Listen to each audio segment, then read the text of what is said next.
Alright, good evening and welcome.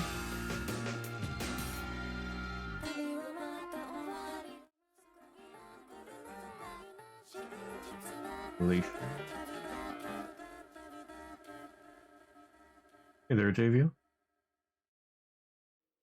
I felt like Revelations was a good one to end that on.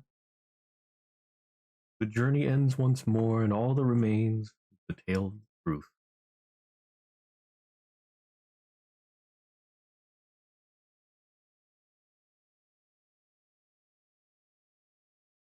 Start this up.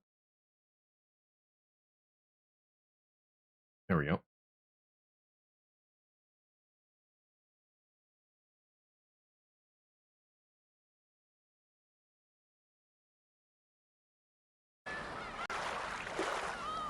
The seagulls cry one last time.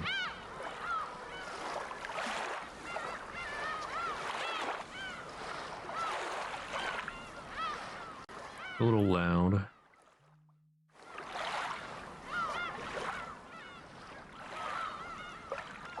Good. Probably. Okay. Nocturne of the Truthful Moon. So yeah, this is, for those that don't know, this was originally, I believe, part of the manga.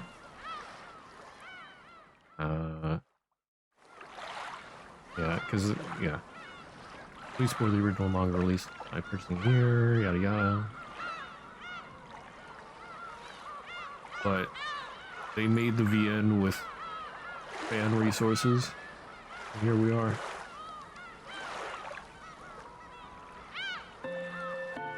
Okay.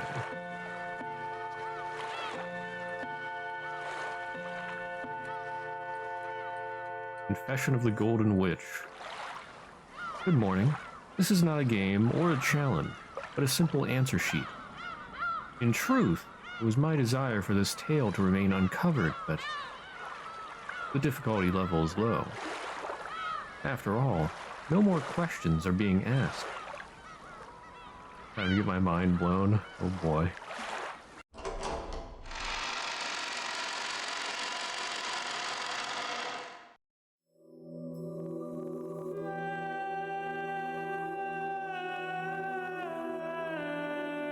No voices here. I think it's supposed to be partially voiced, but I don't know which parts. I don't know. Anne chose to ignore Erica as she made tea, and decided to look around this bizarre, otherworldly library. Not official? Yeah. Or, oh, it wouldn't have... Oh. I thought there was something about it being partially. I don't know, let me double check.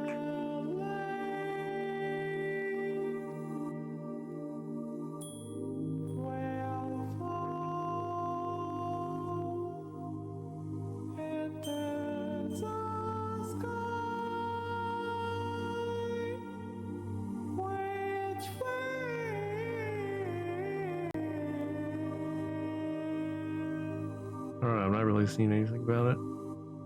I could have gotten it confused with something else.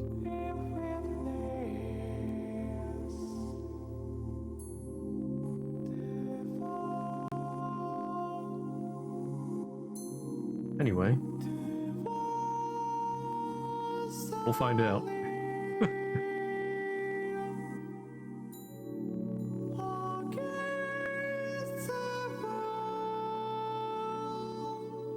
Her eyes were drawn to a large shelf, laden with bottles. I can't use my arrow keys here. Click. These are wine bottles?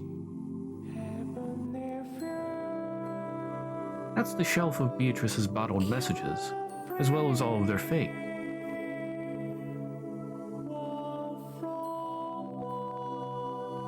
I see.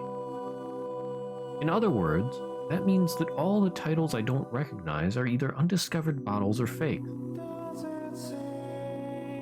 I will assume that I'm gonna have to read all this, so I'm not gonna try to do any fancy voices. Huh? Red paper.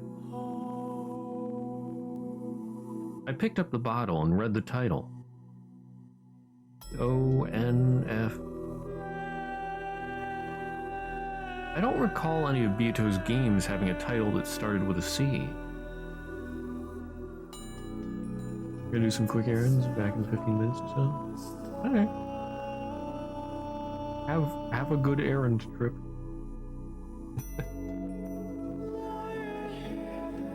Is this one of those undiscovered bottles? The bottle shattered in my hands, leaving behind nothing but a crimson red fragment. Right. These aren't normal books, are they? That's right. Each volume is packed within an ensemble play. They look like books from here, but if you open one up, you'll find a whole world inside. An entire world. Wow.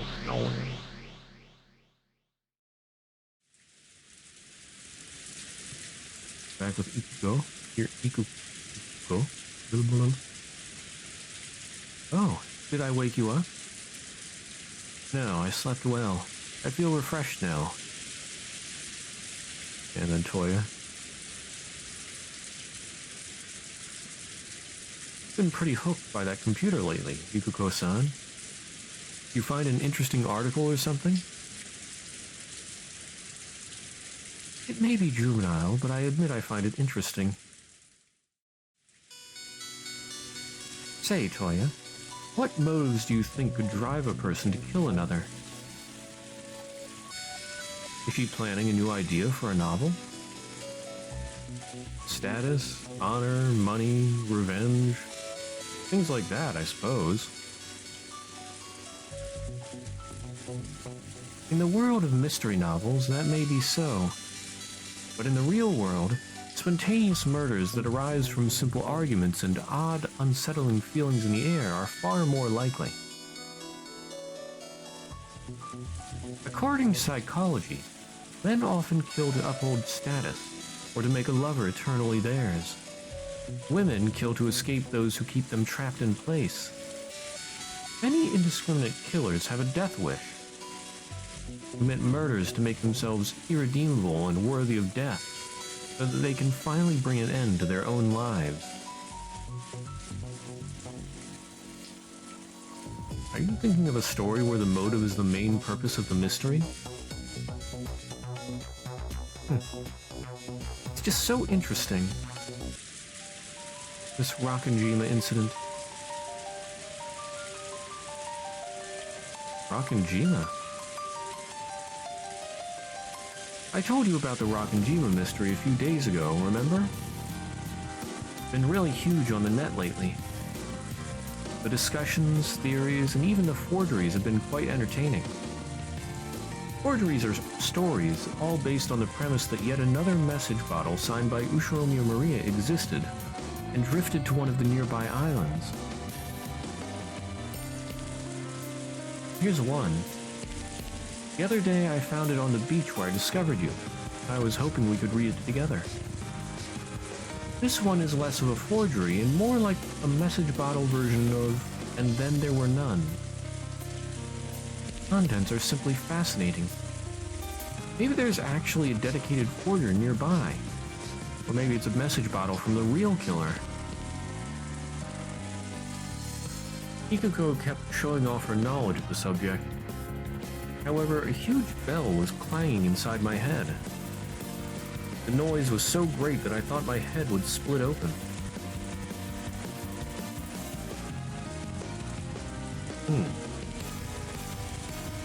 Unable to tell what was the floor and what was the ceiling, I crumpled and clutched at my head. Julia, are you okay? Head hurts. Oh good. My head's getting split open. Incomprehensible seams pierced my eyelids from the inside like blades of light. Wow, you're way too dang.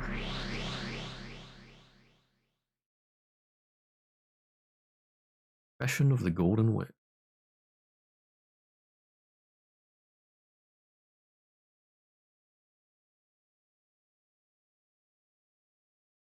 I pray that this bottled letter never reaches another person's sight. If you're reading this, deliver unto me the punishment I deserve. This island is under a curse. It is an island of many irredeemable souls, corpses, and sins. Rakanjima. The Witch's Island. And in accordance with that witch's name, my life, too, is under a curse. Oh, there's Shannon.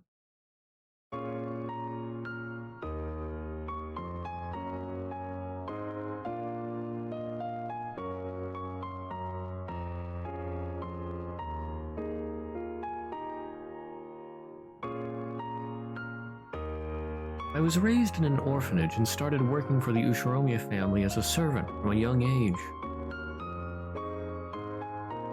There were many other servants from the same orphanage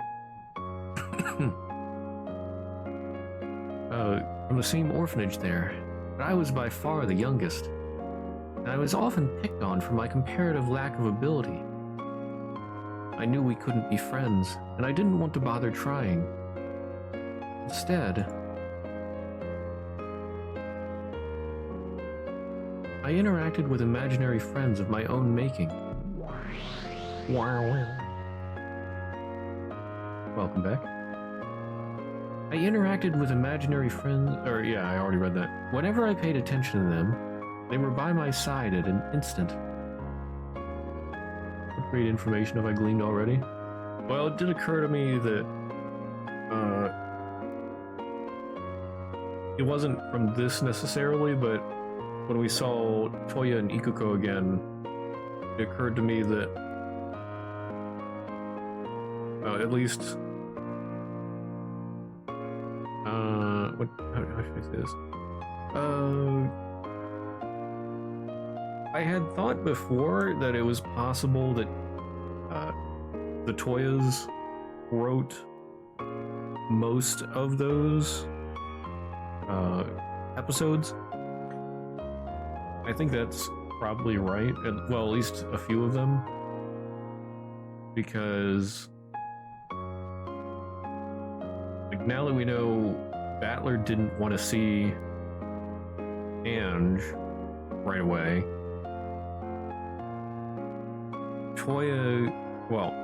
Ikuko mentioned something about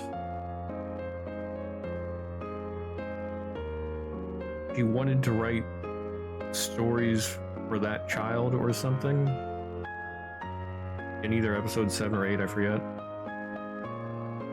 So I'm thinking that was probably because with Battler not wanting to meet her, she wanted to do something for Ange.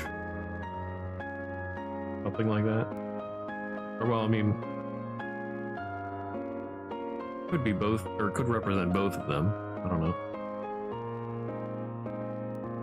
Oh, Ikuko says that in 6. Oh, okay. 3, 4, 5, and 6 were written by her. Oh, I didn't think she said that directly. I just thought she implied it. And I mean, I don't think she implied which ones necessarily. I don't know. Hard for me to remember exactly. Yeah. Either way.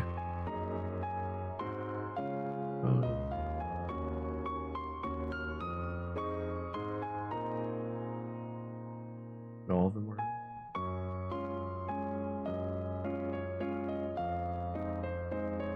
Next, please.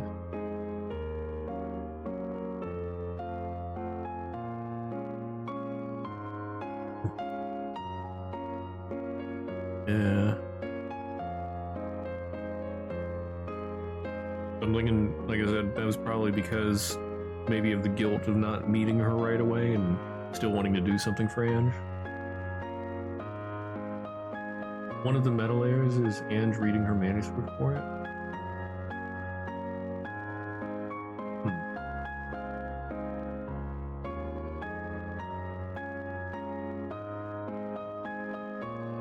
Yeah, that makes more sense that way too, yeah.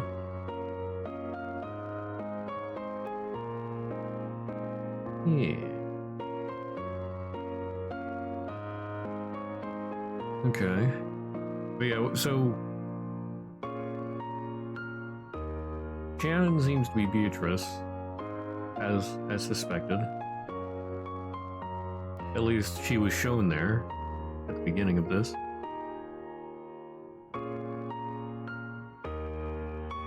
But I do wonder if there's something about her and Canon. It's been bugging me about Canon being an illusion.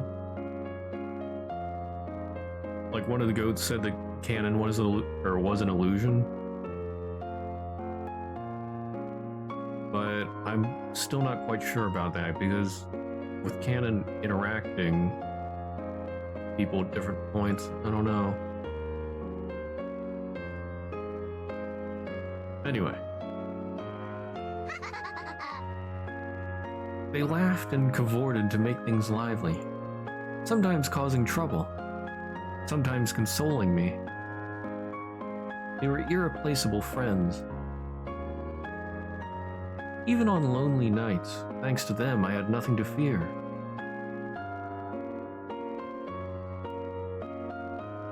Time continued to pass.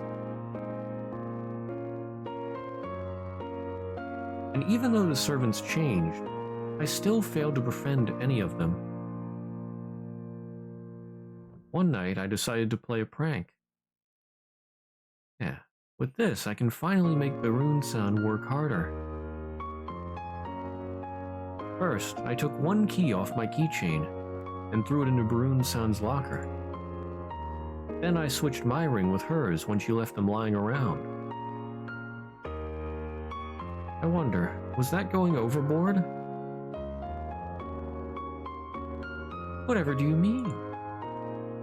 I was just borrowing your body to teach Barun a mildly painful lesson. Now she will learn her place and fear me like she should.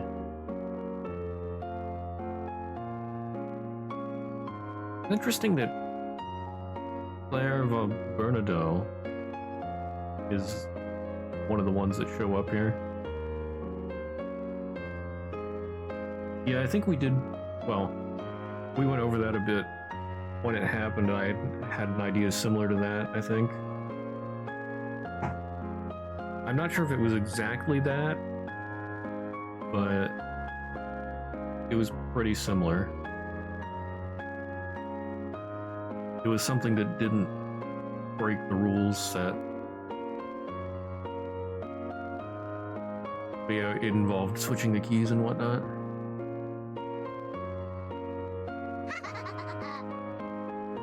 Yeah, it's Barun-san's fault for not taking the job seriously. I just had the witch give her a bit of punishment for her actions. That's all this is. Suddenly, there was a knock on the door. My, we've got an early morning tomorrow. Off to bed now. Oh, Umasawa-san. Sayo Yasuda.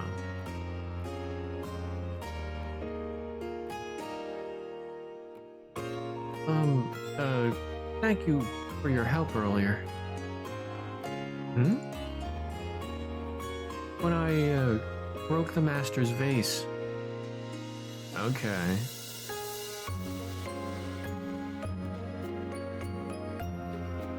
Earlier today, when I was playing around, I broke one of the master's precious vases, but Kumasawa-san covered up the story for me.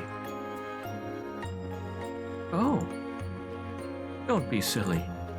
That was just the cat's doing, right? Right. Yeah, I remember that part. That was where, Beatrice was being taught magic by Virgilia.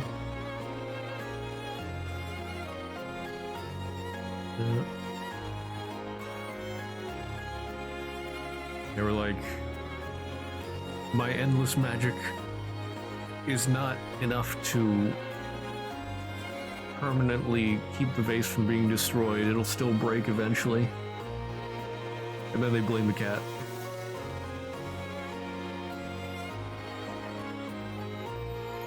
The veteran worker Kumasawa-san, the head servant Genji-sama, and even the master's friend and occasional visitor, Dr. Nanjo, they were all very kind to me for some reason. Some reason, eh? On some days, I was firmly scolded, but they were always by my side. Genji-sama, who strictly taught me how a servant should behave, and Kumasawa-san, who fussed over me, were almost like parents to someone like me, without anyone else in the world. Hey there, Jeremy. What? What is that?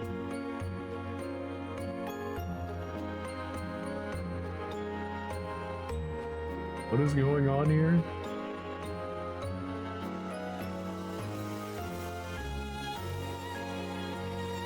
Despite that, when it came to my innermost thoughts, I relied most on my imaginary friends. Tough, I see. Will you guys hear me out? I found a dream to pursue. Oh.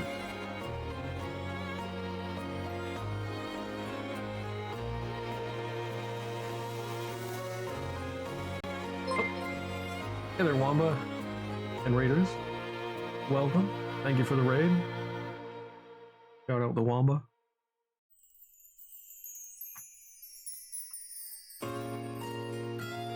There we go. I thought you were ending like around 5. Anyway, thank you for the raid. I hope it went well.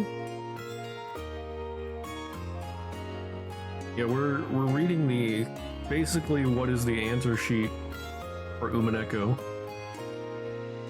So anybody that hasn't figured things out or read through Umineko, just be warned.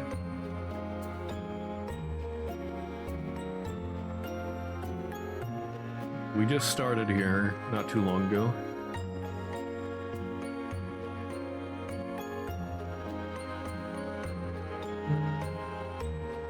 Let's see. Found a dream to pursue. I want a family. I want to fall in love, get married, have kids, and create a real family. Well, well, well. What a perfectly puny human dream that is. As a witch, I don't really get it. And eventually, I did fall in love. Yeah. Darn it, Battler. Hey, long time no see. You're nothing like that tomboyish Jessica. You get cuter every time I see you, Shannon Shan. Battler, please. Read any mystery novels lately? This was the best one I found. Thank you very much. I recently read all of Agatha Christie. He was the son of one of the Ushiromiya branch families. He was good looking, a bit of a show-off, but he wasn't full of himself. He also had the same hobby that I did, and each time he visited for the family conference, he'd talk with me for hours. I didn't have any friends my age, so I suppose it was inevitable that I'd grow infatuated with a boy like him. When I was around him, I forgot all the daily toil and pain. I dreamed of having more time to spend around him. And it seemed to me that he was more than a little attached to me in return. Huh? What's my type? Well, not actually a big fan of the family-oriented type of girl. You see how crude I am, right? I just can't handle acting politely in front of girls, ladies first, and all that stuff. So if I had to say what type I liked, I'd probably like a Jessica-ish girl. If I'm crude, why shouldn't she be too? Probably be just perfect to have a rough, relaxed relationship, where we could mess around without worrying about gender and be rude with no worries. I can't believe this man just did her like that. Because he just called her totally different from Jessica. Yeah, you're nothing like Jessica. Oh, but I'd probably like a Jessica-like girl. Oof. Friend-zoned. So if I ever get a girlfriend, I hope it's someone I can joke around with all the time. Huh? What would she look like? Can't say I care much either way. She did happen to be a glamorous woman, blonde and bouncy with blue eyes like in Western films. That'd be awesome. I'm not gonna read that, that's stupid. Battler, darn it!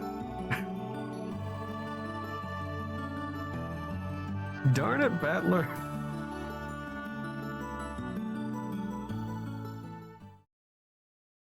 You know, if the day comes that you give up your job and service, come be with me. When that day comes, I'll ride up on a white horse to get you.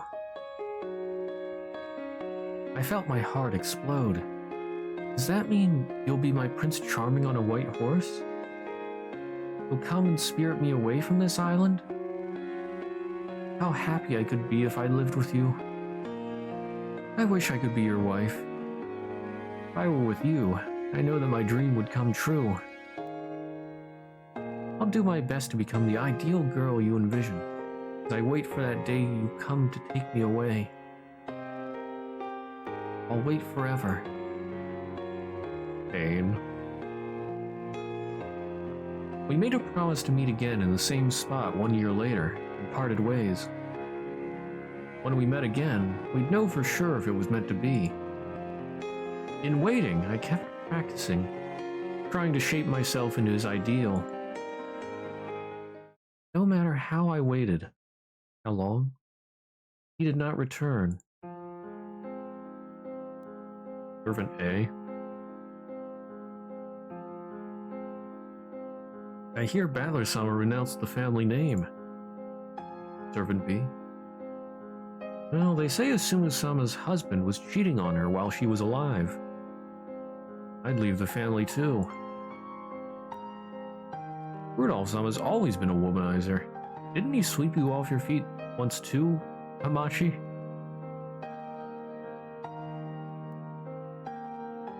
Years began to pass, and I reassured myself each time that he would definitely return next year.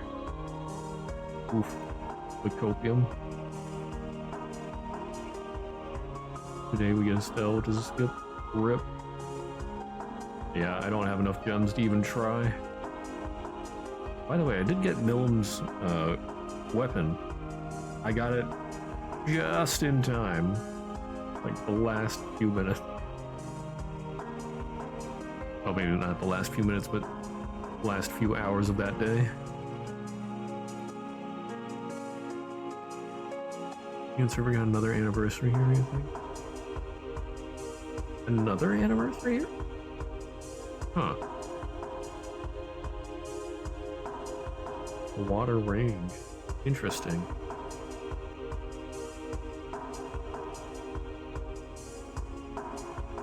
Next year. Back to the copium. As I waited, helpless for his return, I started to feel uneasy about my own body. Classmate. Oh, Yasuda-san. I'm sorry, you have a tampon I could use? I'm sorry. I still haven't... Oh, alright. Sorry.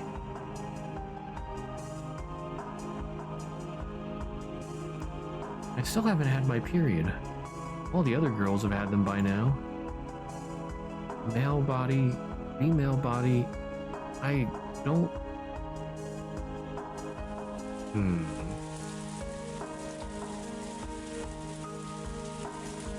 Maybe she is canon.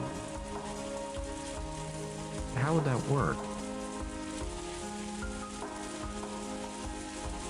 The shower water splashed on me as I thought to myself. He said that he prefers women with large breasts. Why aren't mine growing at all? Darn it, Battler. Why am I the only one without a period? There's something wrong with my body? Aren't you still a middle schooler? When it comes to the moon's tides, some people only experience it once they enter high school. Suppose.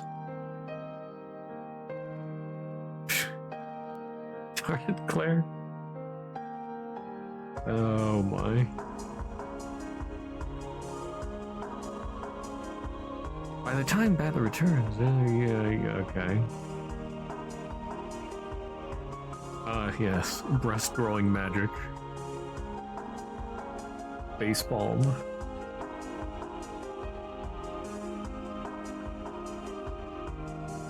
What is it about the maiden's mind that worries so much about such trifling matters? What a bother it is. I agree. Exactly. You're worrying over nothing. I am, right? Beatrice-sama? I turned to face her, and all I was greeted with was a mirror. When I saw it, a disgusting feeling toward the image reflected there welled up inside of me. Without thinking, I smashed it with my fist. Ooh. But also... Ow. Why? Why would you do that? Why smash the mirror with your fist? Ah. I hate mirrors for showing me how I truly look, as they steal my dreams from me. Pain. Is that me? That boyish, flat-chested thing with a tired face, tossed away by the one she liked, with no real friends or family to talk to? Who just gloomily sits in her room, talking to herself? Living just by lying to herself? How shabby is that? Battler-san, why won't you come back to me? Come back and save me. Come and take me away from this island, this fate. Please. What did that promise even mean to you? Was I the only one getting my hopes up? There nothing left for me beside living alone and miserable?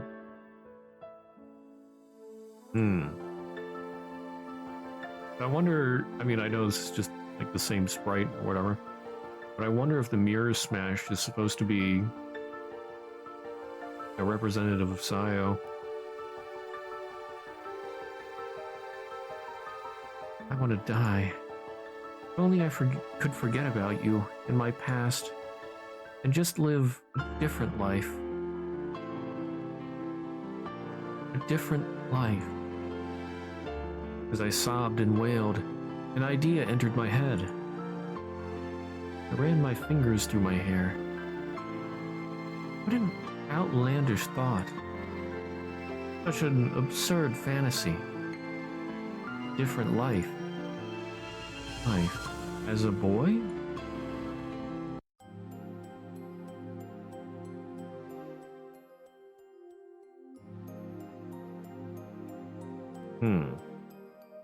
So it's seeming like, yeah. Canon.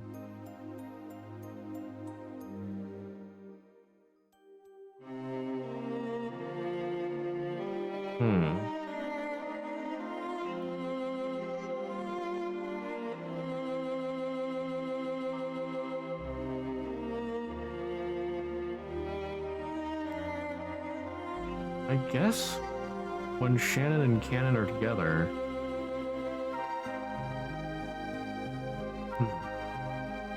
I guess that's just because of the narrator?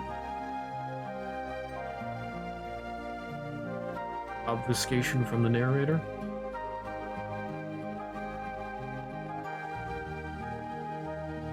Or, well, I guess other people would know about Shannon and Canon, but they wouldn't know the same thing, or they're the same person. So in the written stories, well, in the written bottles, the stories written, put in the bottles,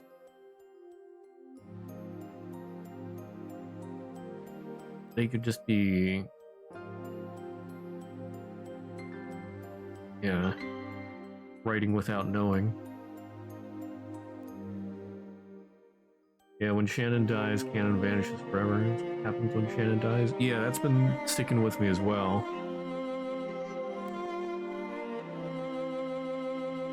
That and what the goat said.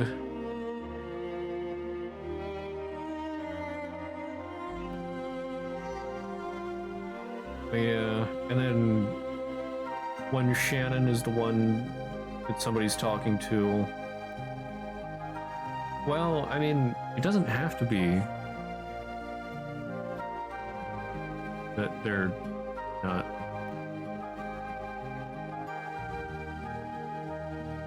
My thoughts are getting blended together. Yeah. I don't know if Shannon and Canon are always in the form represented by the story.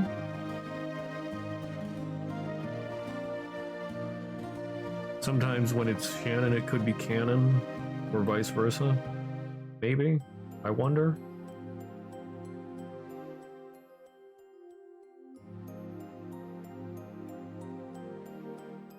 Almost have to be, I think. Unless Sayo just switches back and forth.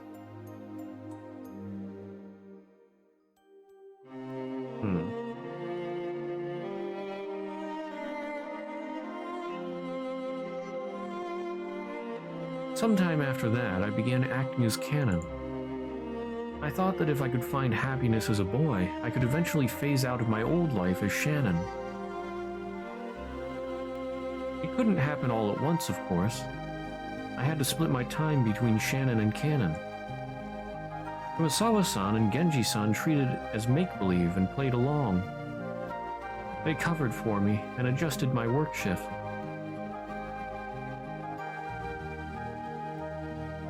It's so strange having a boy servant. Hey, you want to have lunch with me? Oh, savage.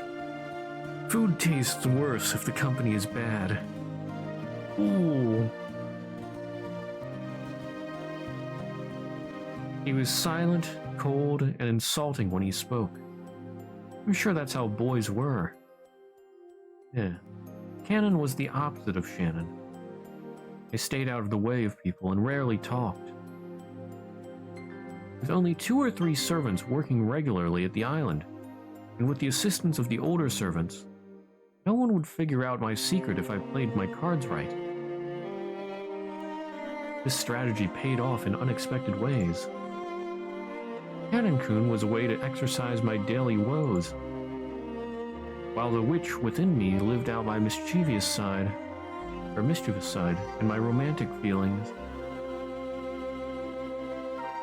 And when I was myself, I could actually smile and be happy.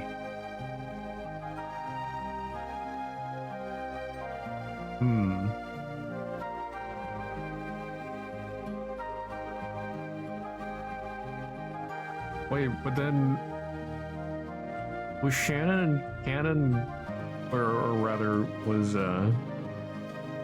Yasu two-timing then with Jessica and George, Nani? Bruh. Oh. I accidentally right-clicked. I see. They hype with their different people? Right.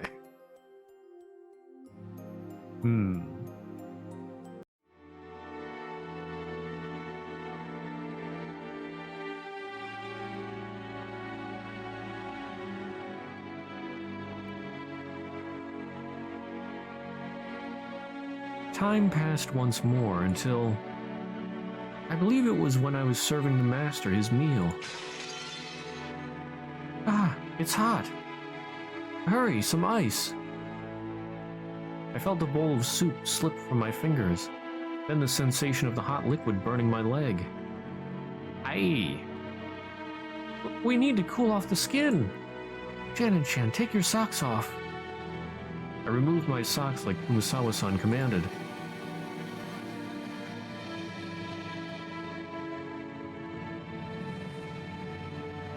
In the moment, I would have no way to know, or would have had no way to know. But definitely, when I took off my socks, on my foot, he must have spotted. Oh? Does she have... Is it polydactyly? Is that what it is? Or, well... He, she, not sure what gender? He's going to yell at me. Master, I must ask to borrow your washroom. Very well. Kumasawa-san and I left for the washroom. I apologize for that unsightly display. I shall have another dish brought at once. Genji, you... Surely not. No, never mind.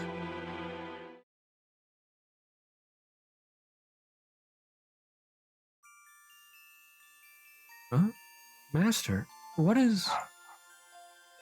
I asked if you would like to try shooting these guns as well. That's all I'm doing.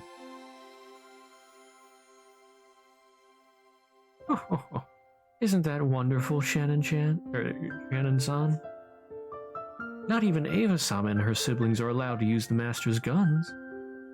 Yeah, he knows. Don't you at least want to give it a try? Yes, sir. There really is a resemblance. I think a chance to atone would arise at this late an hour. Ah, the vagaries of heaven.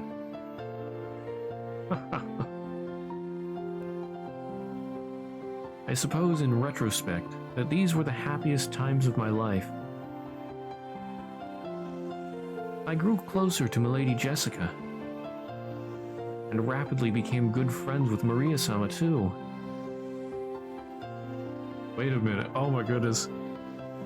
Since Shannon is the same person as Canon, that means when Jessica would be talking about Canon,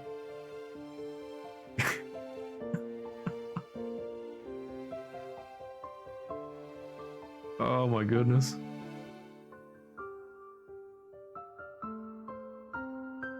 Okay, good friends with Maria-sama too. We expanded our worlds together until we shared them.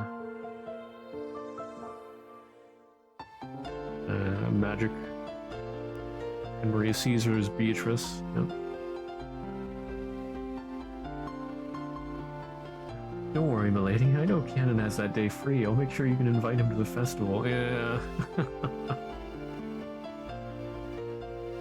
Oh my.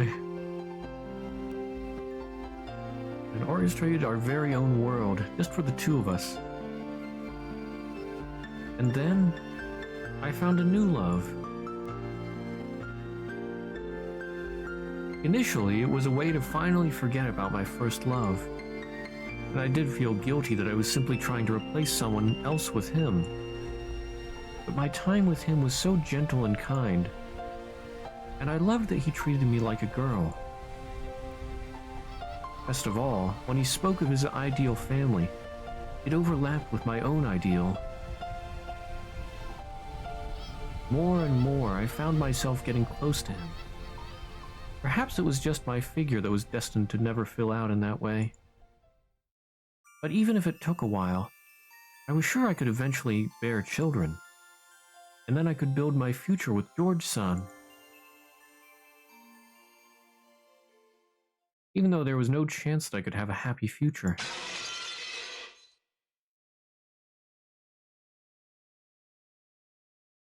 Ooh. November 29th, 1984.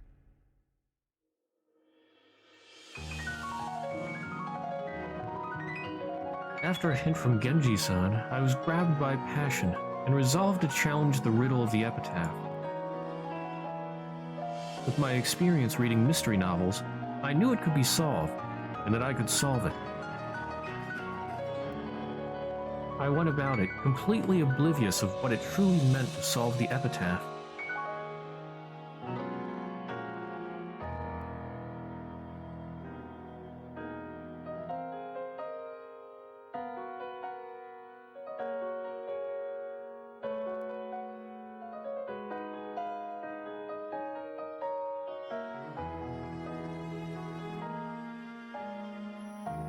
And in the end, it was nothing but me prying open the Pandora's box of my fate. Oh, there's numbers on the bars. I wonder if those are relevant to anything.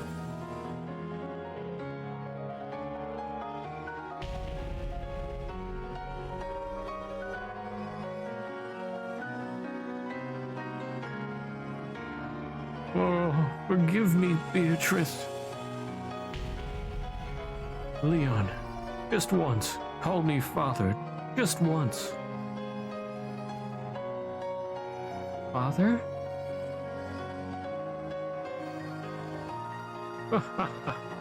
I no longer have any regrets.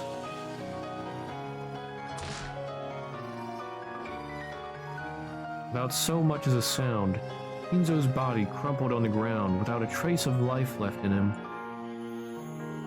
He departed from this world with a smile on his face.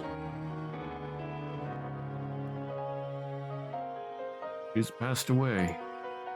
I believe that meeting you at the end gave him an opportunity to clear his regrets. He must surely have been satisfied. Yeah. Kinzo got his happy end. Sort of. Or his atonement at the end, at least in his own eyes, but poor Sayo. Well, I don't know if I should really pity Sayo, because I mean, well, at least with two-timing George and Jessica. And then I don't know what they did here at the end.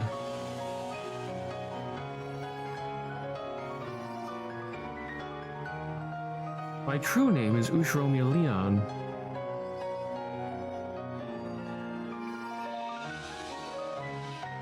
You're now the master of Rakanjima, and you possess the right to know all of its secrets. Please, ask us anything, no matter what it may be. So, the child that Ava knocked off the cliff, isn't that supposed to be male? So something happened that, I mean,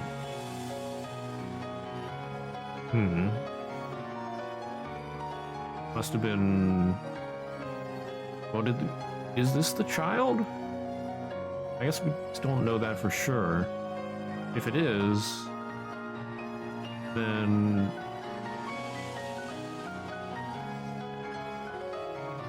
I guess genitals must have been mutilated in the fall?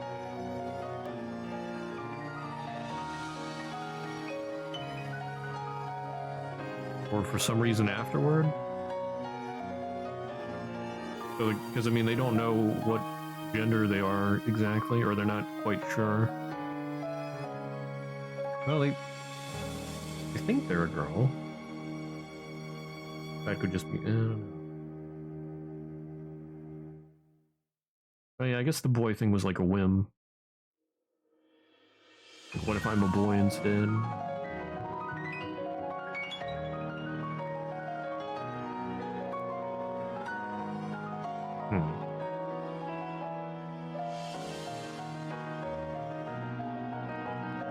You knew all along that I was the Master's child, didn't you? And also, that my mother was Beatrice. Huh? What does that mean? I don't understand. Are you saying... My mother had been the Beatrice held captive in Kuodorian, who was actually Kinzo's daughter, as well as my elder sister. Yikes. I mean, we already knew that.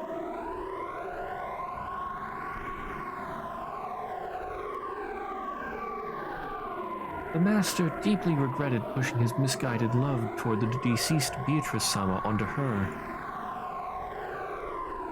He regretted the tragic fate that he saddled you, the fruit of that union, with.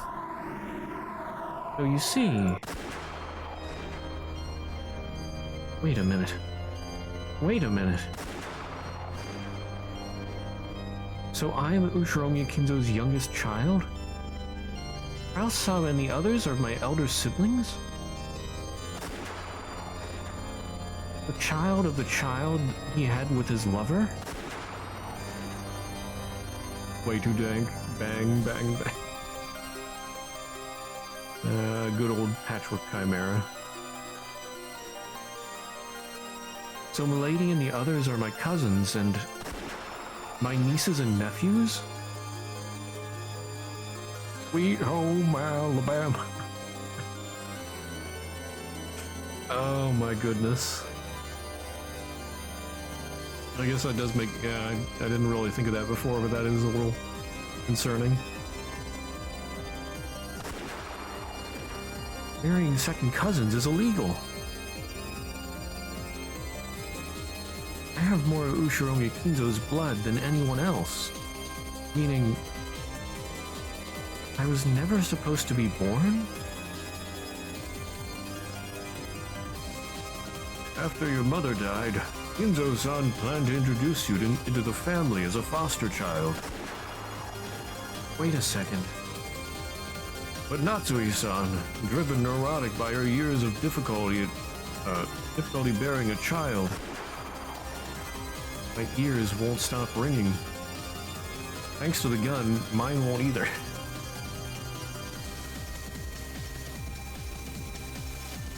Push the servant who is carrying you off the edge of a cliff. Please, stop telling me this. Nothing good can come from this. Still, you were exceedingly lucky. It seemed to me nothing short of a miracle. Suffered major lacerations on your lower abdomen and genital region. Ooh. But you miraculously survived your injuries.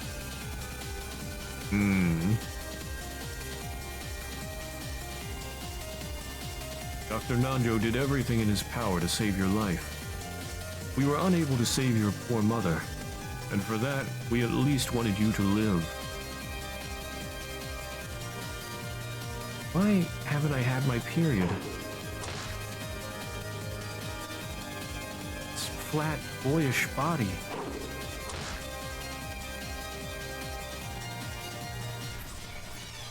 We hope that even if you could not bear children, you would still be able to live a happy life. So the way he says that makes me think that the child was a girl?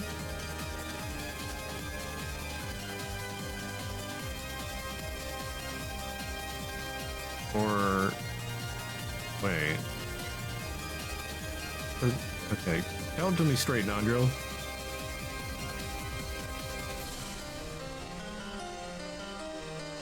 A lie. It's a lie.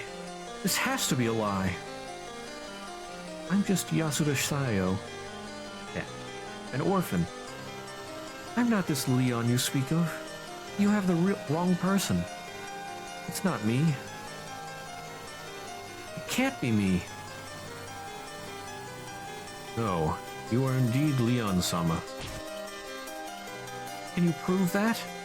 You have proof that I'm Leon?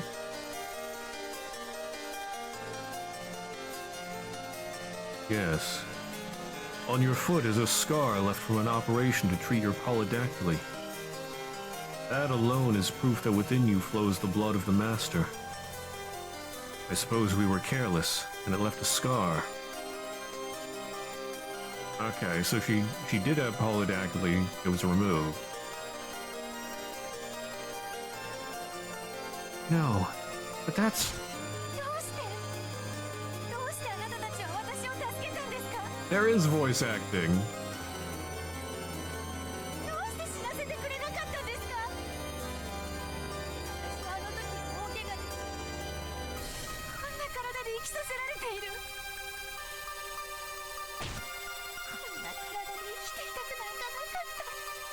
Oh, this line is ripped from the episode 7 ending? Ah, I see.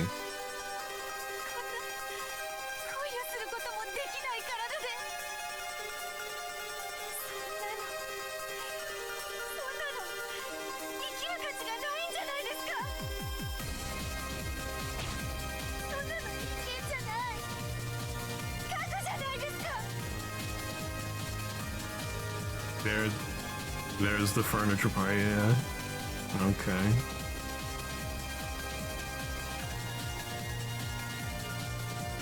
Oh, yeah, I thought that line was supposed to refer to, like, the second Beatrice, I think. So that's why I didn't quite register, but yeah, it makes sense. At least I was wrong about that, yeah. At least I was wrong about that, that's good.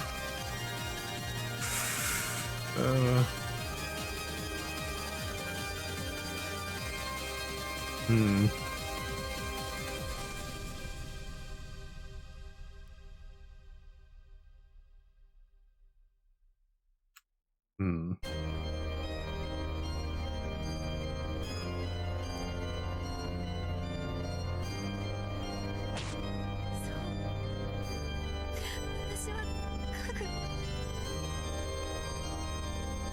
I guess the I guess the furniture thing makes sense.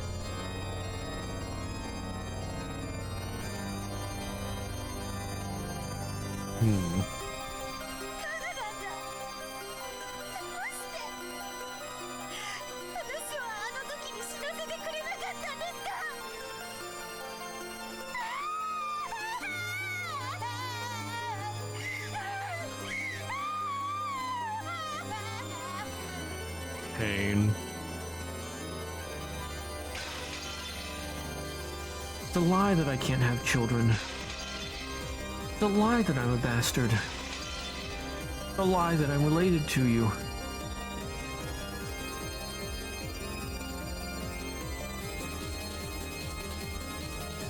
So much pain. Oof.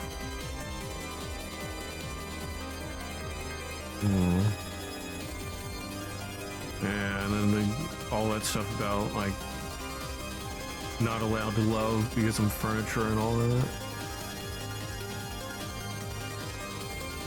Mentioned that Yasu was double timing Jessica and George, but was it really like that? Were there really two couples there?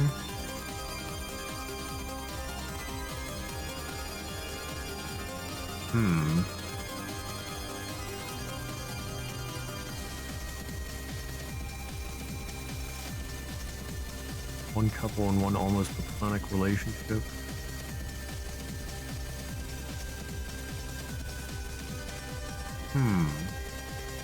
Oh, one-sided, you mean? Not platonic.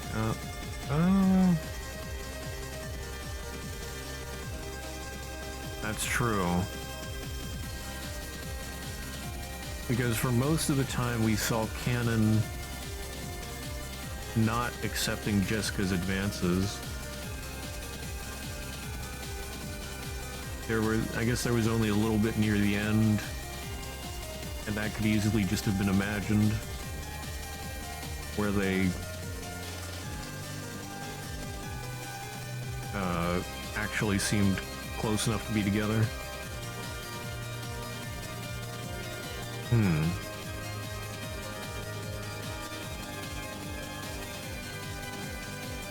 Let's see.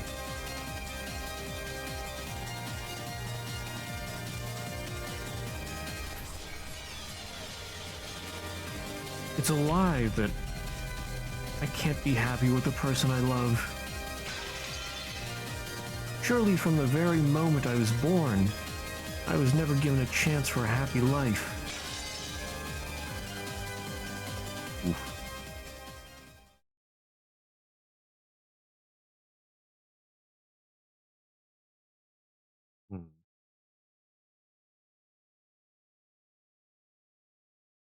Yeah, I was like, Kinzo had the easy way out. He got his satisfaction and just gave up. Poor Sayo's here left to deal with everything else.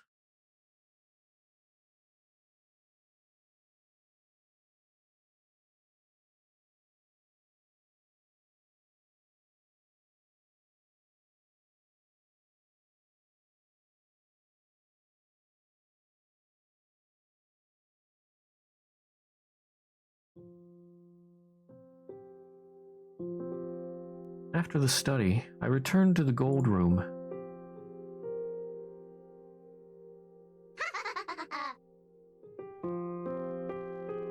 Happiness can never come to a human being charmed by a witch. Didn't you know that, furniture? Your tears are my pre-dinner aperitif. Your romantic anguish, a glorious au revoir. Au revoir. Be gone, foul witch.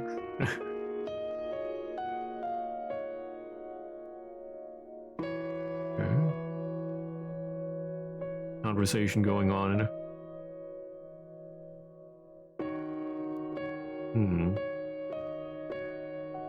There's that clock.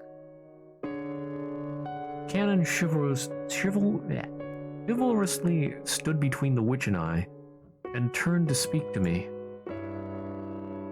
Nay-san, we are furniture. Humans and furniture cannot fall in love.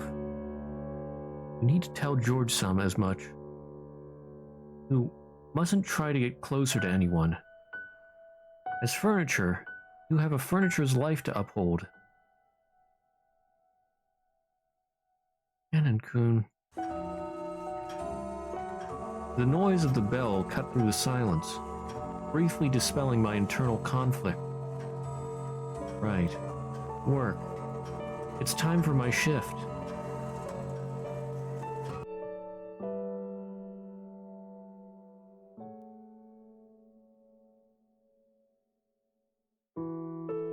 One shall be the resurrection of all the dead souls.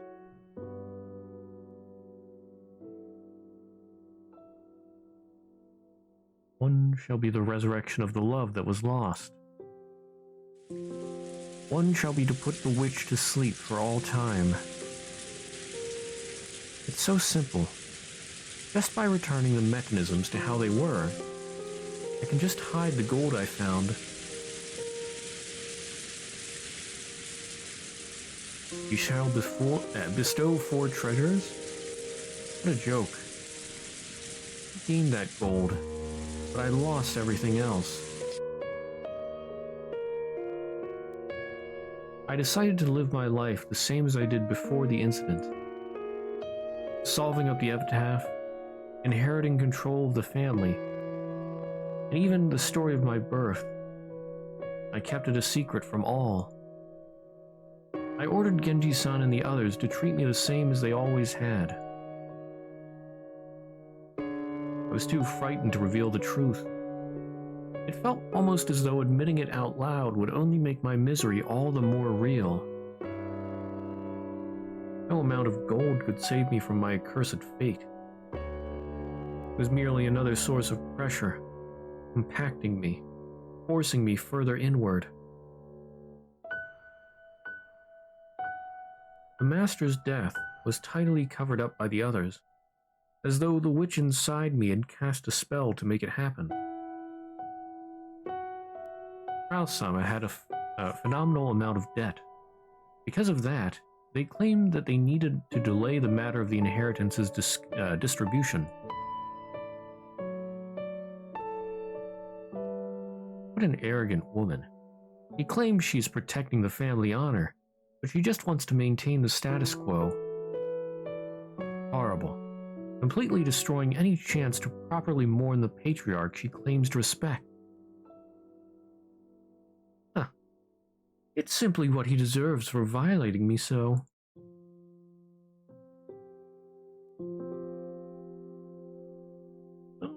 Not really wrong about that. Natsui-san pushed you over that cliff, right? The days continued as they had done, even though my view of the world had been turned upside down on that day.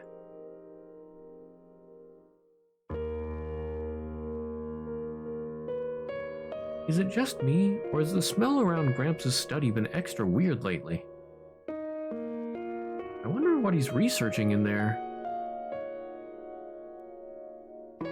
Did they never take his corpse out?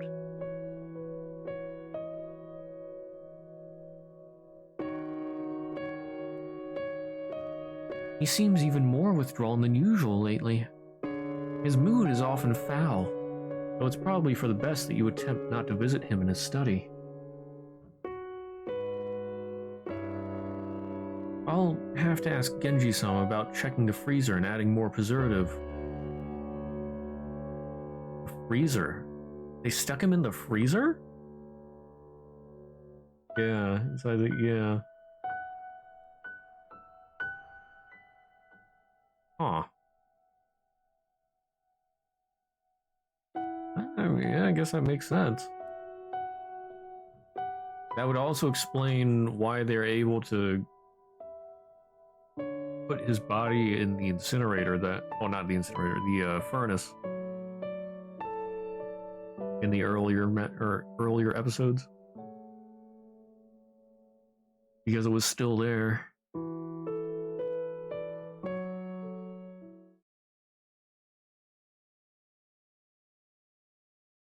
I suppose so.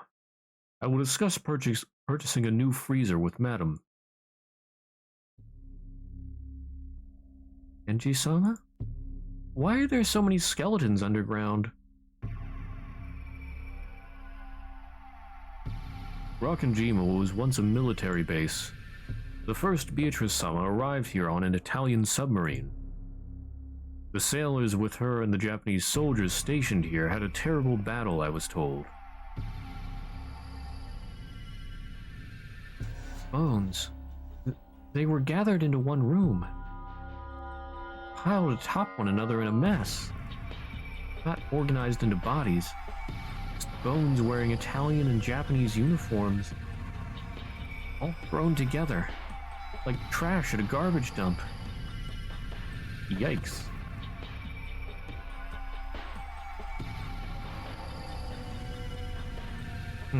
Also, just bone?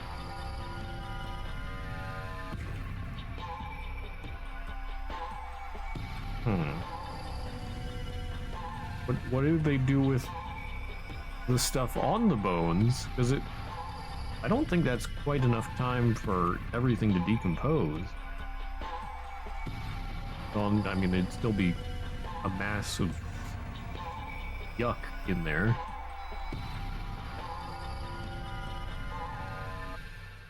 Strange. Been 40 years? Yeah, but I mean, even if they decompose, it's not just bone. Especially if you just throw them on a pile like that. Like, it doesn't just turn into air. Why would the master abandon his comrades like that without honoring their deaths? Well, they weren't really his comrades there at the end, I guess. Well, okay, well, the one guy wasn't, but the other guys were, I guess. Sort of, maybe. Although, well, you didn't get the best treatment, I guess.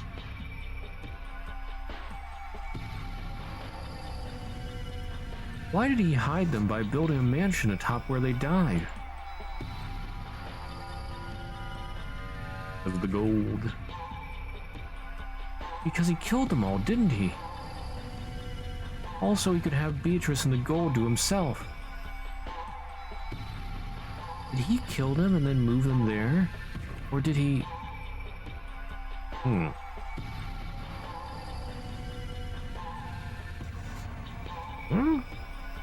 I wonder. I mean, we were shown the events of the past, but was that actually what happened?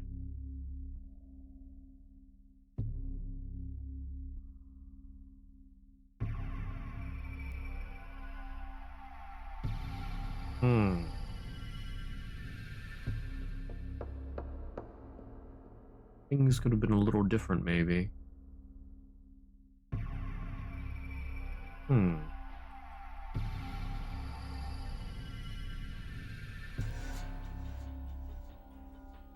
I shuddered in disgust. My body has this accursed blood running through its veins. Around the same time,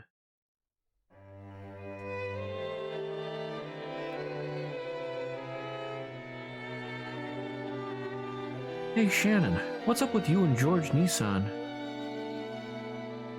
What's up? The last time you came to this island, you two looked like you were getting along pretty well. Are you going out? Did you go on a date or something? No, we're not really going out. He just came along on my shopping errand. It wasn't a date or... Ah, shut the hell up. That's totally a date. You're going to say you two aren't going out? He's your boyfriend, right? Admit it, you're his girlfriend. It's nothing as serious as boyfriend and girlfriend. Really? No skipping ahead then. We have to get boyfriends at the same time. Jessica flopped onto her bed and began to toss and turn. Say, Shannon. Yes? You know how there's that servant boy, Hannon-kun. Are you friends with him? Do you think he has a girlfriend? I felt dizzy. Lady, have you ever spoken to him? At the delight of hearing someone's attraction. Only a little, but it always seems he's never willing to give me the time of day. That canon, the amalgamation of all my ugliness, a representation of my life as a boy and new possibilities, would actually be the target of someone's affection.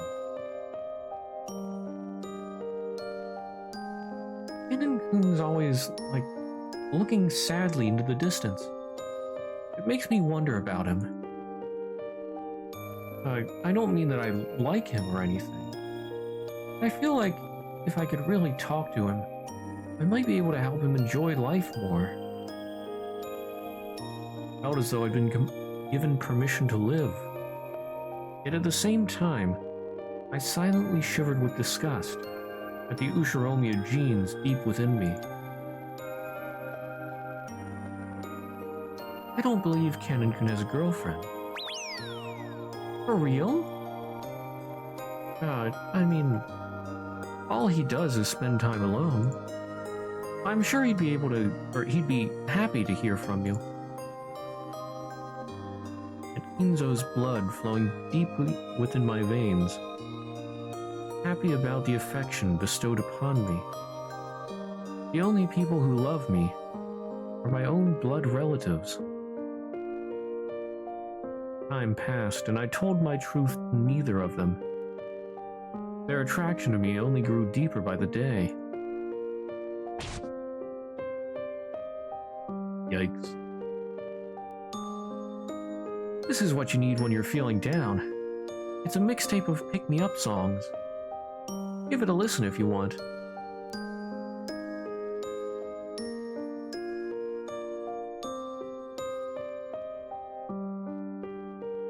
When I'm with you, I always find that I'm learning new emotions. You sent a gentle breeze through my heart. Kanon, I'm so glad I met you. Can you see, coming from someone who rejected everything they represented? Thank you for being born.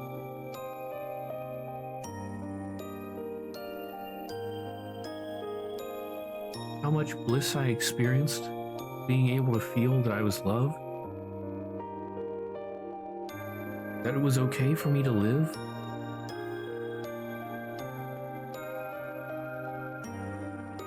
Huh? I didn't mean to make you cry. And this feeling rattled my determination to tell them the truth. When the prospect of an overnight vacation came up, I was a tad relieved. I was sure that even someone as weak-willed as myself would find a way to broach the topic.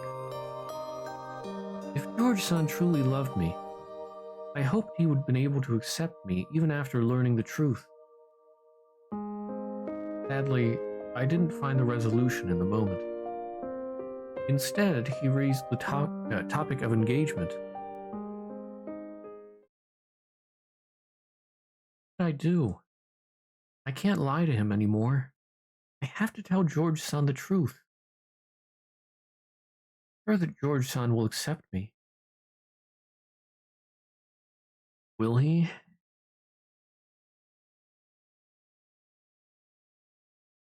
I mean, he might. But I wonder.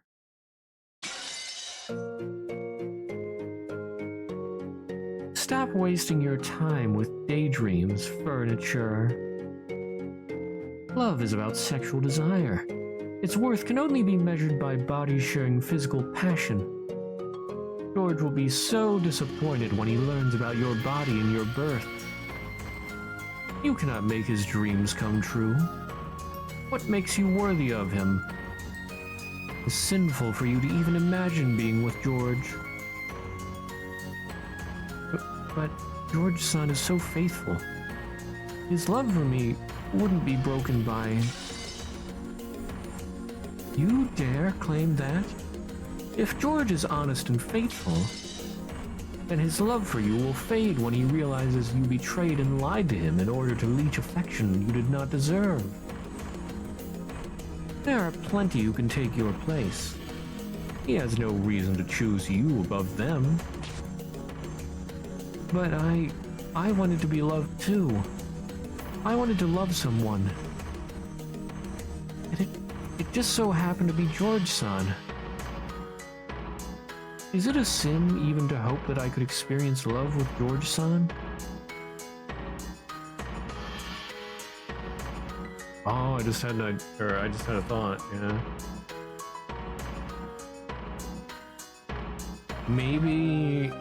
I wonder... I wonder if George did reject her.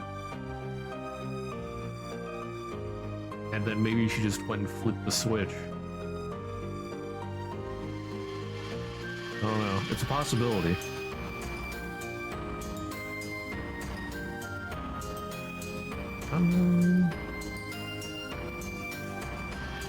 You want to be with the son of your sister?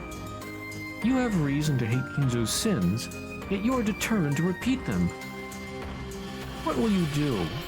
Hide the truth and stay with George, knowing the ravaging, absolute despair that awaits you in the future?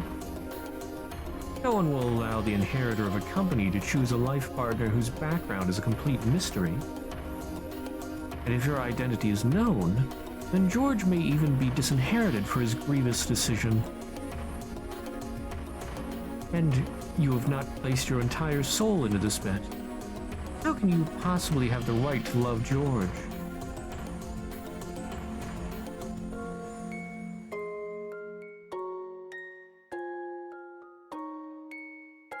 And I love Milady Jessica. Canon-kun. It was so painful having to reject her on that day. It hurt so much to hurt her. It felt like I was rejecting myself for being worthy of her affection. She's brighter than the sun for me. She lights up my life. If I could be with her, then maybe I could live with my eyes looking forward. You're probably thinking that if George-sama rejects you, you've got Jessica to fall back on. Jessica-sama isn't just a fallback for George-sama. I want to experience love too. Jessica? An oblivious fool, unaware of her family's true nature. Then name yourself, Golden Witch.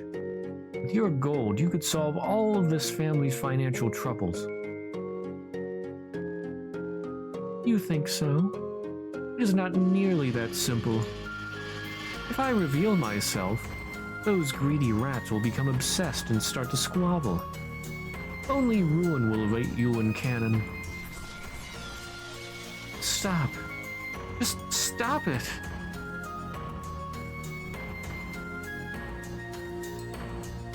It's the cursed Ushiromiya blood that has you trapped here. Your blood and you yourself. If you do not choose, you will never escape your suffering. Choose? How am I meant to choose when suffering is a consequence of any of my choices?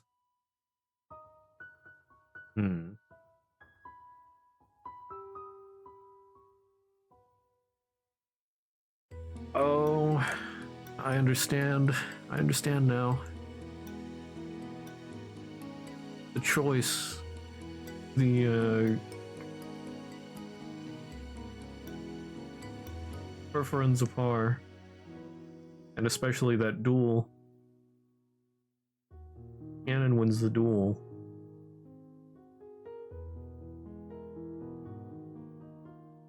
Urfa and Zapar are a representation of which Shannon she wants to be, I guess? Or, well, which Sayo she wants to be? Maybe? Yeah, Shannon wins the duel.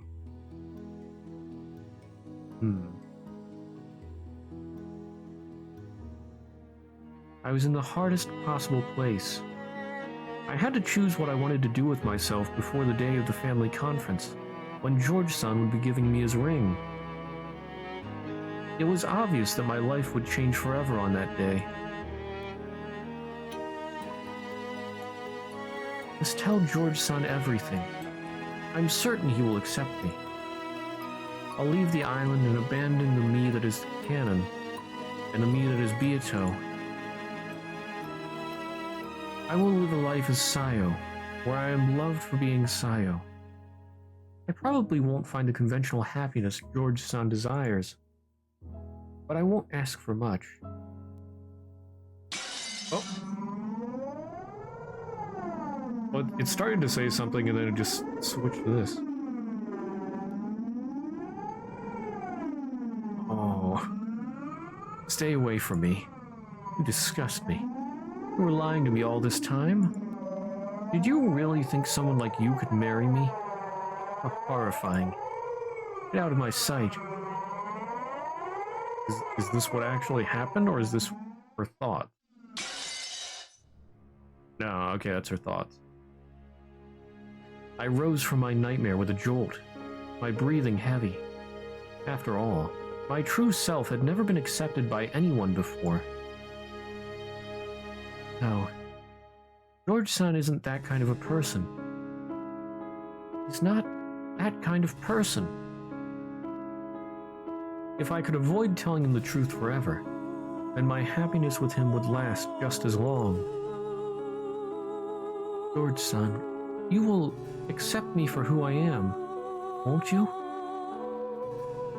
I believe in you. Please.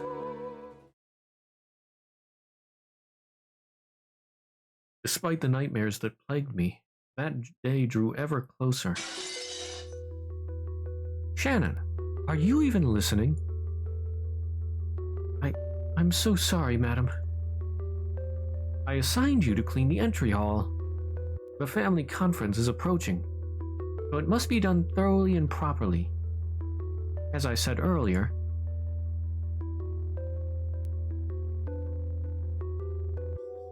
Rattler-kun will be attending the family conference for the first time in 6 years.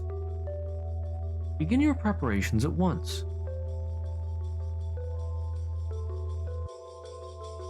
As I cleaned the hall, my emotions from 6 years ago welled back up inside me.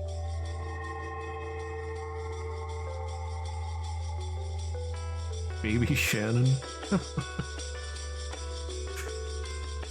Battler-san's coming back. He didn't forget his promise after all. Battler-san's coming back. He's coming to get me at last. I like the little fang they have here. Yeah.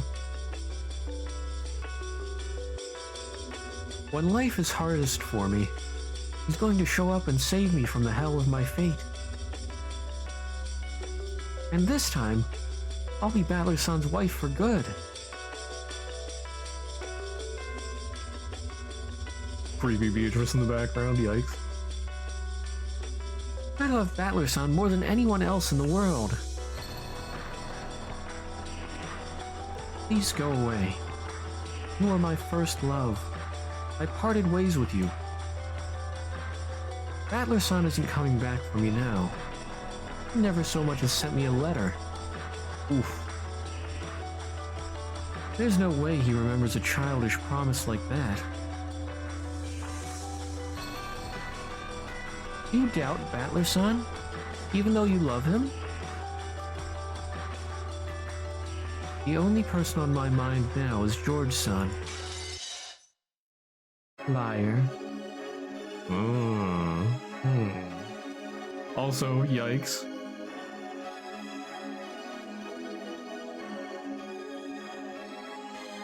I can hear us howling in pain. What use is there in trying to hide it? You awaited Battler's return the longest, and now you rejoice more than any other.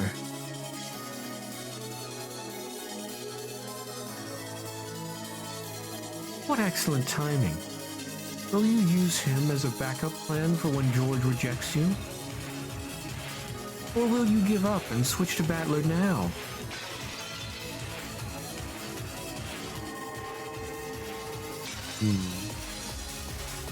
Ah, yes, I nearly forgot.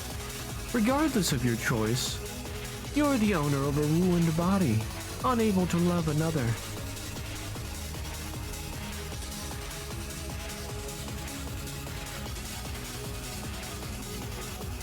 I felt as though I was a spider, foolishly trapped in my own thread, struggling wildly.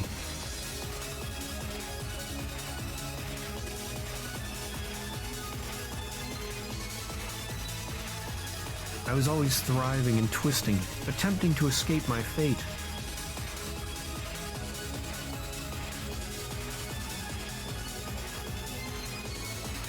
I cursed my fate.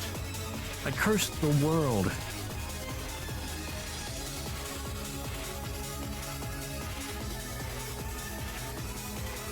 When my inescapable fate had finally tangled me so tightly I felt fit to suffocate, I realized I was the one creating those threads in the first place.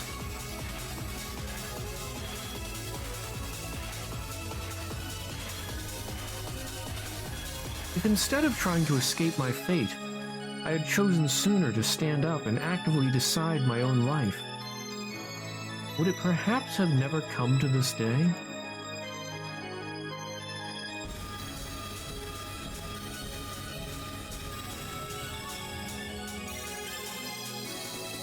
But I no longer had the strength to struggle directly against my fate. I hate this. I can't. I just want to be at rest. I don't want to live in this body anymore. If only I could make it so that it all never happened. Well, how good that would be. If I could live in a world without troubles, where I could just laugh with the people I love. How good would that be? This is all because of this body of mine. I cannot go anywhere. I cannot be happy.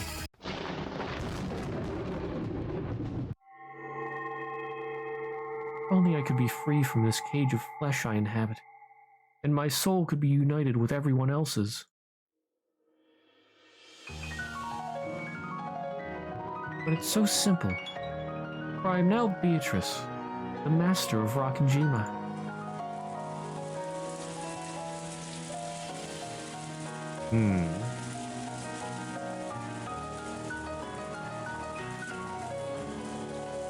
So it wasn't because of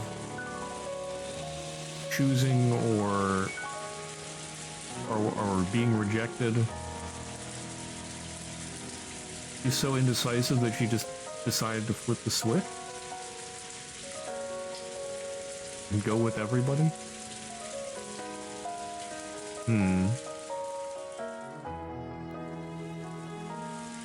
Using these explosives, I can take this island and return it to the Golden Land. I have the power to do that.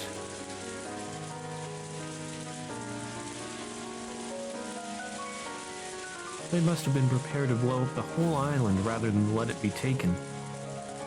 All that's left is to find out if they still work.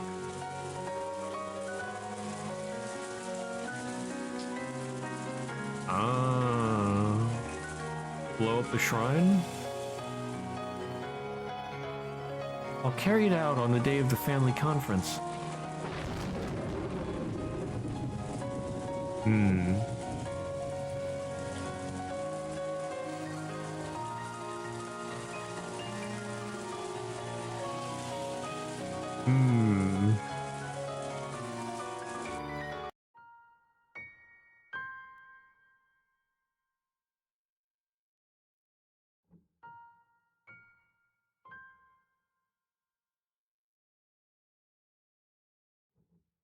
Dr. Nanjo, Kumasawa-san, as the family head, I have a request to make of you.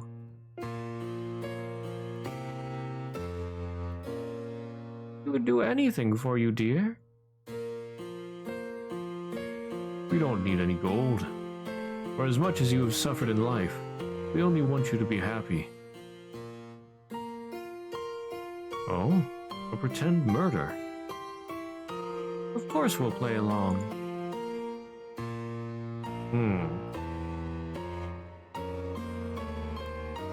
Pretend murder. Genji-san, you are my faithful furniture, are you not? Indeed. You will carry out any order I give you. As family head, I can do whatever I want with the island and the people on it. You can. Even if I wanted to commit suicide with the rest of the family?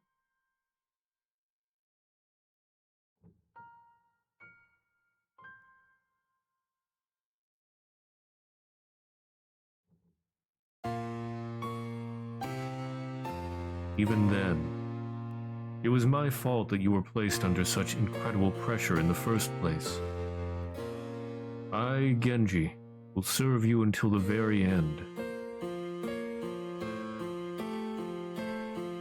Dang. Thank you.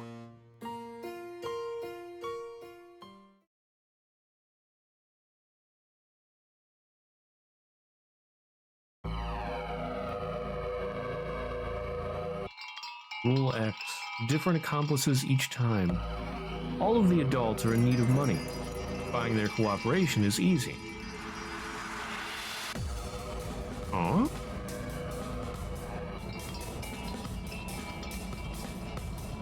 Buying their cooperation is easy.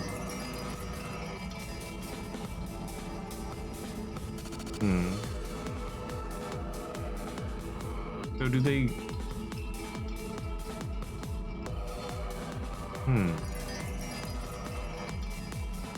Do they go through multiple scenarios?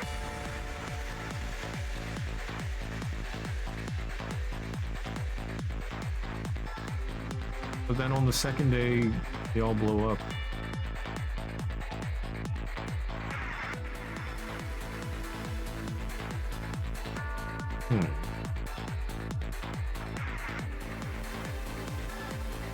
Episode 2, for example, Rosa was definitely helping there. Yeah.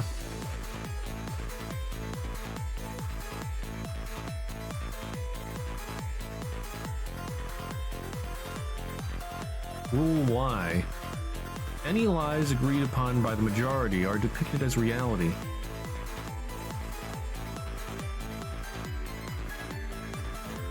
Even better when it comes to constructing closed room.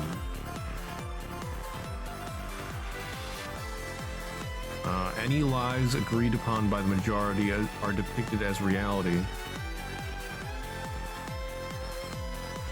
Okay.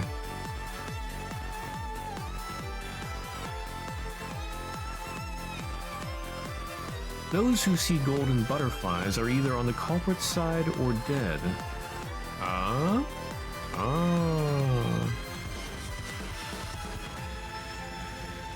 But also, yeah, I guess these are rules X, Y, and Z. Like we were seeing from the, or that were mentioned in those extras.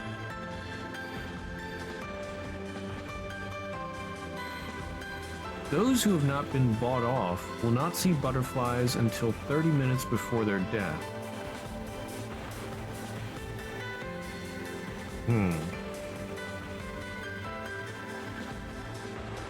Okay. From that point, I wrote murder plans as though I had gone insane. What would the best future be? What kind of ending would satisfy me most? I wrote infinite stories of October 4th and 5th, embellished with magic and fantasy. I was used to imaginary roleplay. I wasn't just drawing up a criminal plan. It felt like parallel worlds of the hypothetical crime. It felt like my soul was leaving my body and experiencing those worlds as I devised them. Die, die, die, die.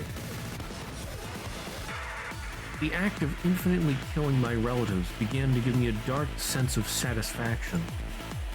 Die, die, die. Fushiro Myakinzo, the source of this chain of misery, this accursed blood and all sin. You do not have the right to sleep in peace. I suppose it would be your desire to assist Beatrice even after your death. Die. Everyone who inherited the chain of misery from you ought to die. Kraus, chained by his hatred and violence toward his siblings. Natsui, who cast my fate into madness. Die. Ava and Hideyoshi, who resisted my future with George. Die. Rudolph and Kyrie, the reason that Battler-san did not return. Die. Rosa, who abused Maria-sama. Die. Genji, Kumasawa, and Nanjo, Kinzo's accomplices who indirectly allowed this to happen. Die. Yoda, who attempted to work with Natsui's for his own selfish greed. Die. All of them. All of them. Let all of the Ushuomian name and those who aligned with them be brought to an end. They made their sinful livings preying on others, cheating them out of money. It was only a matter of time until their downfall. Once one family lost their footing, they would dredge up the others' past crimes, bringing them all down together. Even if they lived through the 1986 family conference, there's no happy future for them. This family was born from Kinzo's sins and his accursed gold. That is their fate, and karma will do its work. No flowers can bloom from rotted roots. So come and die together with me. Then none of us will have to suffer anymore. The scenario? Sacrificial murders carried out by a witch. The truth? A planned suicide of the entire family. The gold ingots, as well as cash cards and PIN numbers for bank accounts with the liquidated gold, should make it very easy to manipulate the adults. Kraus and Natsui have many problems. They will be willing pawns. I can hide my identity, let them see the gold, and threaten that I'll reveal their cover-up of Kinzo's death or kill Jessica.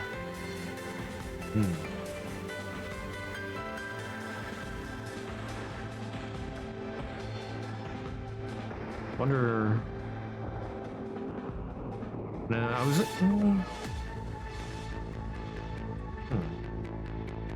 I mean, I know Kraus had that one gold ingot, but I'm not sure if that was the one that was taken out before, or if maybe that's supposed to be given from Sayo.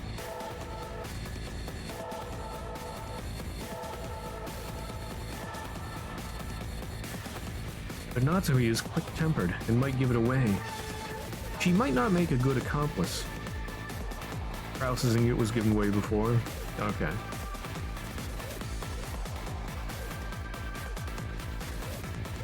Okay, so Kraus pulled Natsui. All that. It might be more enjoyable to keep her in the dark and watch her freak out instead. Collateral for something? Some company president or banker? Okay.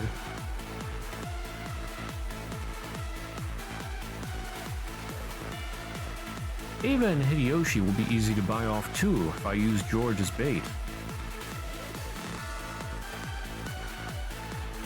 They're both easy to read. Soft on their immediate family, but quick to leave others to the wayside. They're almost perfect pawns for my scheme.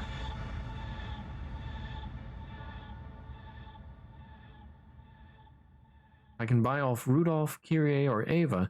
I may be able to have them carry out the murders. Kyrie may be tricky, however, if she's quite wary.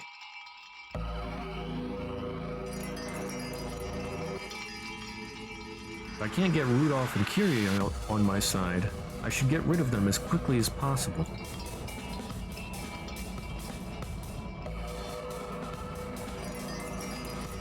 I'm not sure if Maria's life will convince Rosa to bargain, but the gold will surely soften her up.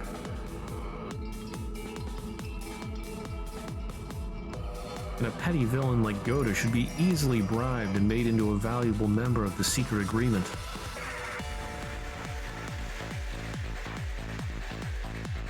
The one with the most value as a pawn is Maria. She adores the witch and will listen to anything I tell her. A taste of truth will lie in the words of a true believer like her.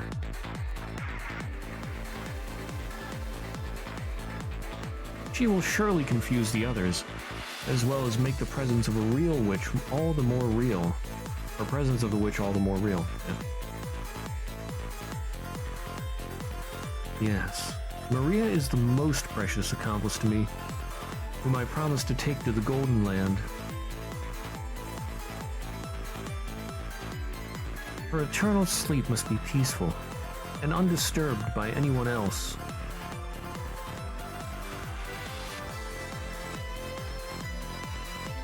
Genji, Nanjo, and Kumasawa know that they owe me, and will be faithful agents to my cause.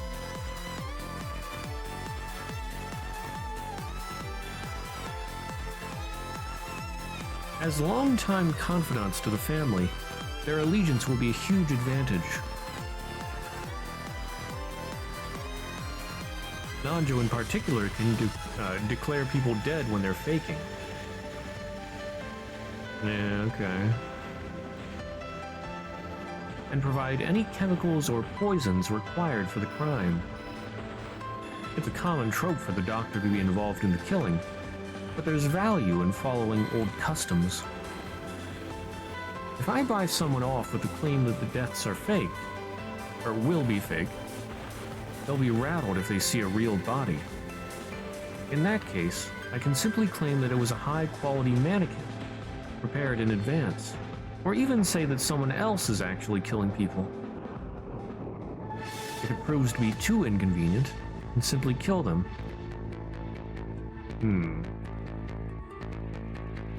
There are a great number of guns on the island. If I hide some in particular places throughout the mansion, there will be no need to carry one around at all times.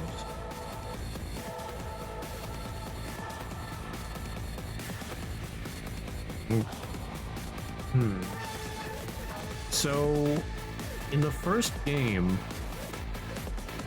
when Natsui goes to duel with the witch, I wonder if it's just supposed to be...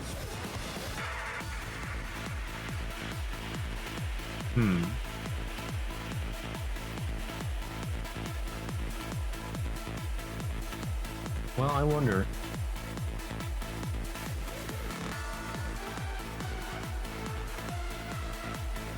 It's not like you can kill people over and over in reality. So...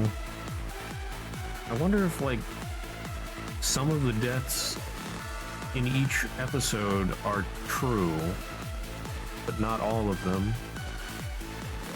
The agreed upon theory is that Natsui's gun had a blank since the very beginning. Ah, okay. That would explain that. Because that would be a little dangerous if she actually had a loaded gun and they went to duel. There's a possibility that her plan would not be able to be completed. Then again, she set the bomb anyway. So, or at least, well, yeah, that had to be. The bomb has to have gone off after the witch shot her. She swapped guns.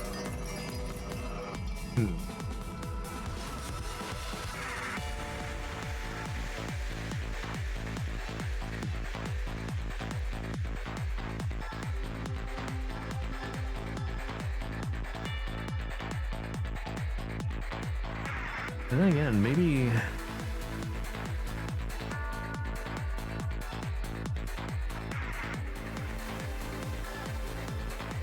No, I wouldn't... I don't know. Is episode 1 the actual what happened? But Ava survived while Hideyoshi didn't. No? Okay. Yeah, well, yeah. That's all I was wondering about that. But yeah. And there's no way for her to escape on that one. So it must be like pieces of different episodes come together to form the real truth.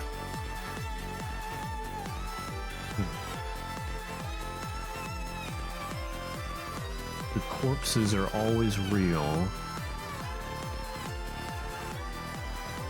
Hmm.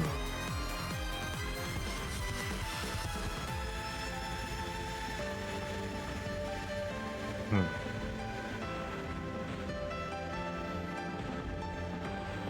Mentioned just claiming that they were fake. Yeah, yeah.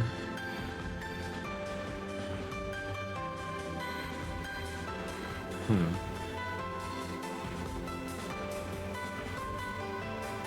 Sure, I'm confused about.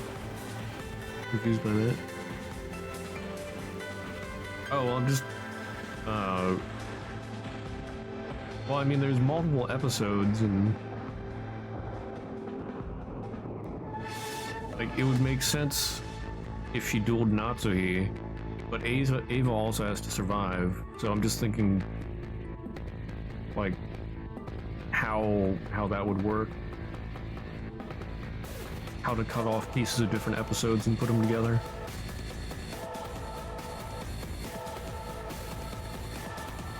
Each one is a different forgery?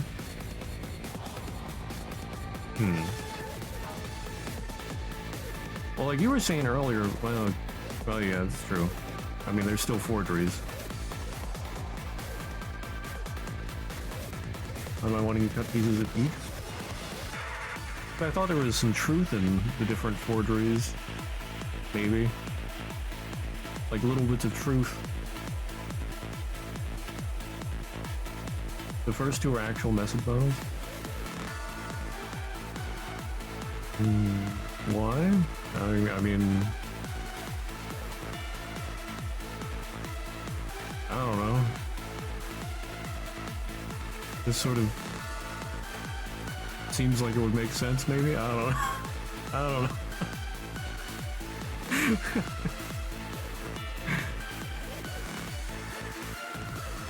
Okay, anyway. Kinzo's collection of stakes and sawed-off shotguns will allow for gruesome disfigurement of the bodies, hiding any bullet holes. Yeah, okay, I was wondering about that. The stake holes could easily be bullet holes.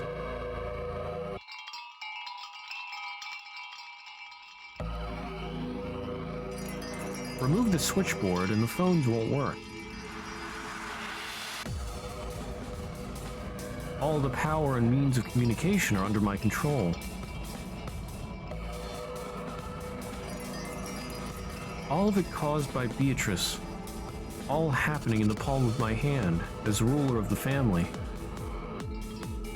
Everyone on the island lives or dies at my decision. With the magic of the gold, I can even control their minds. I will craft entire worlds with just 16 pawns, over and over. With my magic, I can craft any number of fragments within the world of October 5th, or 4th and 5th. An infinity of possible ifs. Endless fragments created within a cat box of October 4th and 5th. Or perhaps there's an infinite number of parallel worlds inside that cat box that I'm simply peering into. The plan doesn't have to be perfect. Sometimes it's precise, sometimes it's loose. Let it be hit or miss. If I get cornered, I can just kill them. Because I've abandoned my choice. So regardless of development or outcome, I will always be satisfied. Like a kaleidoscope. What will the next roulette spin turn up? Who are my accomplices? Who is a victim? And thus, a new fragment is born. What fragment shall I examine? What fragment shall I create? This is wonderful. My magic is unfathomable. I've finally become a real witch. This is a level of overhead view that humans cannot reach. This is my realm.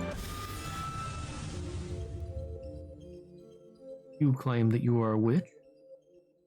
When I made my declaration, a high-pitched voice that I had never heard before answered it. Cackled at me.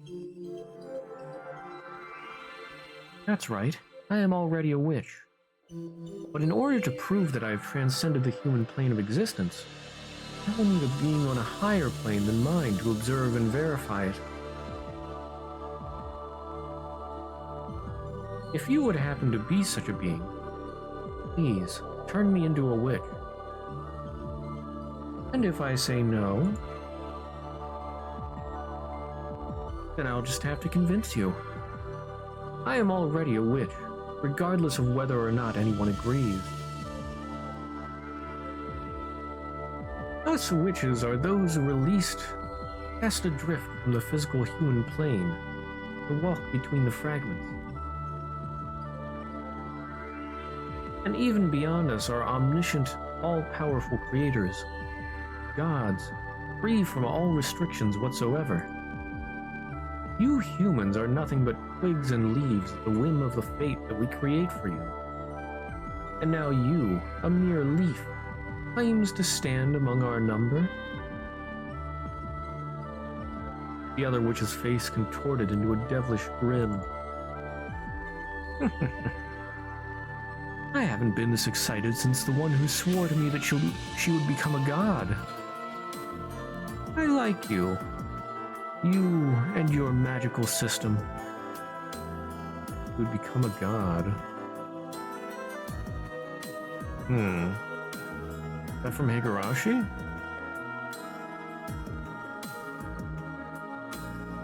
Despite being a mere human in form, you sent your mind to this plane and claimed territory for yourself.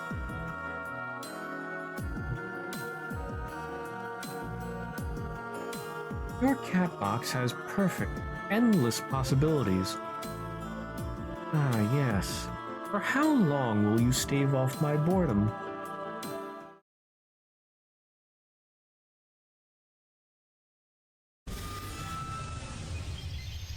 Okay, so it's Lambda Delta. Very well then. In the name of Lambda Delta, Witch of Certainty, I will accept you as a witch. As long as your absolute, certain world remains absolute, I will be your eternal guardian and sponsor.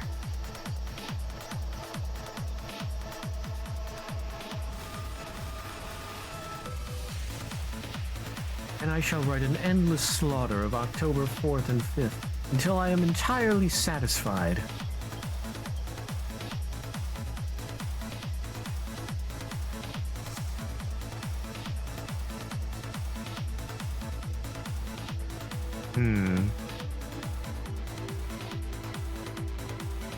Wait.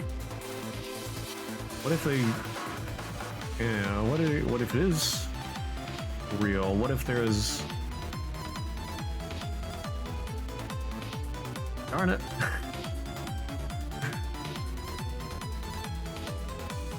I still can't tell if the higher plane witches are real.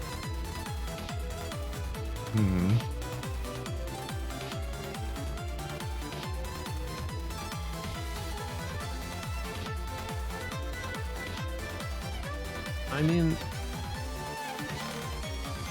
it sort of seems like they are. I don't know.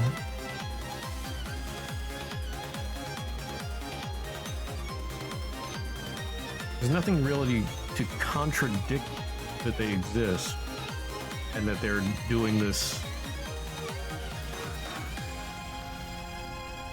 Yeah.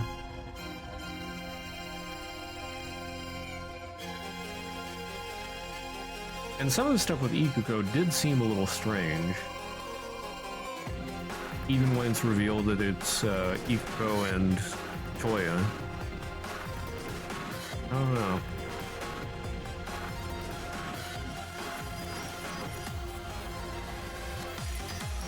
The deadline is midnight on October 5th. At that moment, 900 tons of explosive will blow up the entire island. It was 900 tons? I know it was like measured in tons, but I didn't remember it being 900. Either way, big boom.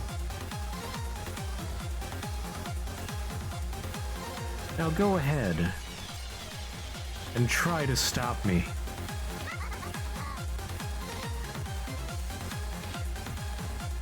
The adults will most likely gather in one place until late into the night of the 4th for the conference.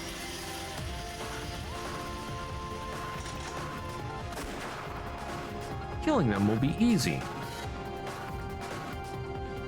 I can throw the bodies into the storehouse. I'll have already drawn a magic circle. A sawed-off rifle will blow off half their faces without leaving an obvious bullet wound.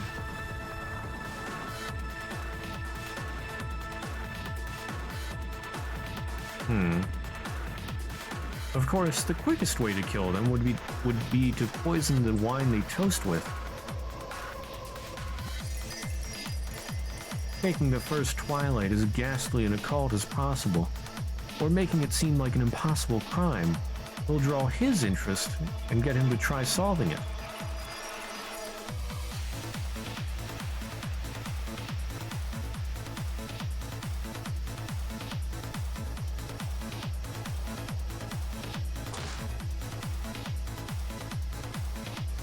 Killing Shannon or Cannon early will make moving around much easier.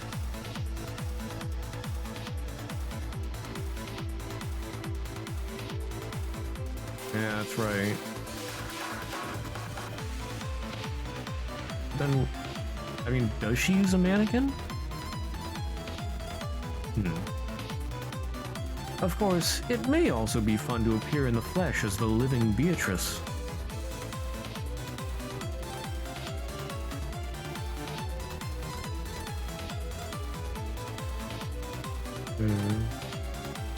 I have the master keys of both Shannon and Cannon. Yeah, because she has 2 sets of master keys. Which should allow for the execution of impossible closed-room murders. In fact, there's a closed-room idea I'm very proud of. That one, yeah. Starting from the second room, I'll lock each room with a body and a key to the room before it inside. Yeah, lock each room with a body and a key to the room before it inside. Yep. I'll put the key to the sick room in the first, and leave the door unlocked. And then I'll go into the sick, lock it from the inside, and play dead. The point is to make the first room the farthest and most difficult room to find. The sick will be easy to spot. In that room, I might make it easy to break through the seal, or break the seal through a window from the outside, for example. Oh? Okay. The Discoverer will easily get into the 6th room through the broken window and find the key to the 5th, guiding them backward from the actual loop. While that's happening, I can escape through the broken window, go into the 1st room, lock it from the inside, and play dead again.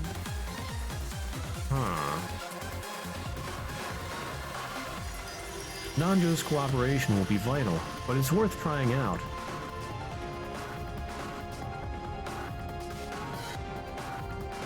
Of course, I could also lock the door and commit suicide, thus sealing the room. That's a method I've read about in some book. Tying up the gun with wire and using the recoil of the shot to knock it behind the furniture and hide the weapon. That kind of thing.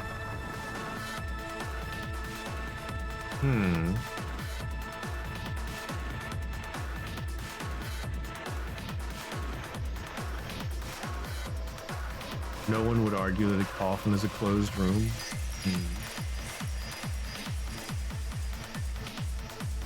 I could even leave a sacrificial stake nearby.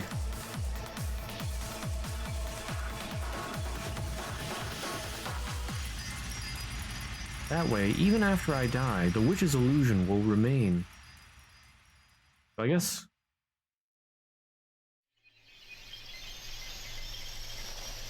Oh no, that was the first Twilight.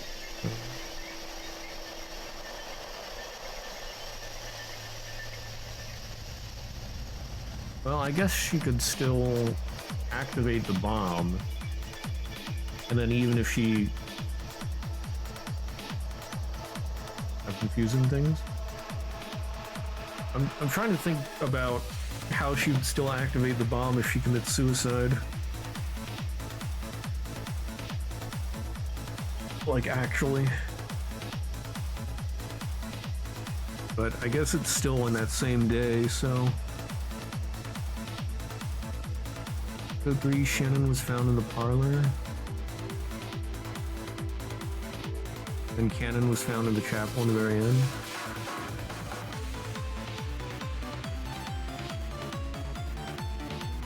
Of the loop.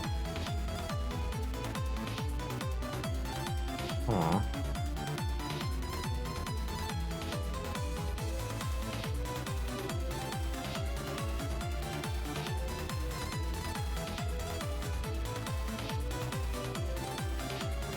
Yeah, Cannon is found dead with George and Goda in Natsu's room in episode 2. Near the very end of the second day.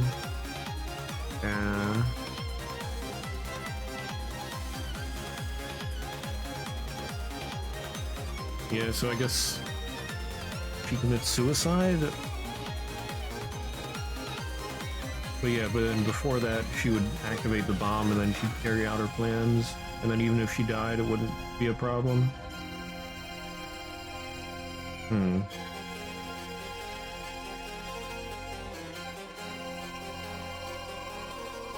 Bomb is probably on by default.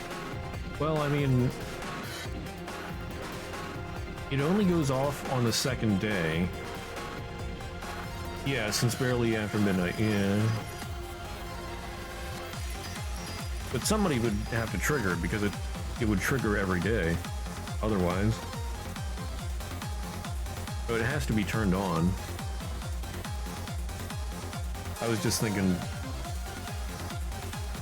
Yeah, so the first twilight happens after midnight the first day anyway.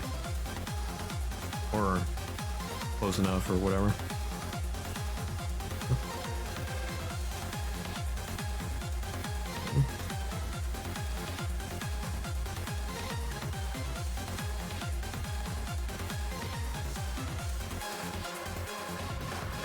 I could also put a false tag on a fake key and leave it in the room. Locking it from the outside with the real key would make them think it was a perfect closed room murder. No one apart from the other servants would be able to tell the difference.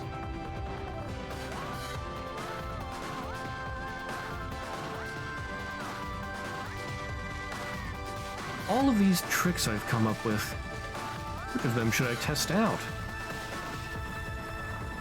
But I don't need to go through all of these laborious methods when I have the golden magic spell of matching stories.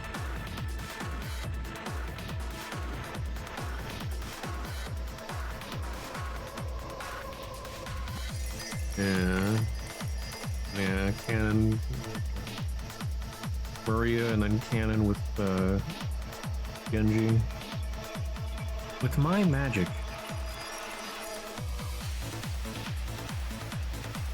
Cannon with Umasawa, I can pull off any closed room trick.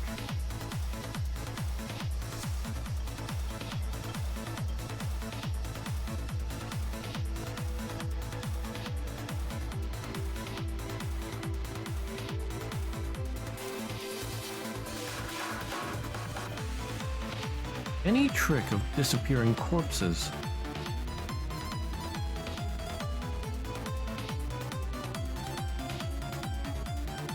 Yeah. Any impossible crime.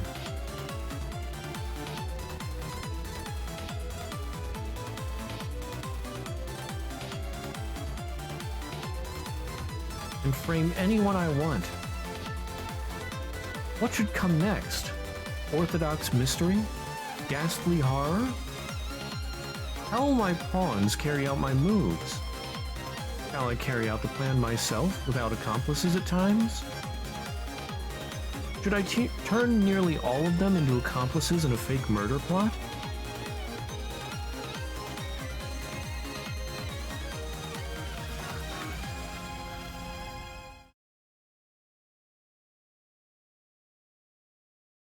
I could perhaps test them, see if they are truly up to my expectation.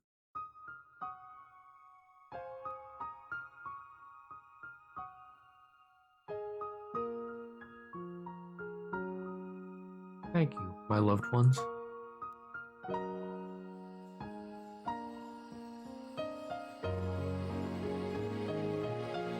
Thank you for loving me, despite myself.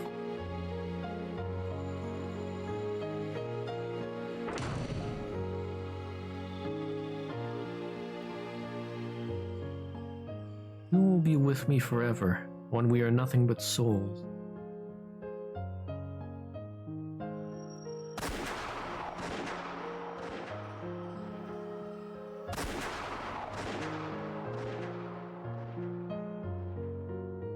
You would give up your lives for my sake, wouldn't you?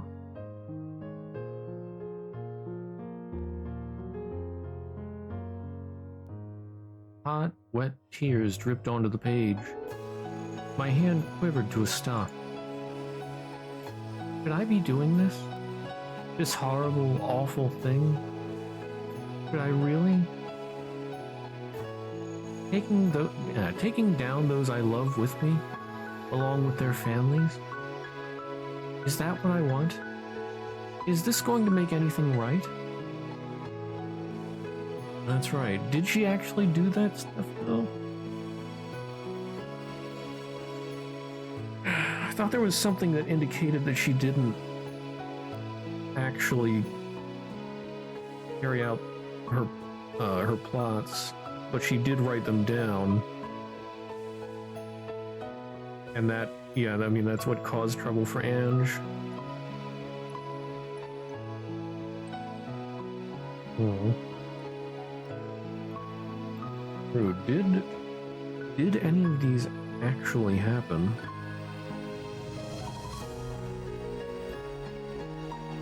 Sort of ignored that point up to now.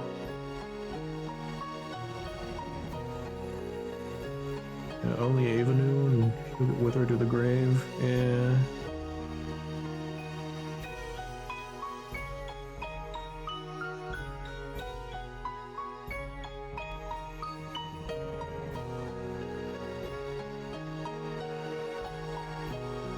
I turned away from the page, and all I was greeted with was a mirror. And all it reflected was my pathetic, sobbing face. Of course not. This can never be right.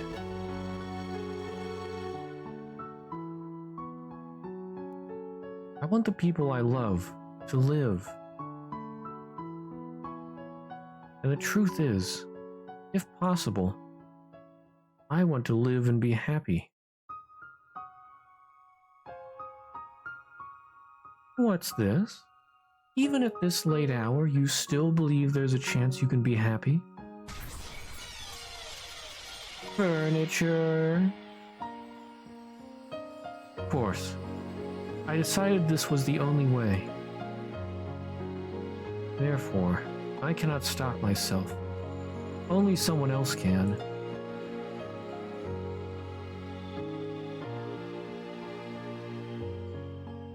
Rule Z. Someone please stop me. I won't pray for absolute certainty. I want you to solve it.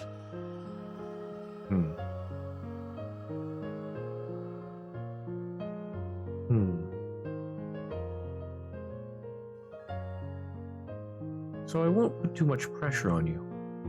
Winning by killing everyone, or losing by having my mystery solved, are both outcomes I desire. Yeah, the rule Burncastle can never understand. I see.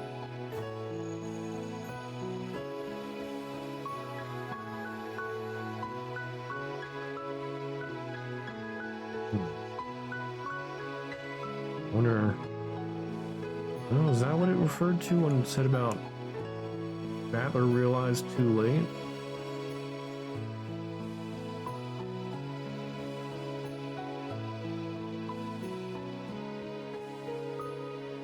Enzo claimed that solving the epitaph would take a miracle, that it was a bet that harbored the magic of miracles. Somewhat.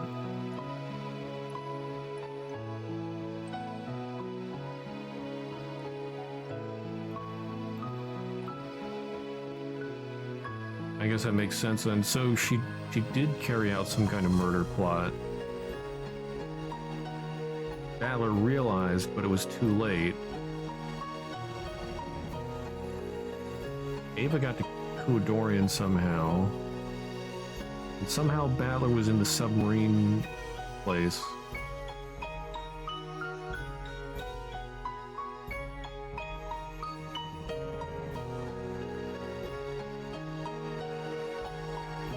I wonder if Shannon made it out, though. But maybe threw herself overboard in the boat.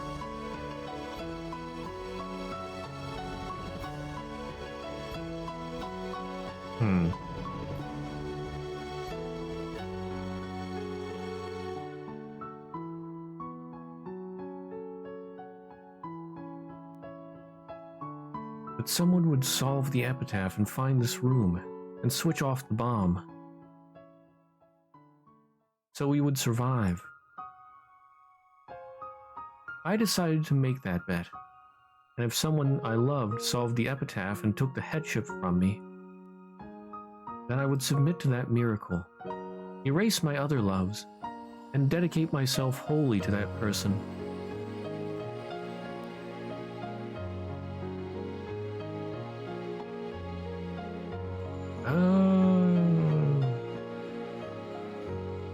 That makes more sense about the love that was lost then.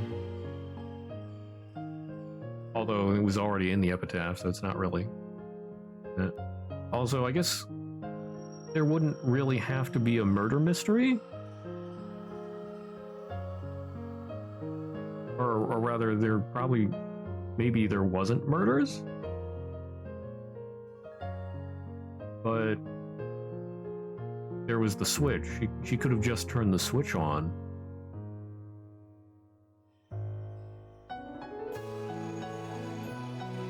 And maybe that's why Ava was at Kuadorian. Maybe she found Kuadorian or something. Just was happenstance. Battler found out, but it was too late. So he was down there. He solved the epitaph.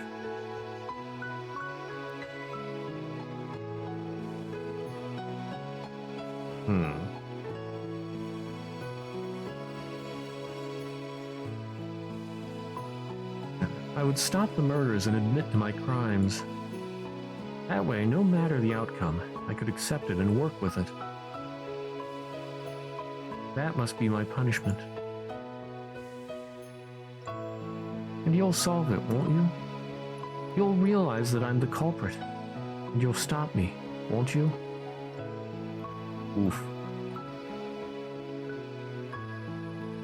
October 3rd, 1986. I dumped all the bottles into the ocean. If such a wish can't come true, then let us be happy. Or let us all be happy in the Golden Land.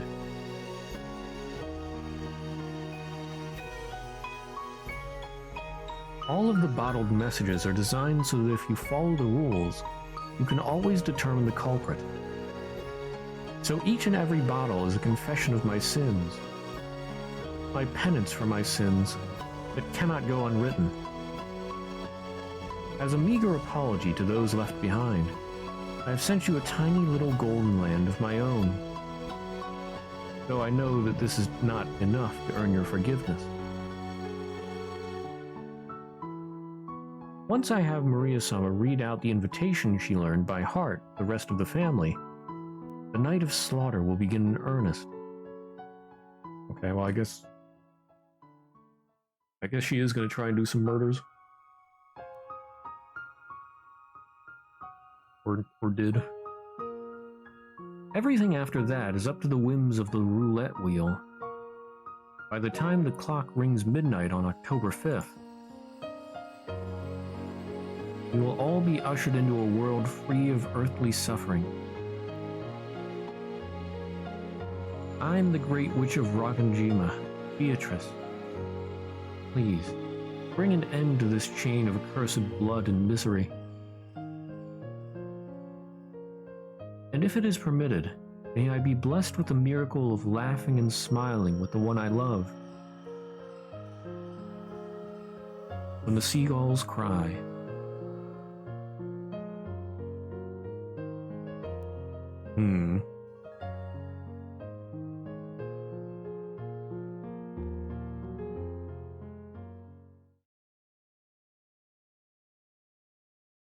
Afterward. So that's all the information I get. Yes. Thank you for reading Confession of the Golden Witch. Truly enjoyed this tale. I implore you to read the Twilight of the Golden Witch manga by Natsume Kei. Ishrit. Want to PS3ified, the fan VN didn't a whole lot, mostly edited some details of Marvel's work. James did. Also want to thank Renal, James, and Orion for help with Renp. Really anything to be honest. Wouldn't have been able to do half what I did without your advice. That's nice. Oh, there's other stuff? Like, is there a tea party or whatnot? Like Terion, well, for the logo and various other assets I was missing.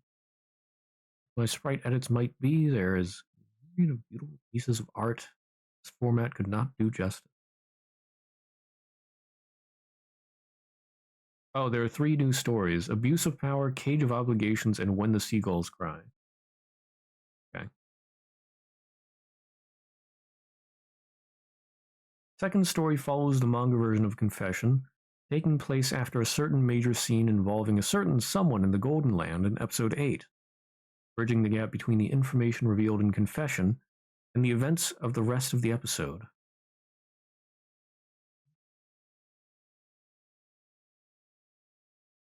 Don't read it if you're not sure what I mean. Information revealed in Confession and the events of the rest of the latter is the last chapter of the manga made into a VN. Make sure you've read Umineko fully before checking it. While it's a conclusion of sorts, it's not nearly as good as what the manga or the VN might propose, but it's still worth checking out. Alright. As for the former one, you can read that one whenever. Okay, so the first one doesn't really matter. Sort of there. Okay, Abuse of Power. The Golden Witch's Inner Darkness. The difficulty level is quite skimpy.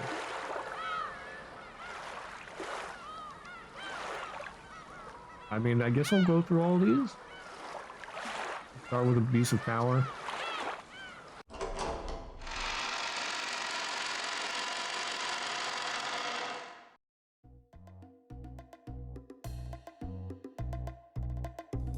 Genji-san, you are my faithful furniture, are you not? Indeed. And you will carry out any order I give. I can sort of see where this is going. Is this gonna be a goofy episode? You will carry out any order I give you. As family head, I can do whatever I want with the island and the people on it. You can. Even if I said I wanted...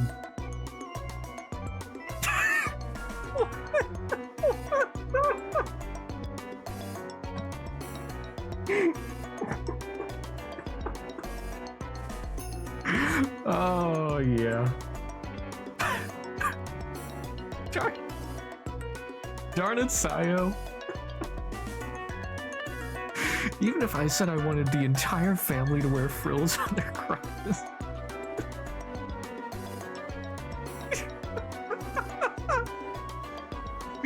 Genji's just flabbergasted.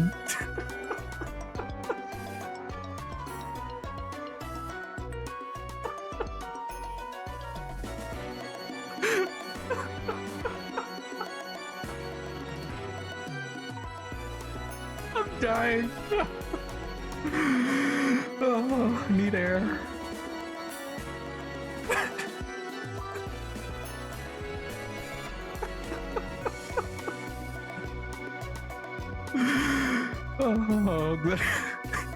Worth. Yeah.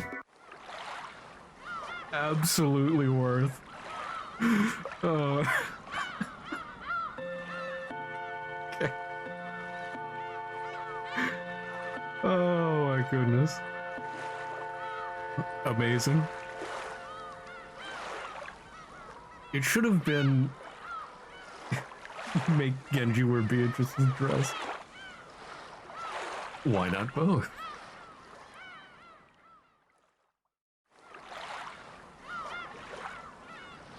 Oh my goodness. Okay. Page of obligations. Following an unwanted truth, a young girl despairs. An alternate view of a familiar scene. No more questions are being asked, but this is quite difficult for us. A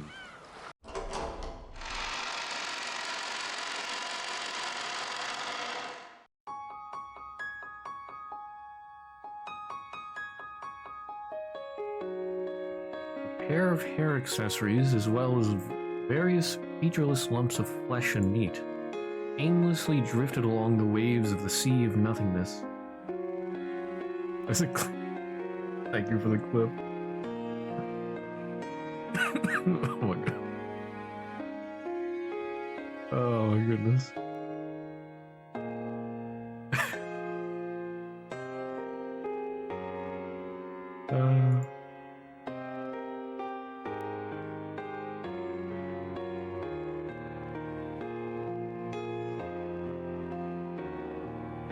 World? Slowly but surely, that lump of flesh began to remember itself from the very beginning.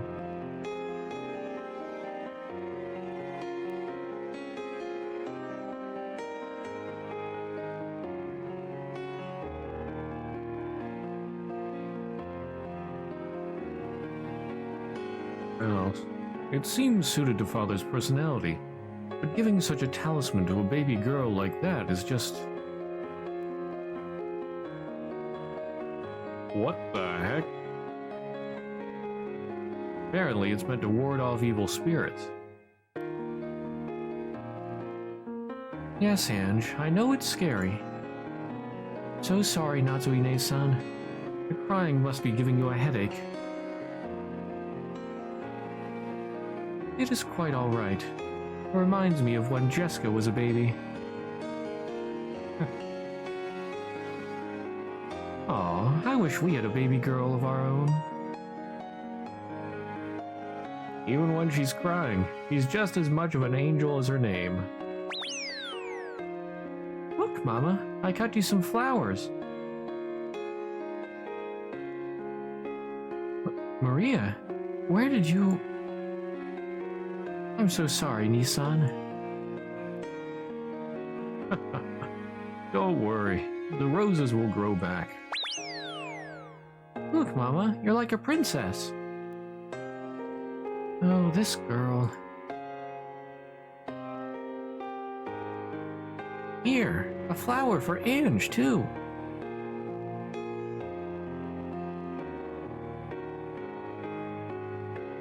You look so fashionable, Ange. That's my little sister. Well, I am the lady of the Ushiromiya house. Oni-chan, will you live at home with us now? Ange wants you to be here.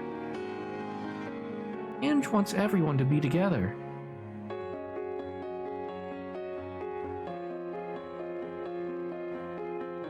Ange, thank goodness. I could feel my body being lifted up firmly, hugged roughly.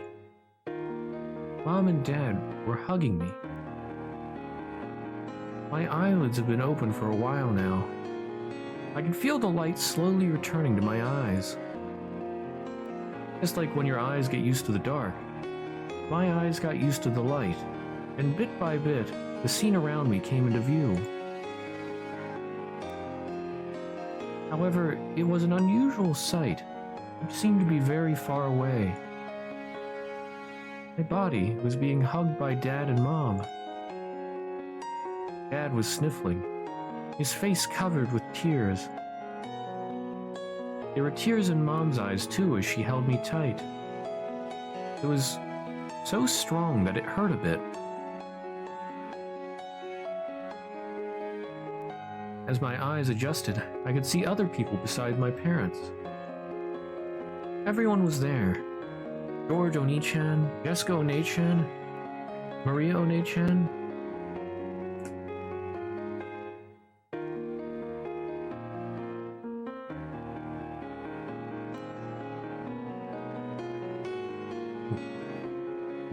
My uncles and aunts, even Sakutaro.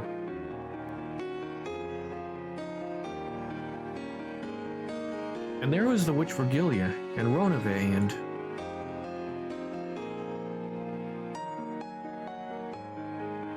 Where? You are quite fortunate. By chance, we found you drifting in the waves of the Sea of Nothingness.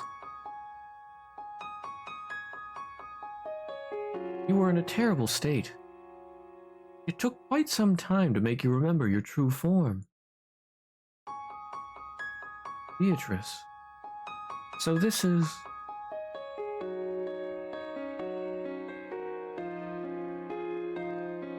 the Golden Land. Your whole family has been waiting here for you to return. We knew you would come home.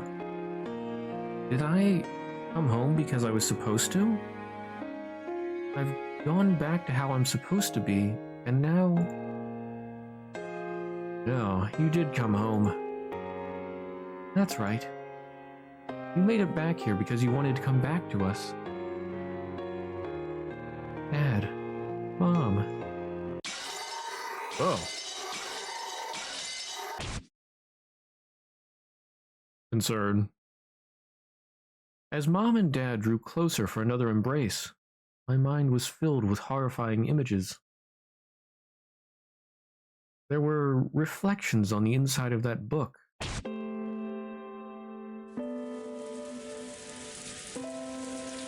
At that moment, I pushed Mom and Dad away from me and fell backward onto the ground, clutching my head. Kinda low-key know what the truth is. Yeah. So Rudolph and Kyrie killing everybody else for the gold was true. And I guess that would mesh with what Sayo was saying there. He hired them.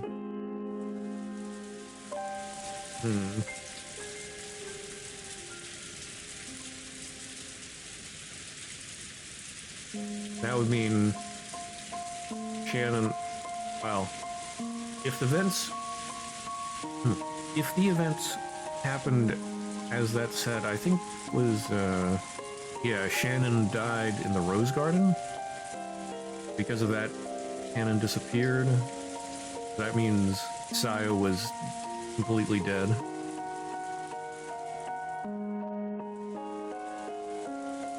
But then what happened? Battler...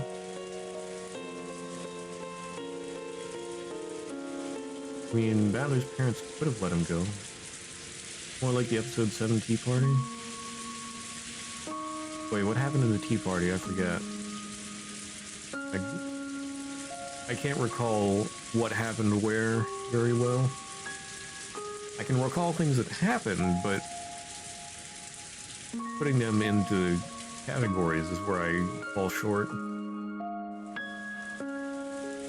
Rudolph and Kyrie killed everyone for the gold? Yeah.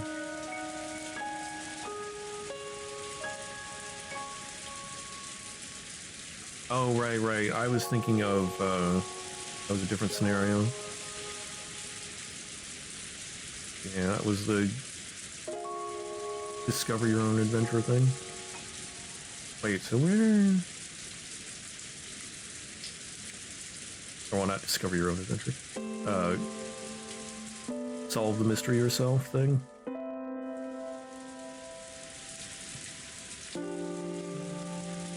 What happened to Sayo there? Kyrie shot Beatrice dead in the gold room. Didn't diamond.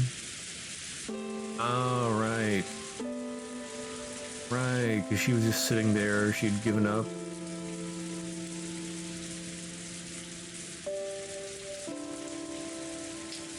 Yeah. Ava manages to make it out.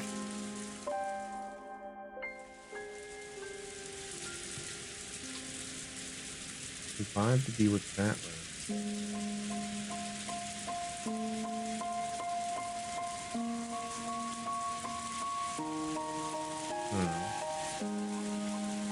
Yeah, Kyria killed basically everybody. Yeah. Then Rudolph killed George. Yeah, I remember that. I forgot about Sayo.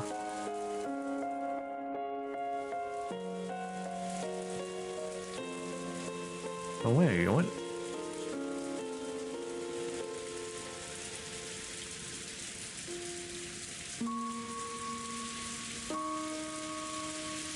Canon and or Canon must have died before then. I forget what happened there.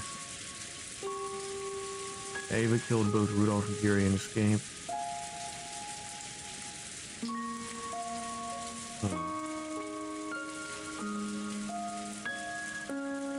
Yeah, but I don't remember seeing anything about Shannon or Canon. I mean, I know what you mean there. But did no one mention their disappearance? I guess they were busy with other stuff. Like trying not to die.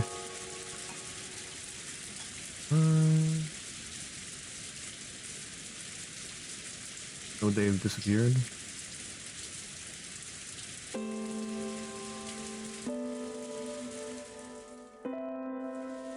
Well, I mean, with Beatrice, unless that was a doll. Oh, maybe it was a doll. Well, no, because it had to answer. Or at least I thought Beatrice spoke.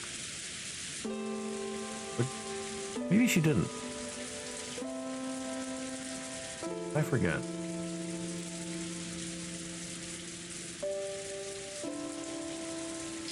Yeah.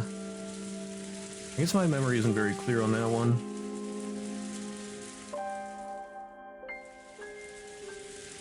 The obvious point.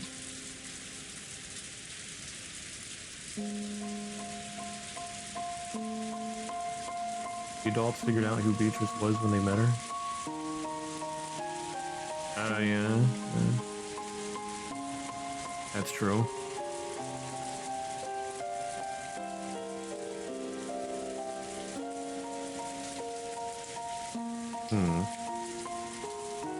And it would make sense for that, or for nobody else to mention it then.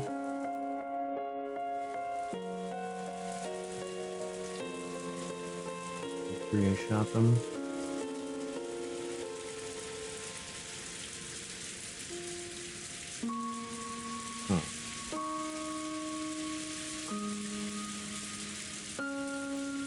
Yeah, I just remember the main points of that one. Where Fury and Rudolph killed everybody. I remember the scene where Rudolph killed George.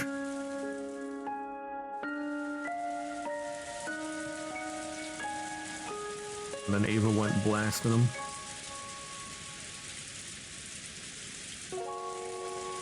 Anyway.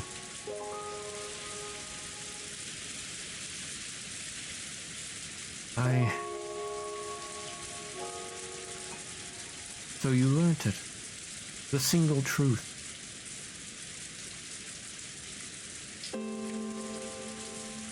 Mom and Dad's faces darkened. As did Aunt Ava's. However, Ryuto's eyes only widened in shock.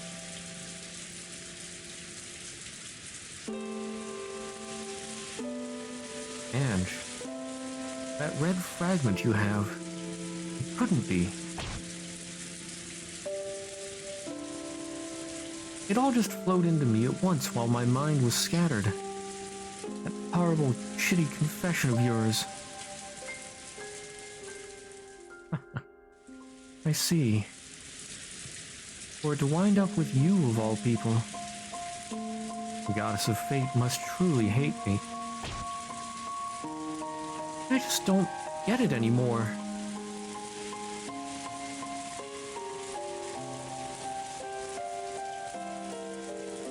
What am I supposed to believe in?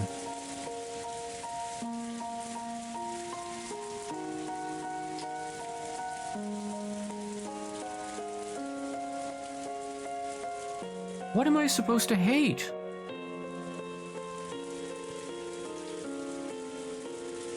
What am I supposed to do?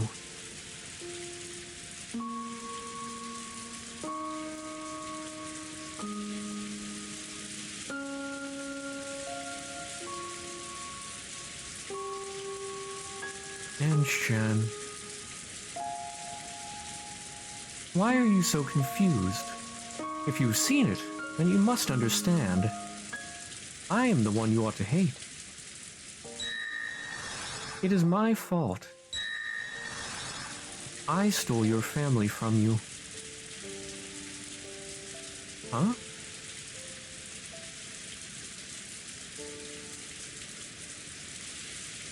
I stole your family from you. As well as the future from your family. What is that? A joke? You're going to tell me that it was a witch after all? That it was a witch's fault and nobody is to blame?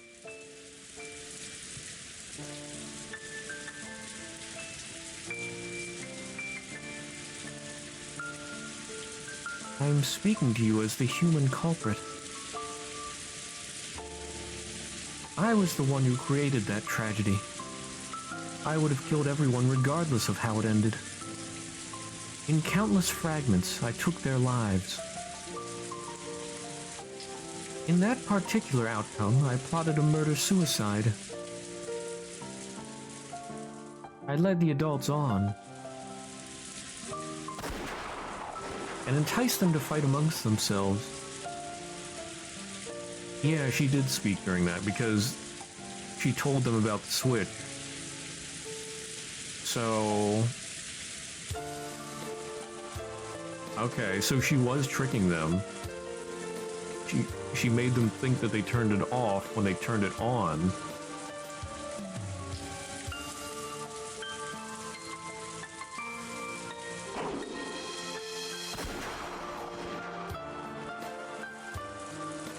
I took the lives of all the others for my own personal reasons. Oh wait, I forget exactly how that went. There was some back and forth with that. Did they... She might have told them the truth?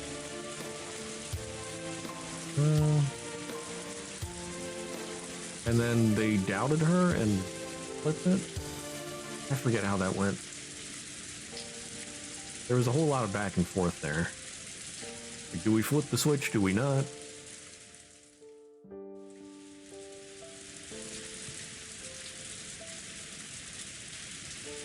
I mean, Beatrice wanted to be stopped. So... I don't know.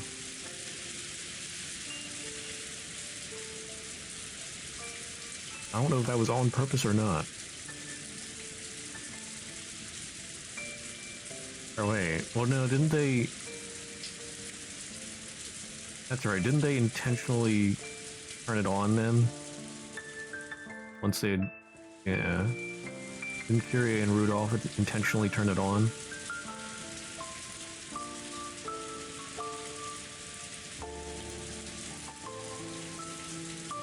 Or somebody there did, I think.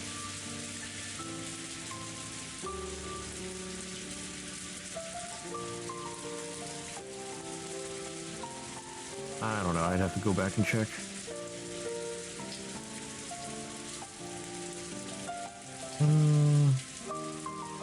Yeah, if I had not set up that plan, the tragedy would not have occurred.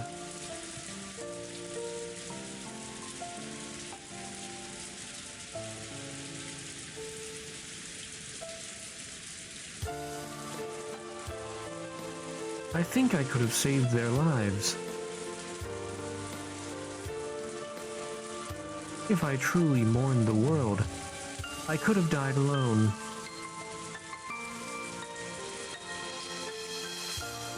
If I died, would he cry over me?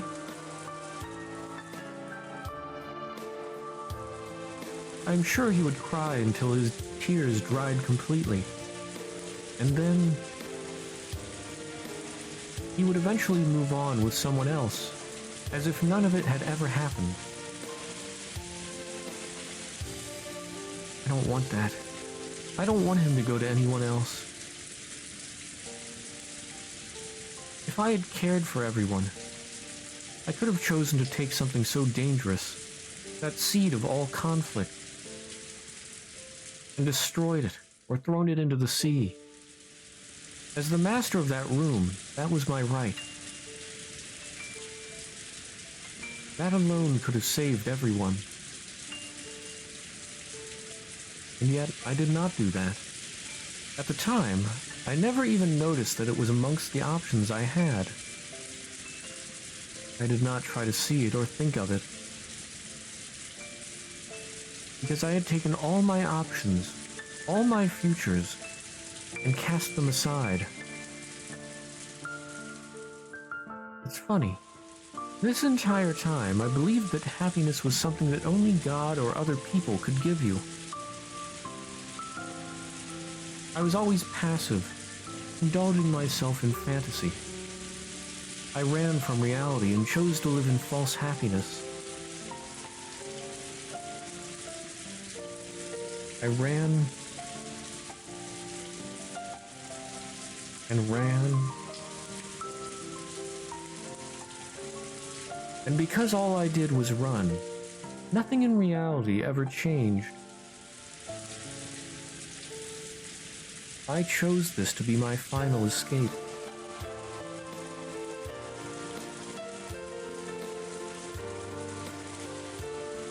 So listen, Ange. If I had lived in this body, I could have experienced untold happiness.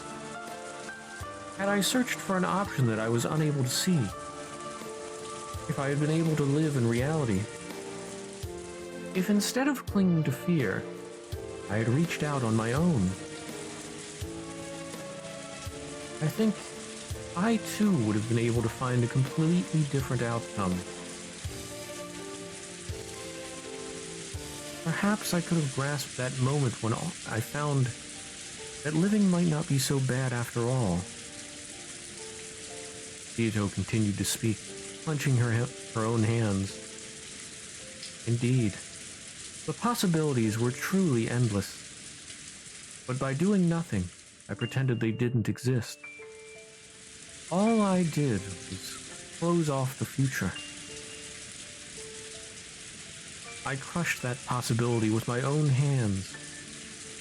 In my own selfishness, I dragged everyone's futures along with me into that dead end. I don't ask for your forgiveness. Hate me if you must. You have the right to despise me for the rest of your life. I'm sorry, Ange.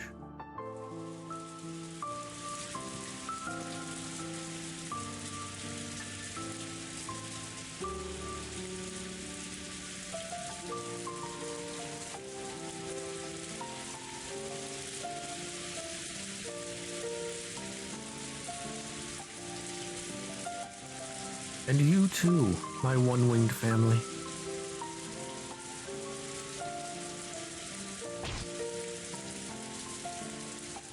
I continued to wail, hitting at Beato's chest. Ange, don't be mean to Beato. It is all right. As I continued to sob, no noise was heard in the garden, except the rain hitting the ground. Until...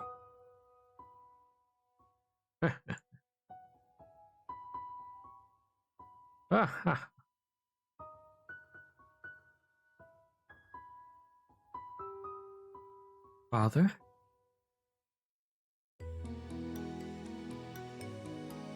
Beatrice, I will not allow you to place all the weight on your shoulders alone. All of these sins have root in my mistakes.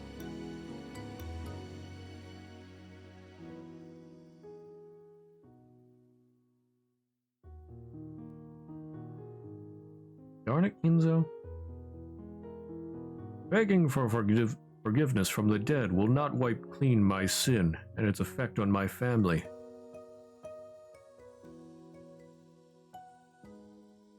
It was I who set Beatrice on this thorny path.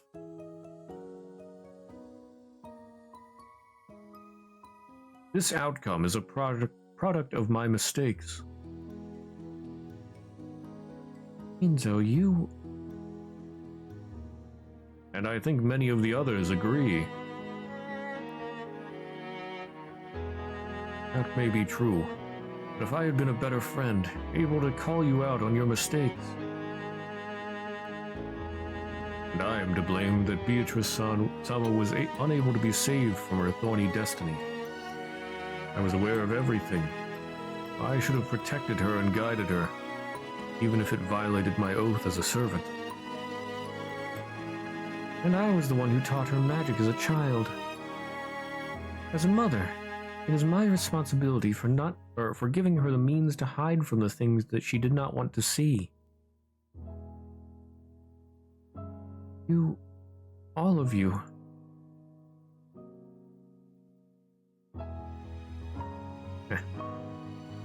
That's right. There isn't even room for excuses. We're sorry for not being parents that you could be proud of, Ange.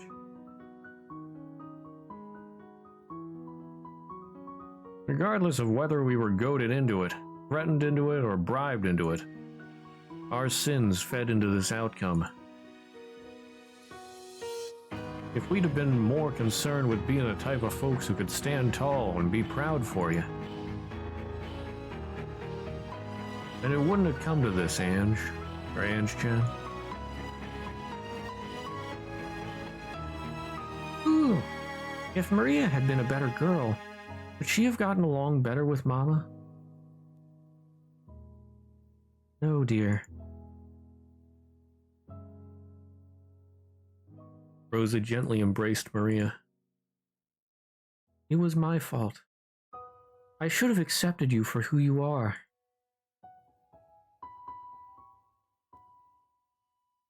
I think if I had paid more attention to my girlfriend,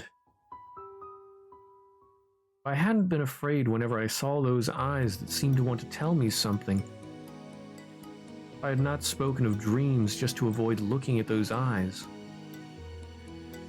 if I had been a stronger man who she could have trusted and relied on, then maybe I could have saved her.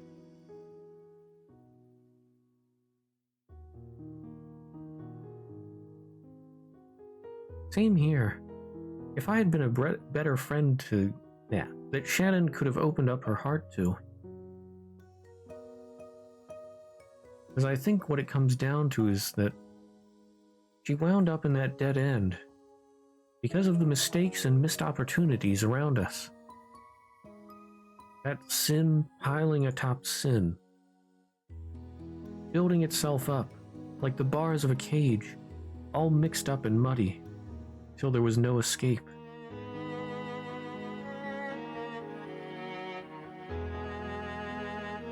Yeah, I think I get it. That tragedy wasn't the fault of any single person. It was the karma of this entire family, all tangled together. A predestined fate. If everyone had been able to choose the option they couldn't see, as Beato said, and removed that cage around us, then a different future would have been possible. And though that could never come true, no, maybe because of that, Oni-chan wanted to show me those sweet dreams inside the cat box.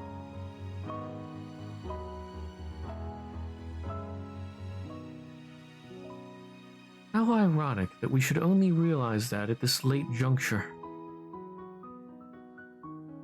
It's because we're here. Here in the Golden Land without any constraints. We're finally able to admit our wrongdoings and forgive. Perhaps it would have been beyond us, but I would have liked for that to come true while we live, so that we could have seen that future.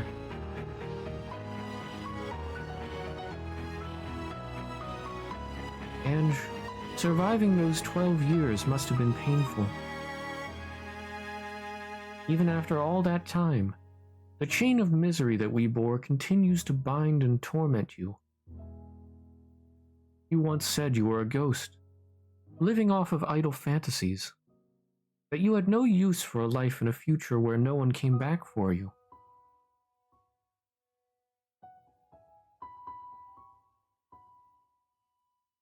And you're just like me. So listen to me. It may plunge you into the depths of agony again, but listen to me. You must live, Ange.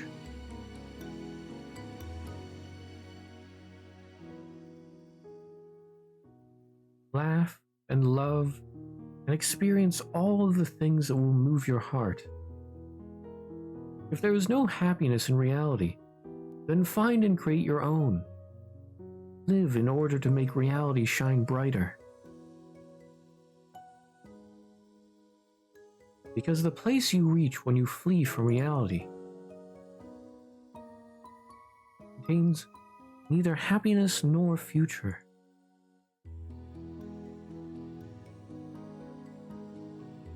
At the very end, you may have faced the truth head on.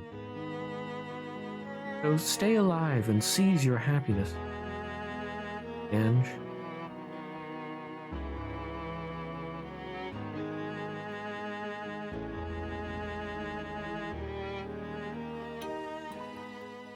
Oof. Nice.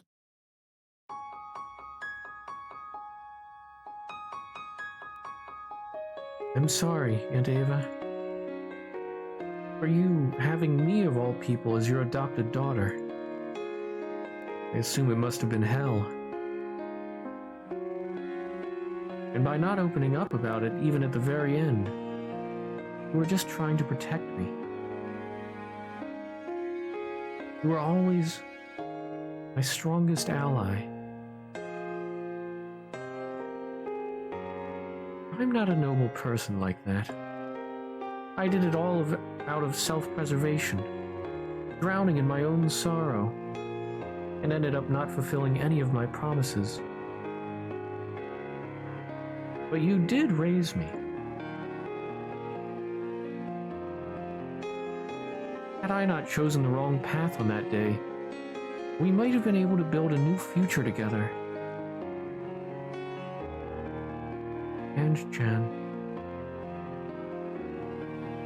I'm sorry, and thank you,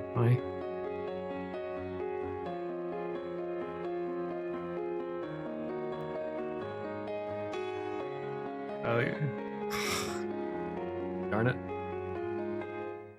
It got to me a bit there. Thank you, my second mother.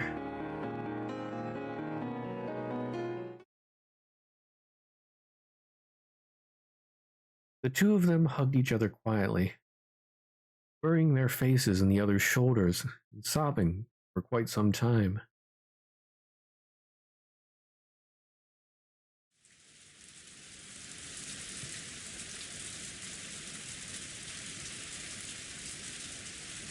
Rattler stood alone in the rose garden maze, letting the rain quietly fall on him. After searching for some time, Ange found him.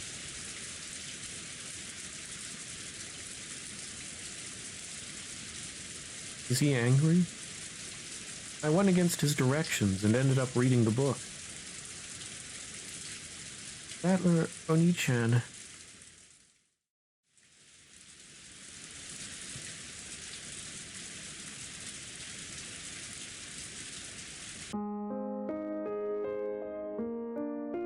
Hey.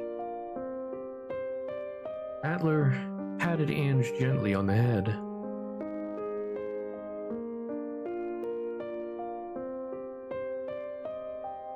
I was never trying to force your decision. It seems like my game failed to make its point. Because regardless of if you take a peek into that diary, I have no right whatsoever to blame you.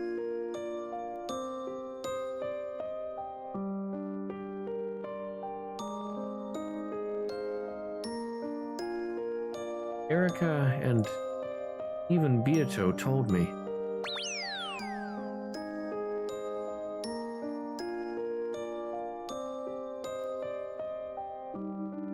Was it that told me I should just write a letter saying I like you? Don't say anything to her, I will. Actually, I have something to tell her as myself. Huh? What Ange wants is neither consolation nor trickery. She wants the truth concerning us all. Huh?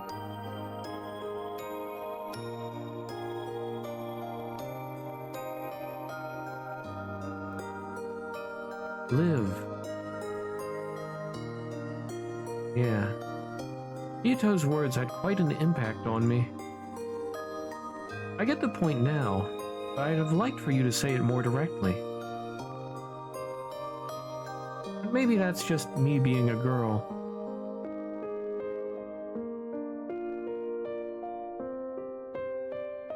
Huh?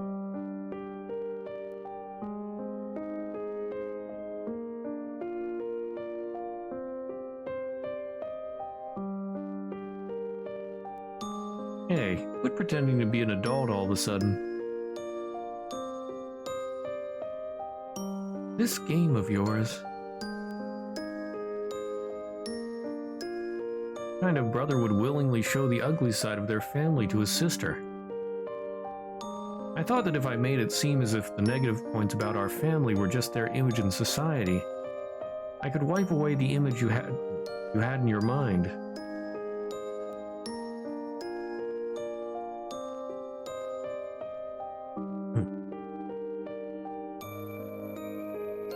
Yeah, so that's why it was so cut down.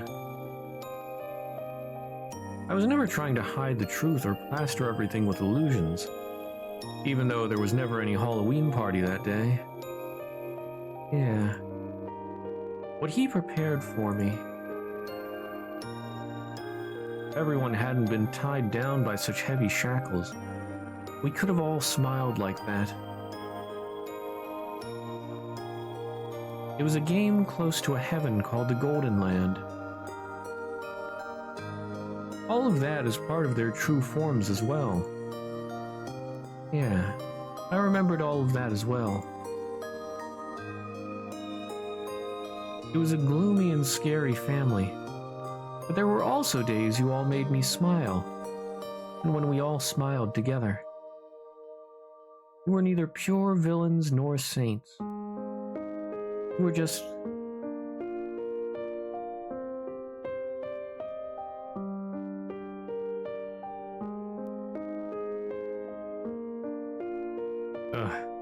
Getting to me again? You were just my family. With a lot of thoughts and problems of your own.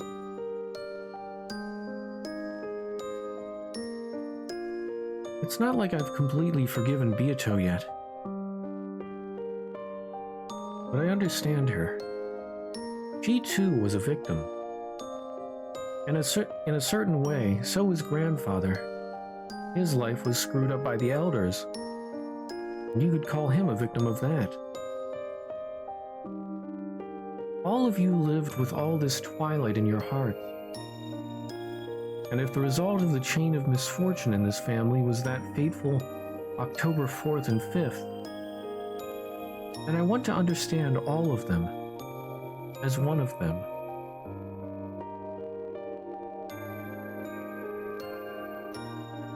This is my first step in cutting this chain of misfortune. I finally feel like facing you all. not as culprits or victims, but as my family. Thank you, Oni-chan.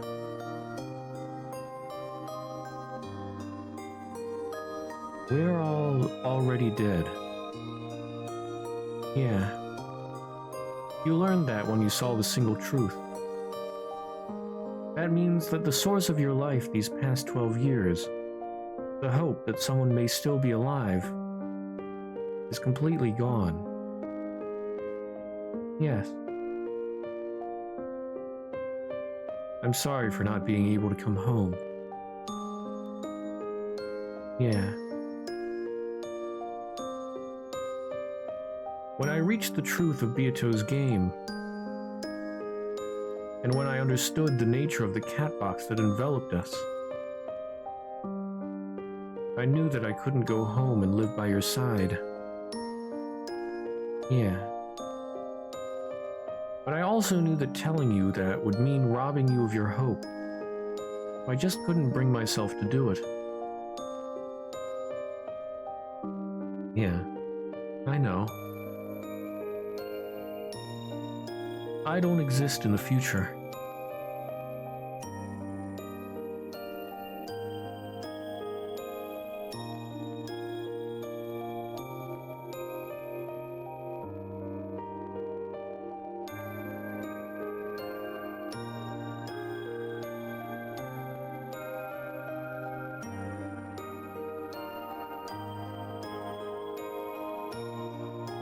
Dang ninjas cutting onions.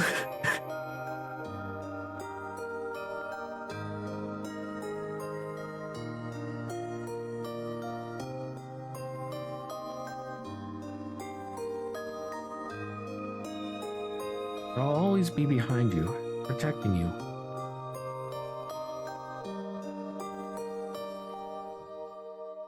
Because I wish for your happiness, together with all the others.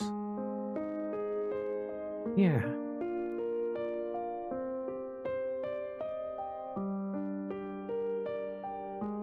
What will you do now? Tell the truth. I have no idea yet.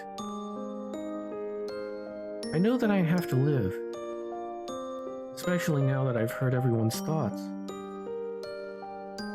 But it's not like there's anything I want to do with my life. I live just to learn the single truth. And now that I know it, I have no goal. And how about starting by putting one of those... Darn it, Battler! Oh, darn it, Battler.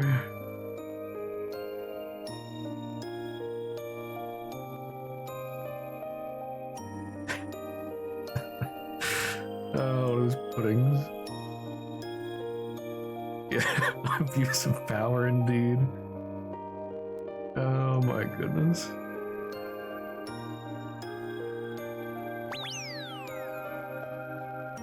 Yeah. What? Do you honestly want to make a young girl do something like that? Just go back to making fun of my hair. Well, sometimes it's just nice to live while searching for something you want to do.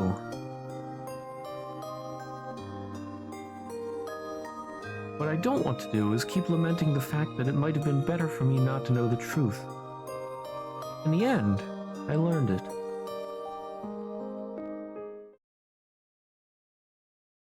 Another thing. What happened to the Book of the Single Truth? I gave the key to Bernkastel, then... Lambda Delta suddenly?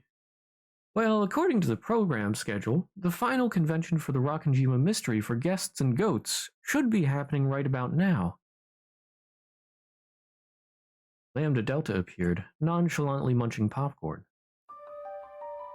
Since they wanted to present all the illusions before opening the cat box, we should be heading for the climax right now, right? If it's over, then the long-awaited opening of the Book of the Single Truth has finally come.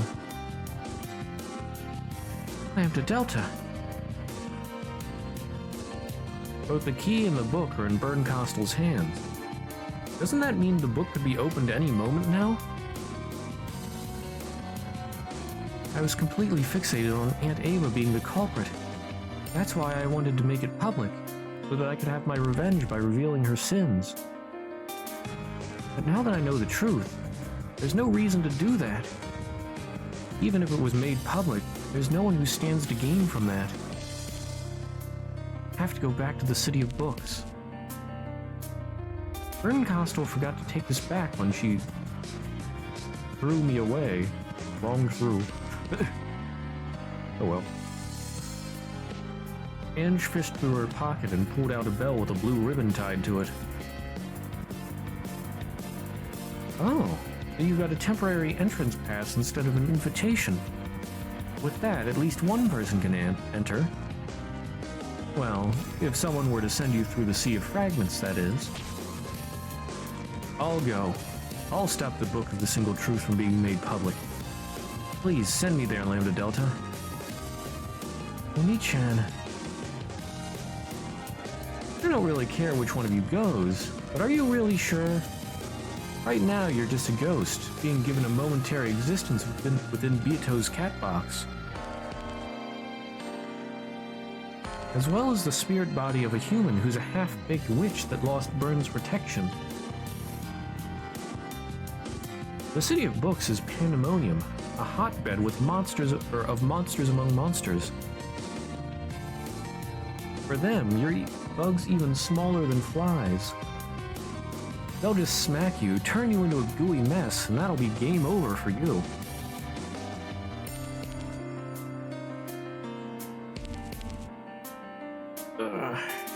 That may be so, but what's to be gained from standing around here? If the single truth is made public and the cat box is opened, we'll be like that anyway. No, this is even worse than that. This is about Ange's future. If that truth is made public, then people will question Ange even more than before. She's surrounded by that, even after she decided to live, and she might end up turning back on that. I'll protect the future where Ange strives to live. My final duty as your Oni-chan.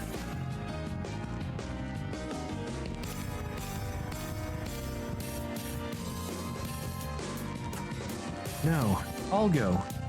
I'm not placing this responsibility on you anymore.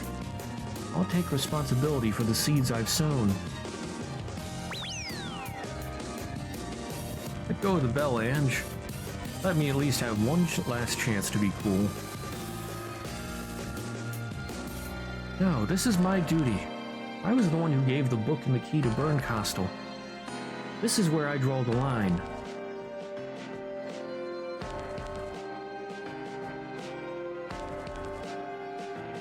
Yeah, this is like the same thing, but I wonder if it's going to tell us how they got the second bell.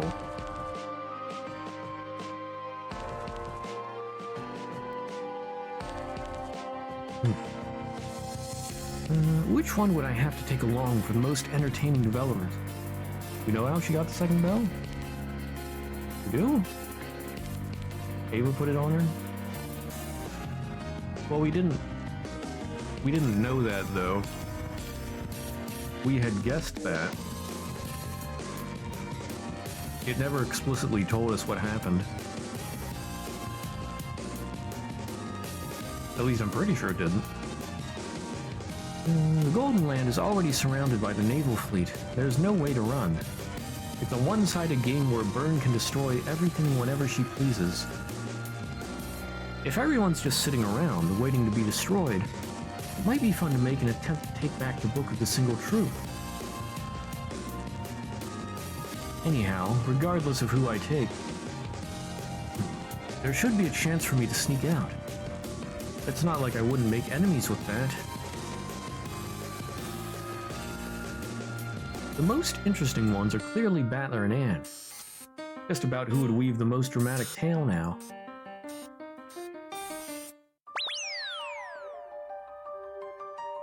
The constant jingle-jangling is really pissing me off. Can't these two get along? I can't even think straight like this. The constant jingle-jangling? Gasp! Is there a second bell?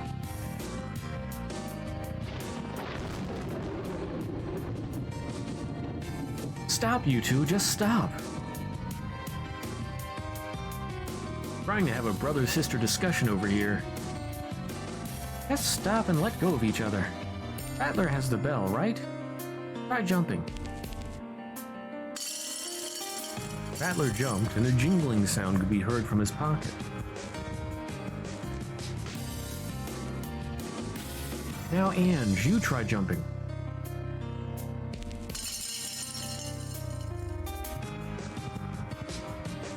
Ange jumped, and a jingling sound could also be heard from her pocket.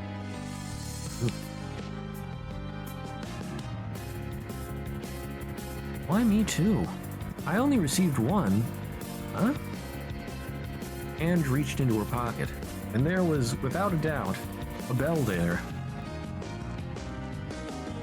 I wouldn't know why. What matters is that you two both have permission to enter now. There's two of them, you have no reason to fight with each other. This game has always been for you two's sake, so just go already and bring an end to it together. Lambda Delta.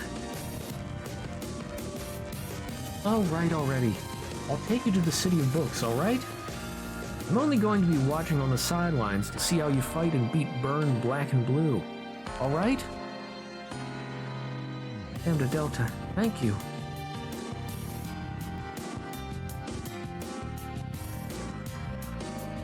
You're going, Ange? Everyone?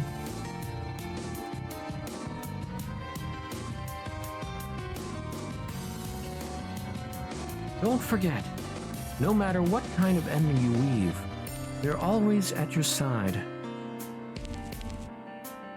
I turned back and nodded in response. Yeah, I won't let this game, traded from the truth of everyone's hearts, ever be denied.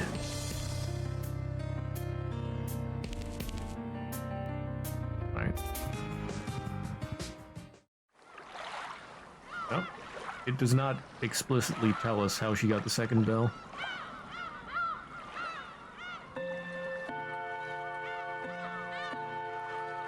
And now, it's time for the seagulls to cry. Good evening. Waking up from a nightmare, the girl finds herself in a room full of bodies. The difficulty level is non-existent. After all, this is the truth.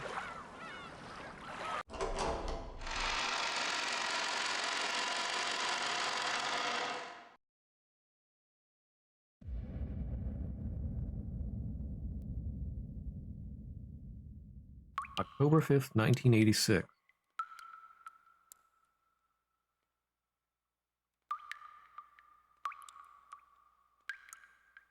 From the moment she explained about the bomb,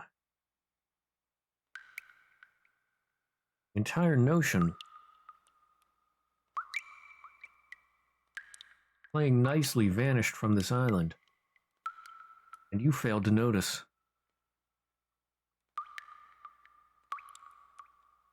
Okay, it's just going through their conversation. At this point, either seize our billion yen, or we die trying.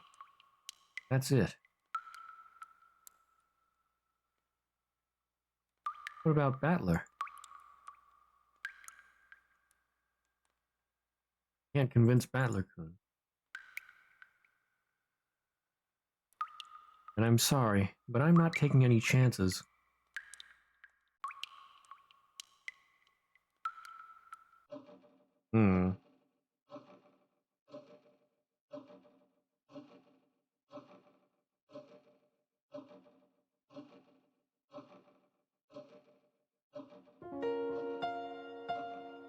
Tick-tock, tick-tock. My eyes opened wide. The mechanical sound of the clock was the first thing I heard upon waking up. What time is it? Where am I?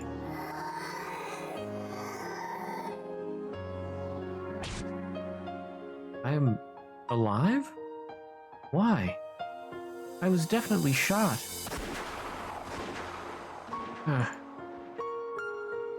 Shoulder. No, the collarbone. Is it broken?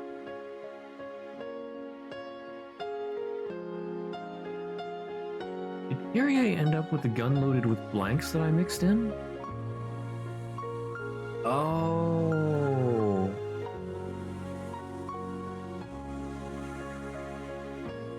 Aw.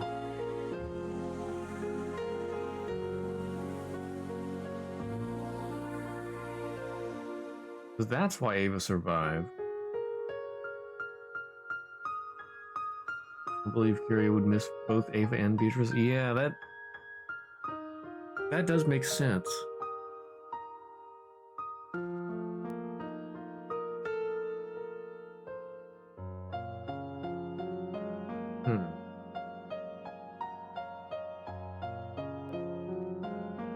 What happened to Rosa and Hideyoshi though?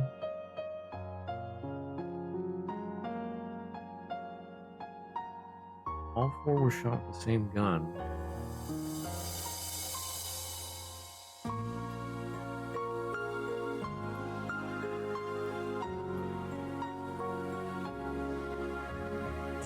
Who did she shoot first?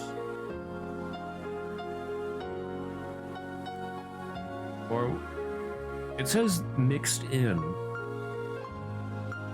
Well, then again, it could just be that gun had all blanks but was mixed in with the other ones. I don't know.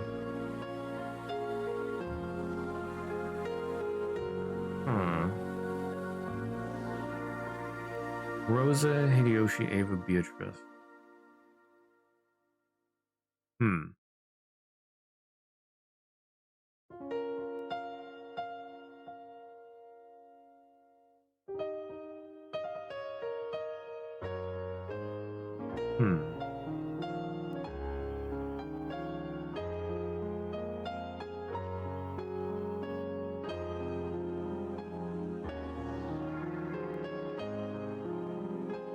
I mean, I guess a blank could kill if it's close enough.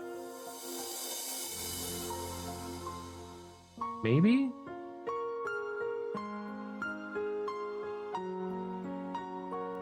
I mean, it at least had enough power to knock people out and break a collarbone. So, yeah, it must be the type of blank that, like, actually has something in, or just like not a real bullet.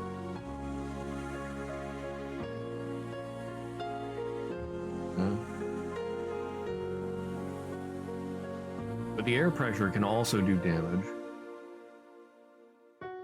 You just have to be close.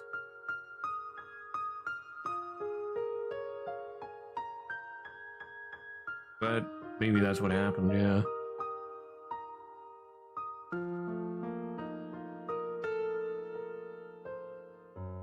The damage is on my collarbone. Quite a big one that I'm biting open my lip. Alive.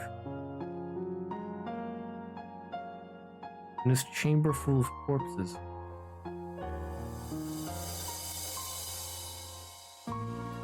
Can't convince Batler. Sorry, but I'm not taking any chances. Likely all over already anyway. I lost when the epitaph was solved. Now they'll murder anyone who stands between them and the gold.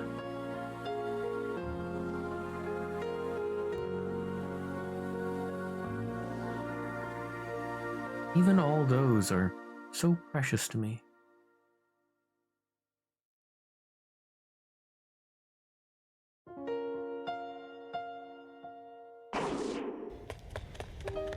I took the head's ring off my finger and threw it against the floor before rushing out of the room. I won't let them die. I won't let them die. I won't let them die. The gambling is over. Nobody has to die anymore. Live.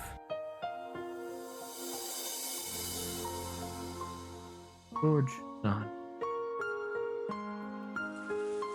I covered my face with the palm of my hand, letting out the tears that welled up in my eyes. The ring that he gave me touched my face, reminding me of the love I felt for him.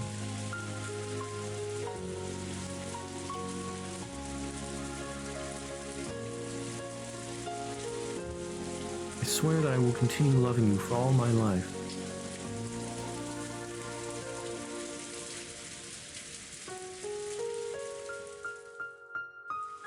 I have to go. I clasped his hand in mine for the very last time before running away. Hurry. They won't show any more mercy. Or they won't show any mercy. Adler-san and the others might already be in danger.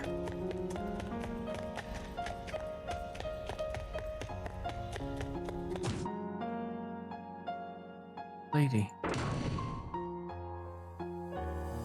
Where? Where are you, Battler-san?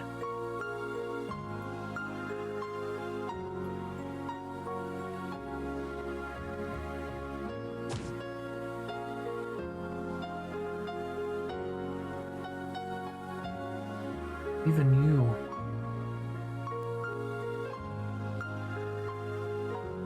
Maria.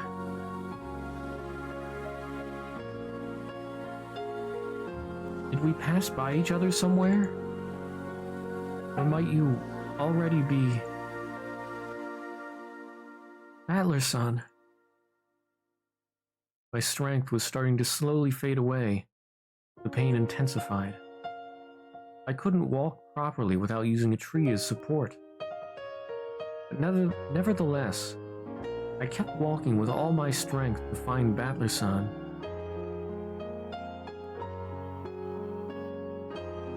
I went back down the stairs, toward the place where I should have met my end. The door of the gold room was slightly ajar.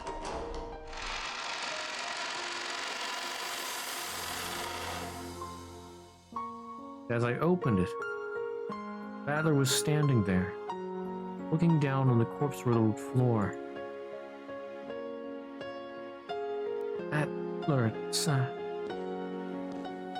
Footsteps. Someone's coming down the stairs. No, he mustn't. What?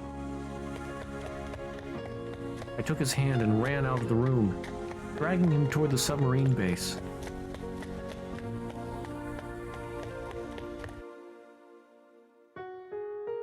I wonder if that was Ava.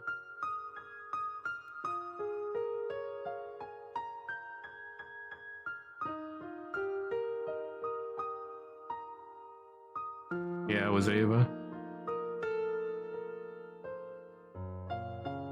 Ava entered the room and picked up the gold ring that was at her feet.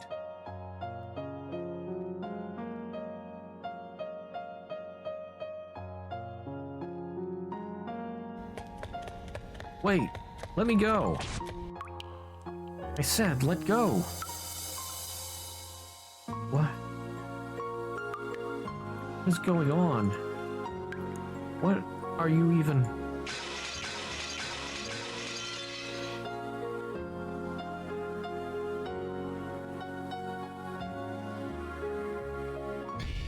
Oh.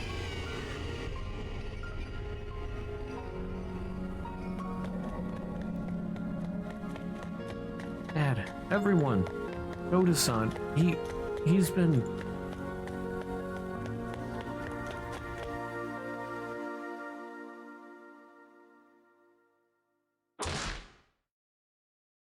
Jessica. I have to let everyone know. Kyrie-san. Maria's in danger.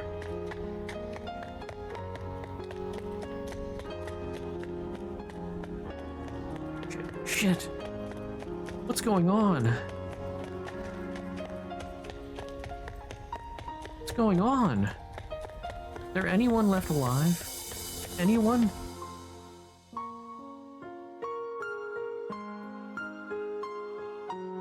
They're all dead.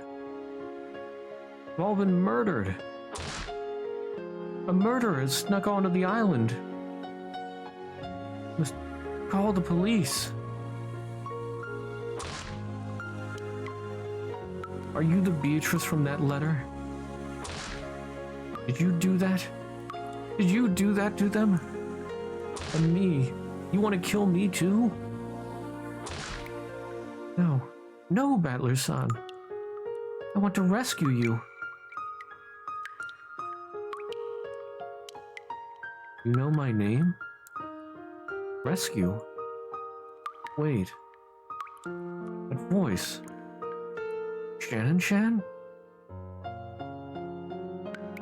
The witch covered her mouth in a swift movement.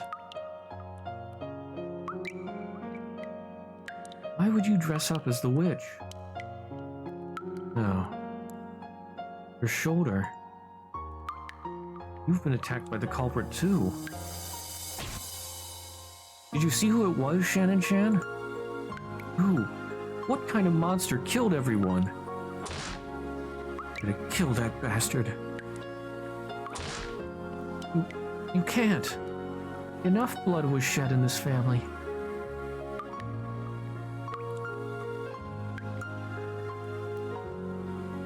In this family? You mean it was all that damn geezer's doing? No, please, Battler-san, stop thinking. Any other corpse I haven't seen would be. It can't be. Wouldn't do such a thing. Why? Why did this happen? Among family. So stupid.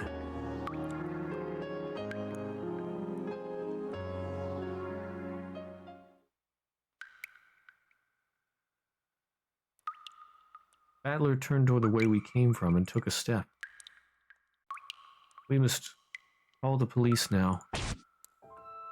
We mustn't go back. We'll be killed.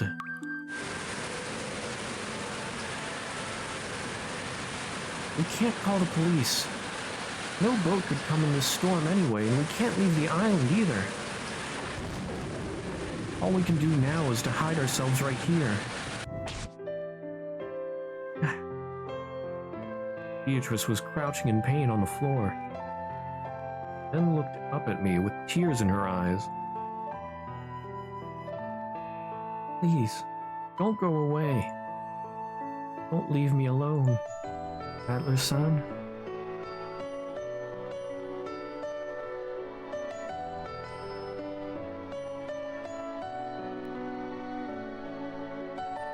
If we follow this underground tunnel to the other side of the island, there will be a boat.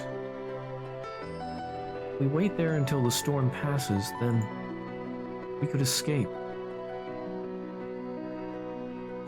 Can't we do anything to capture the culprit before escaping? It's all useless, I think.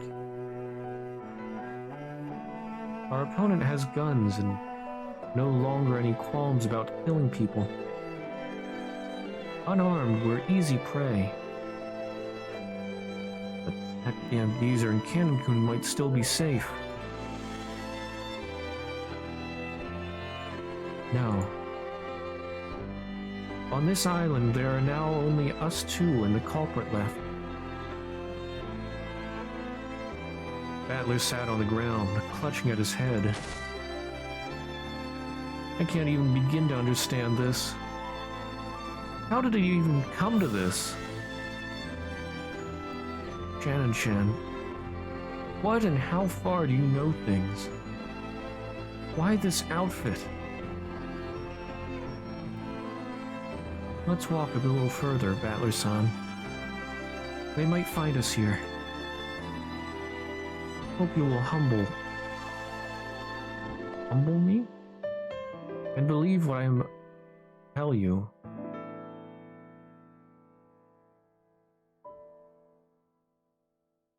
Battler-sama. The girl disguised as a witch grabbed the hems of her dress and gave a small, dignified bow.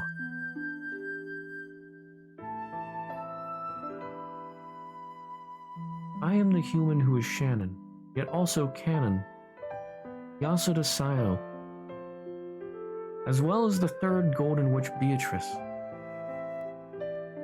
I have eagerly awaited for your return. Shannon, Shan?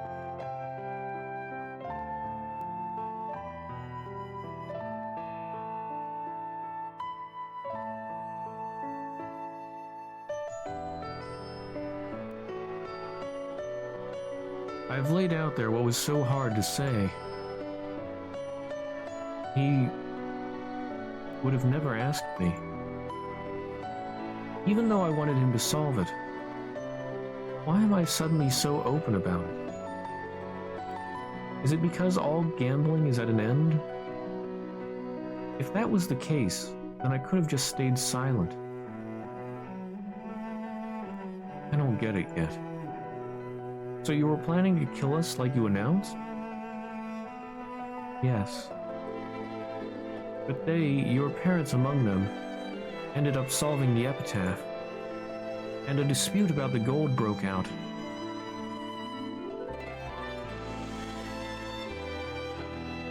I foresaw a quarrel like this, yet I didn't stop it.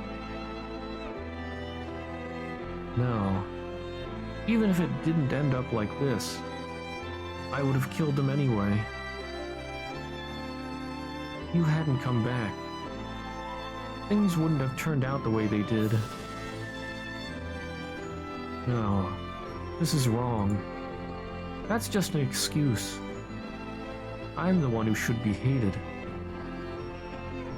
So many things went just like in my plans. That is why this tragedy is my sin. I was even planning on killing you. It would be fitting for you to kill me right here, or here right now. The both of us fell silent for a time. But then, Battler broke the silence. Planning on killing me, right? I don't quite get it. It sounds like you were in a lot of pain, right? I wonder if I'd solved the epitaph, if then I could have saved you. I don't think you've sinned. The plan fails. It's just an attempt. Or something like that. Besides, aren't you trying to rescue me right now? From the very beginning, I've managed to calm me down a little because you're here too. Thank you, Shannon-chan. From the very beginning.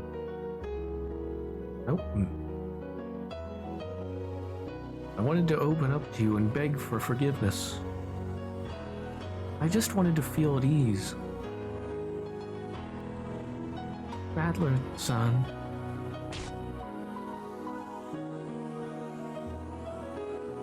Hey, it's alright. Your shoulder hurts, right? Let's rest for a bit. Let's see. I still have that candy that Maria gave me. There were so many mysteries that I wanted to talk to you about. So many things I wanted to talk with you about. Sharing a candy together, cuddling our bodies together. All of it filled me with bliss.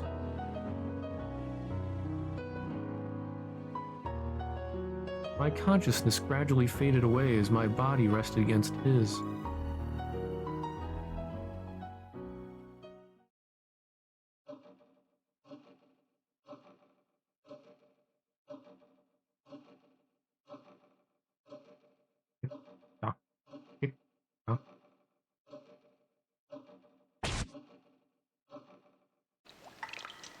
Ah,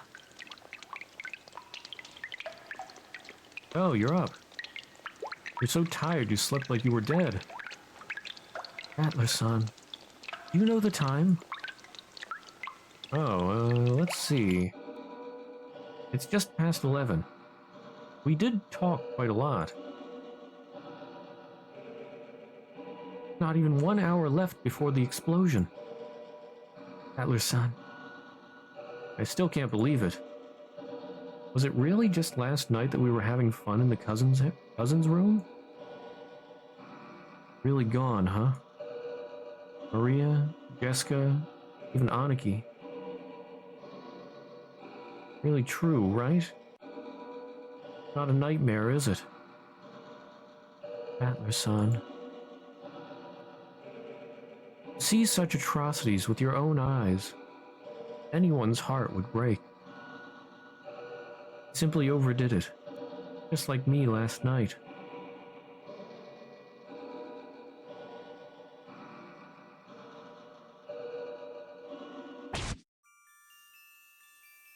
What's this loss of spirit, Battler?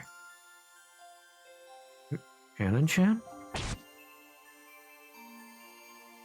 I am not Shannon, for I am the Golden Witch Beatrice.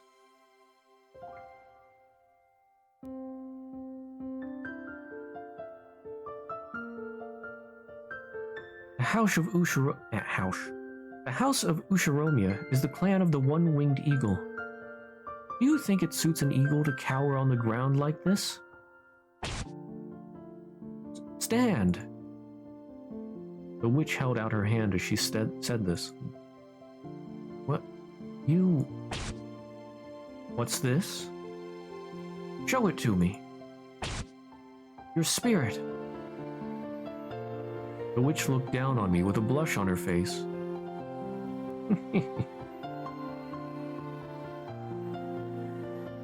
I grabbed her hand and stood. Thank you. Be cheered up by a witch.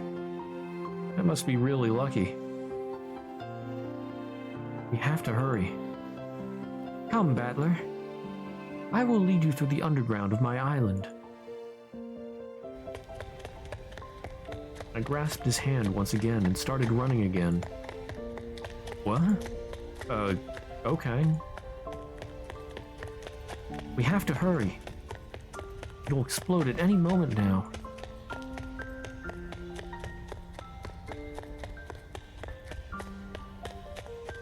You're running too fast. What about your shoulder?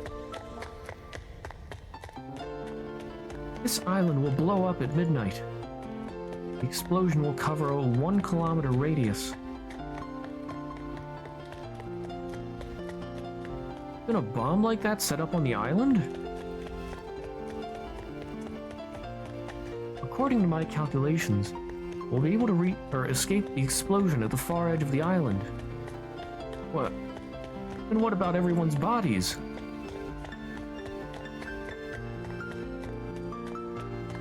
Any evidence and everything else will be blown away. All of the truth will be locked up in the witch's cat box. Battler looked down on his watch. Shit. Wait! Are you okay with that? Everything is blown away. That includes all the bodies. Even Aniki's.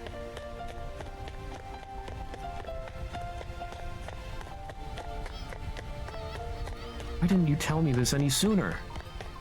Might have been able to deactivate the bomb. A dead husk without a soul is only a cage of flesh. Nothing but an object. What? What would you gain by risking going back? I told you. I want to rescue you. Battler pulled my arm toward him in an attempt to stop me. I then felt my body being lifted up in the air. Battler! I was now being carried on his back.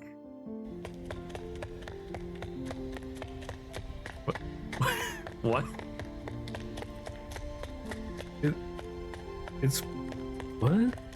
I don't understand. It's because you asshole run too much? What? What do they mean here? What did they mean by this?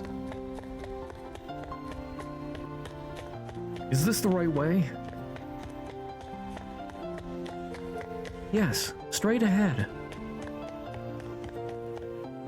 And shut up now. I would laugh my ass off if you bite your tongue and die before the explosion. Maybe he meant because you're not running fast enough? Or something?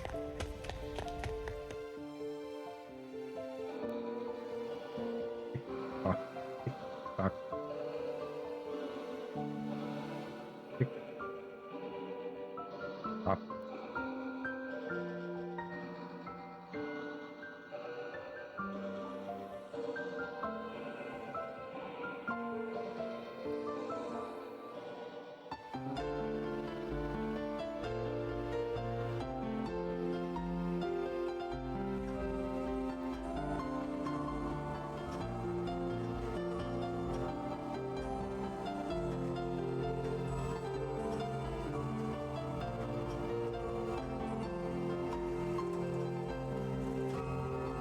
I guess Ava went to Kuadorian because she couldn't be sure which side was set to explode, maybe.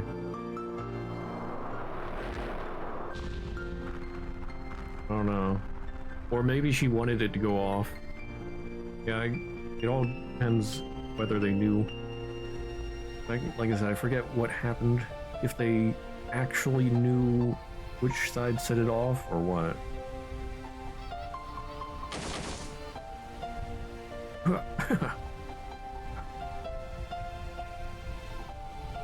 Cough, cough, blurg.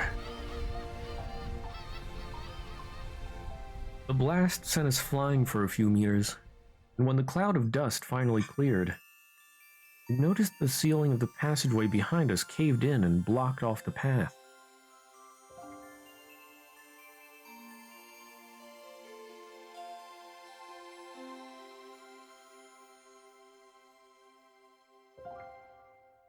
Goodbye, my loved ones.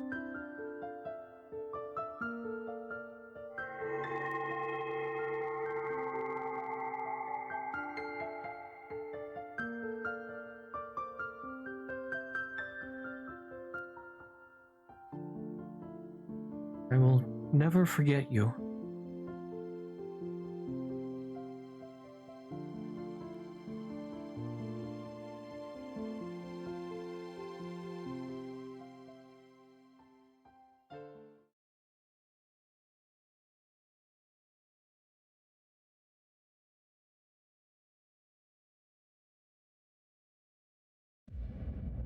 October 6th, 1986.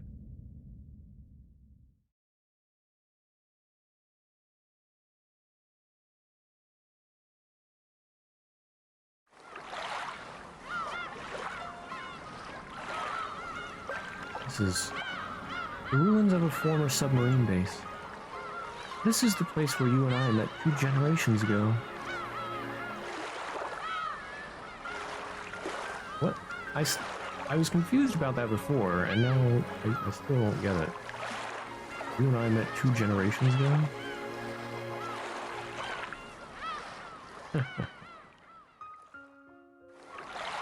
Kinda romantic when you put it like that. I got closer to the edge of the deck and pulled off the cover from the motorboat. Here, take this. It's heavy. Wow. It's a gold ingot. I hid one away in case something like this would happen.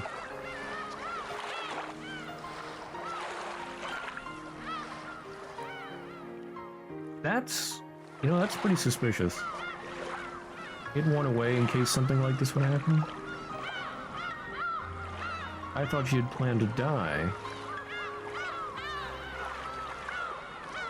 And if she didn't die, then...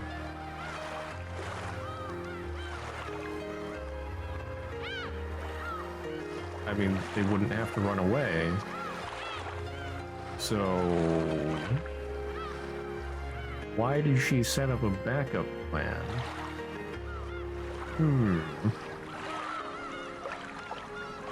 Rattler took the rope tied to the ingot in his hand. Have you ever steered a motorboat? Why would I have? It's easy. I'll show you. The motor started making noise. If you steer out there and go around the edge of the island and see Nijima, then you only have to head for any beach. You're not coming?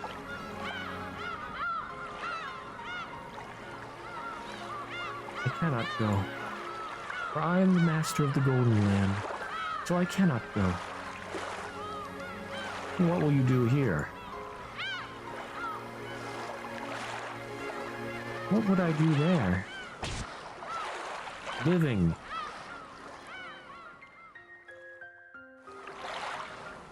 I cannot live. I have already committed countless sins in countless worlds called fragments. The number of lives I've taken, the number of sins, too high. That was all just attempts. You haven't committed one sin in our world. I mean, she sort of did. Well, I mean, I don't know, it's... I guess she hasn't really done anything, because she hasn't done anything to stop them.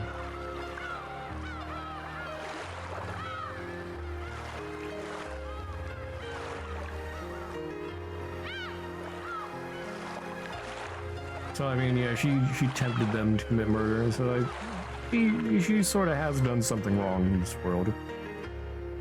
I mean, she got all the guns and the bullets and whatnot, put them on a table and said, hey, here's gold, here's guns, have at it.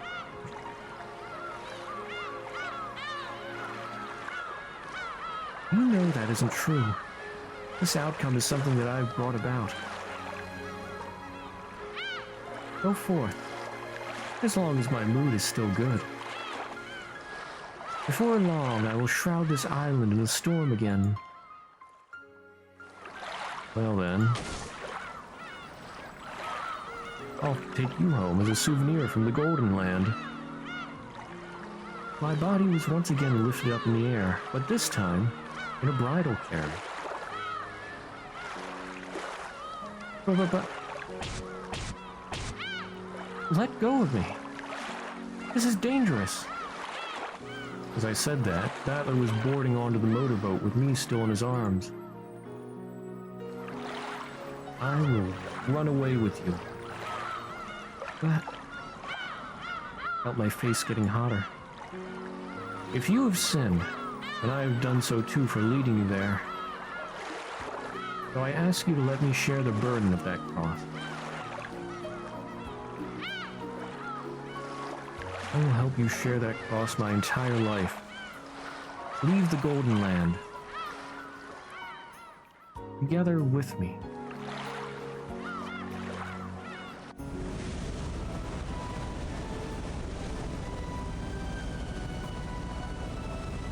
Is it gonna show what happens here?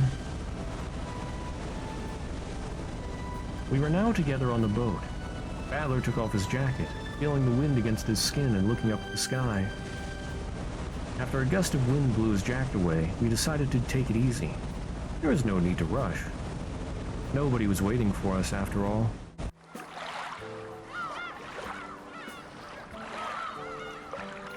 Nobody's waiting for them after all. It's not like Andrew's there.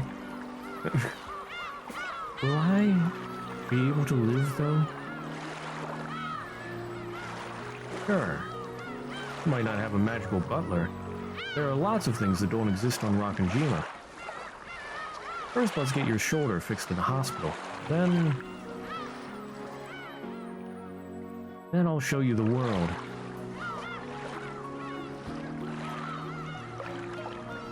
Your world is too bright for a sinful witch like myself. Just try and live. If you want to make up for hundreds of sins, then do so by living. Live life to the fullest of your potential. That is the way to atone for your sins. Is that the only way? Yes. And you will definitely atone for everything. I believe that. Adler. Don't look at me all teary-eyed. I'll get red. I'm sorry. Then would you at least close your eyes? Theodore's face was now in front of mine. Why should I close my eyes? You're too close. What a foolish man. You deserve a curse for kidnapping a witch from her golden land.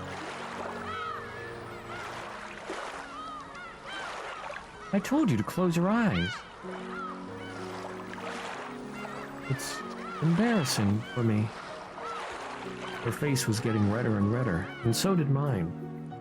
I gulped and closed my eyes tightly. I felt her hand on top of mine. I felt her breath against my lips. Then, our lips met. After a few seconds, I felt her face moving away, and I took a small peek. Then... ah! Her hand pushed against my face. Don't look! Don't look at my face! What? Not like anything would happen, though. Have you no shame? Don't you open them. Why?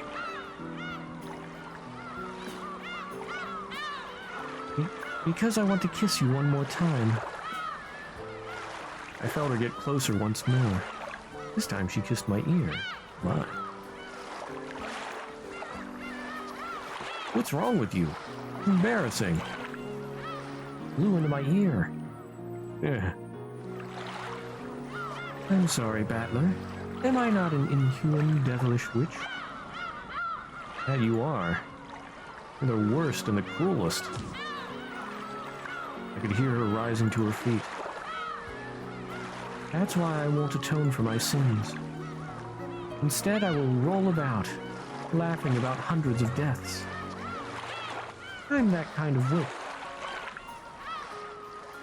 Truly are. That really is like you. She stood up. I'm not sure if it said that she stood up at the end of the main visual novel.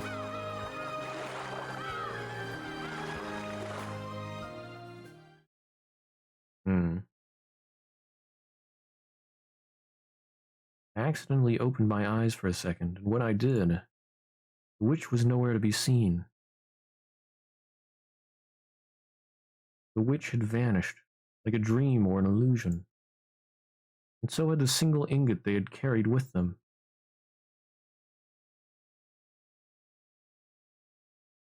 So yeah, you should probably use that as weight. Darn it, Sayo. Beato?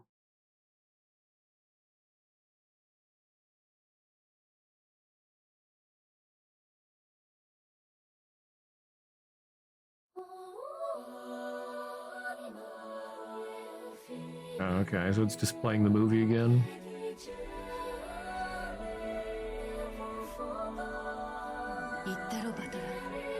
Yeah.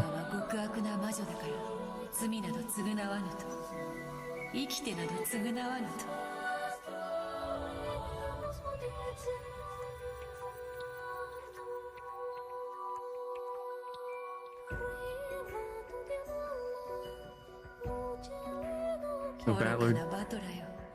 せっかく島を生きて出られたのに、そなたはそれを投げ出すのか。俺はお前を離さない。気持ちは嬉しいぞ。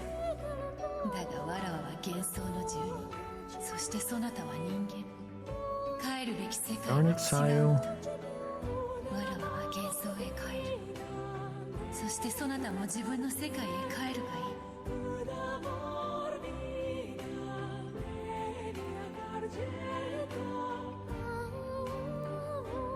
And so he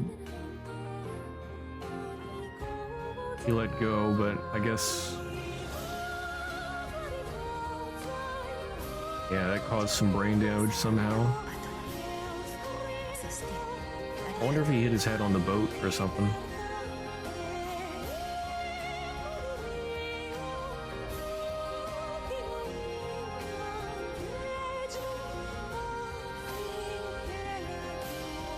As far as imagine.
I wonder.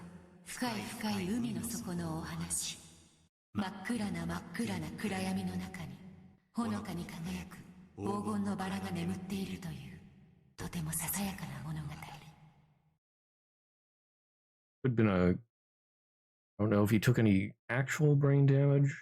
It could be brain damage from lack of oxygen, or it could be a psychological thing.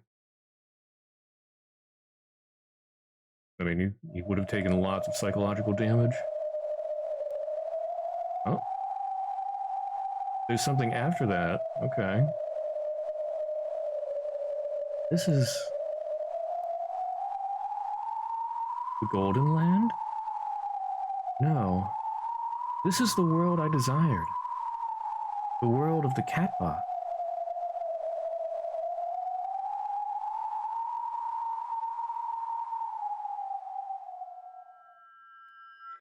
I ended up dragging you here with me. You who wanted to live so much. You're so kind that you would jump in right after. If somebody jumped right before your eyes. Should have anticipated this. I should have known in advance, and yet... What am I? Why am I here? And who are you? You don't remember anything? Anything at all? Is this our conclusion? Just continuing to sway around in this cat box along with countless fragments, without arriving anywhere? In this purgatory?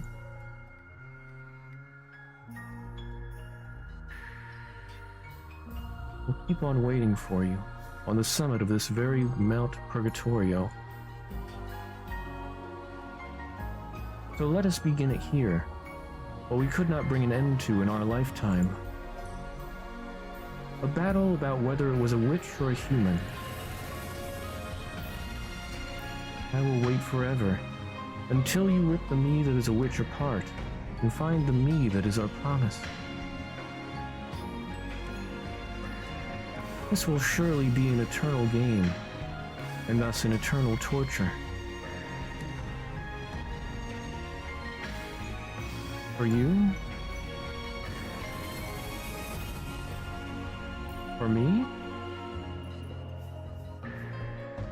Let us hope you shall weave a fitting conclusion for us both. Let us go, toward our golden land.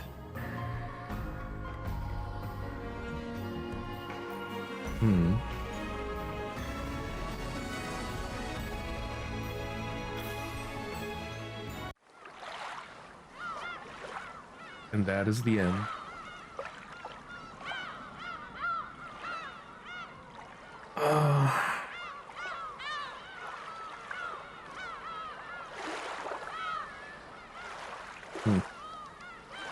it took around 4 hours. Yeah.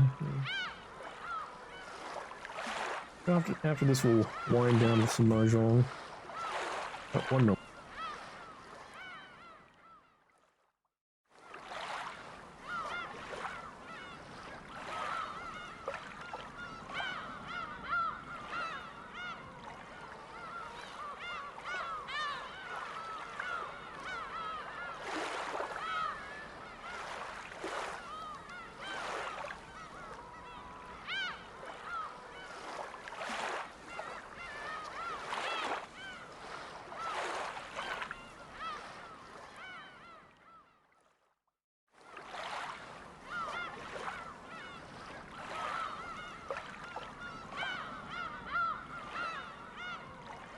Okay, I'm back. Replay abuse of power. Yeah, it's okay. I won't abuse my power. It's the same thing again, isn't it? It's not going to be anything different.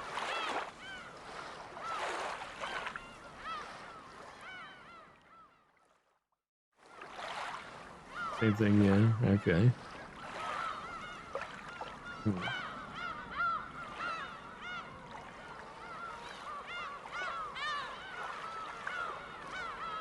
Yeah, I almost expected this was going to be more of like a rundown of the different games, but the different games didn't actually happen. The truth is that Rudolph and Kyrie tried to kill everybody for the gold. All that. Well, I mean, we found the truth. Yeah, none of the episodes were right. They were all made up.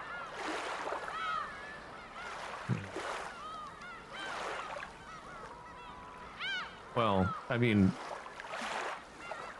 yeah, like Bernkastel's theater thing was not made up.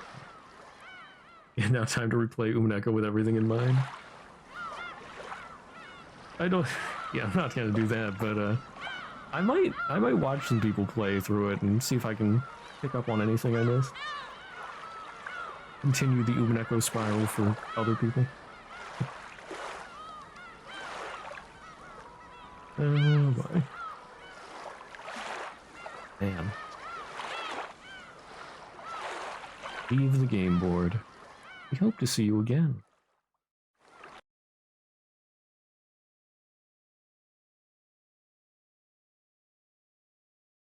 That was interesting. When I closed it, it said something about having trouble closing or stopped working or whatever.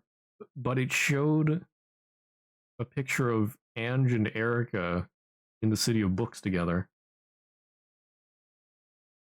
I closed out of it before I thought to put it on screen. Interesting.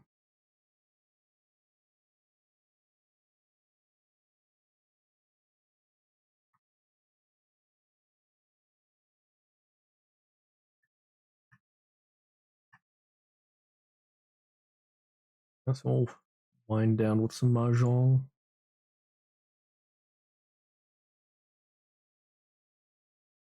Change my title and whatnot.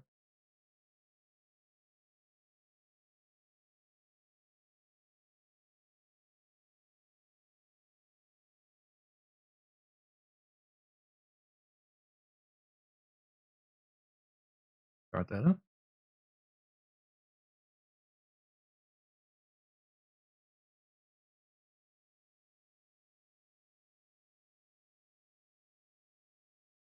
But we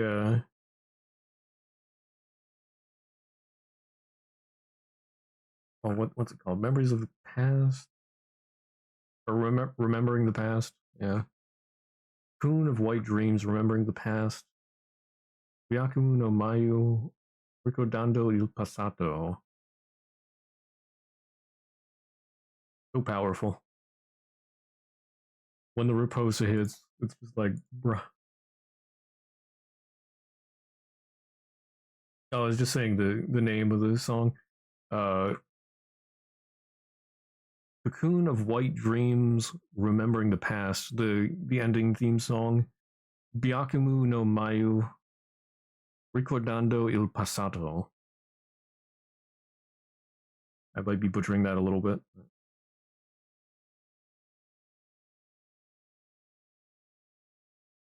That is a powerful song.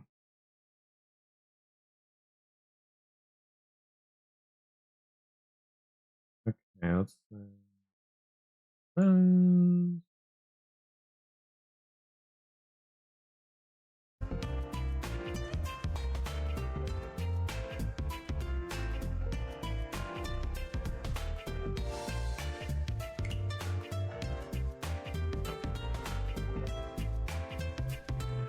okay. There's an event going on right now, so I'm gonna play some special Mahjong.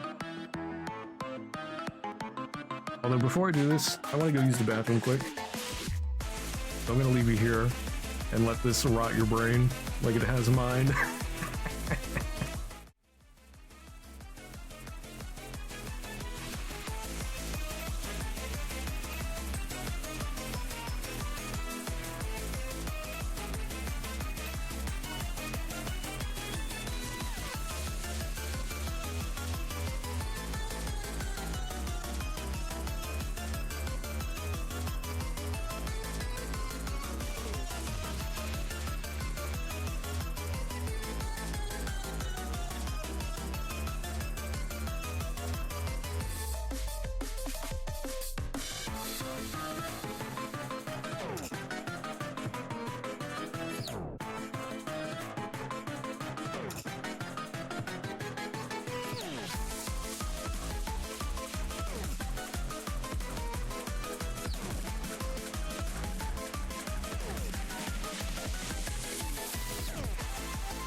Alright, I'm back. We going crazy yet?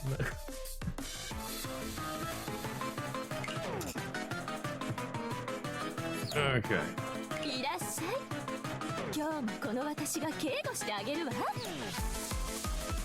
Now, I am a Mahjong beginner, so I'm just trying not to suck. I'm gonna say that right now.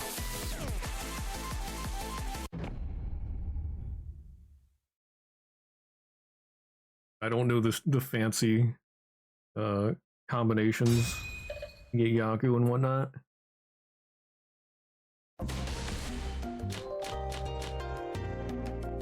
Oh boy, I'm going first. Away from me, green. Oh, I need to get rid of my ones. I'm just gonna go for all simples. Darn it, don't give me ones.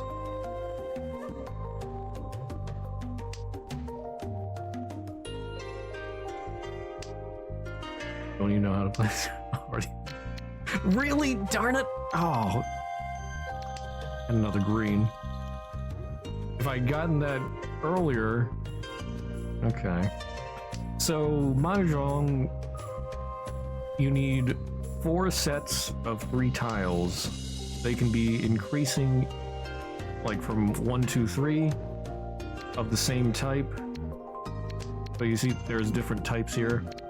We got the characters, there's the circles, which are called pin, there's bamboo, and 2, 3, 5. Which one do I go? Oh darn it, I don't want to get rid of 2, 3, 4 I already have. Rid of 3.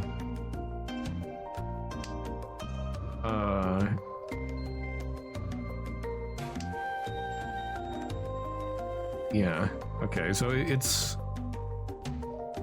You have 3 sets, and then you have north, south, east, west.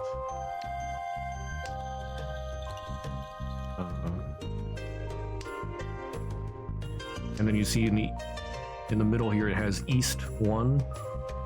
That's because there's certain wind conditions.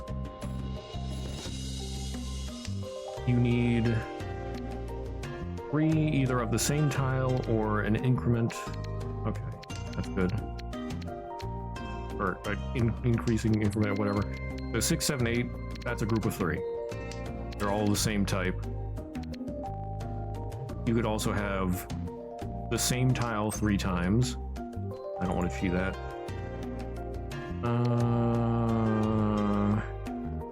Darn it. Okay, get rid of green.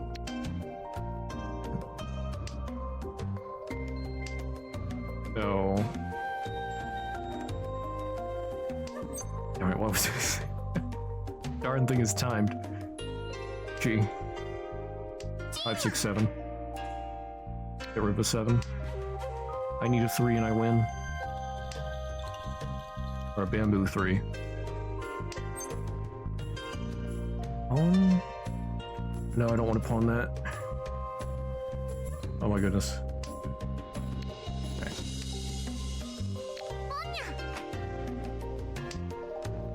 Also trying to think how I can explain this better. Hey! Sumo! I win!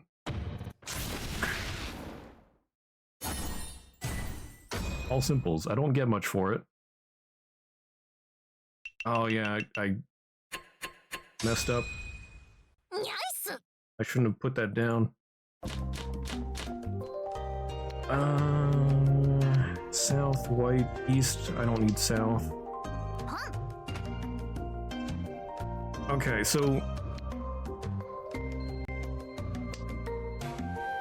Yeah, aside from needing 3 of either one tile or increase, decrease, whatever, of the same set, you need something called a yaku, which is like a win condition.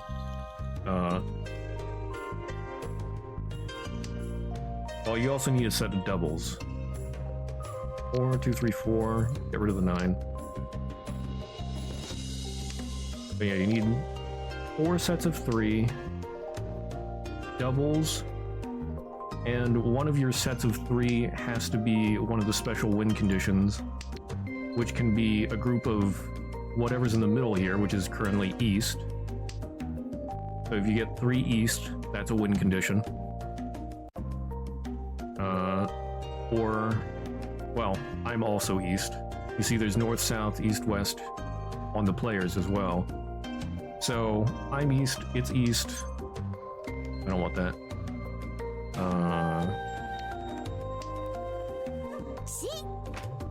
So it doesn't really matter which one I pick there because it's both east. However, did I mention east is a win condition? I'll take that pawn.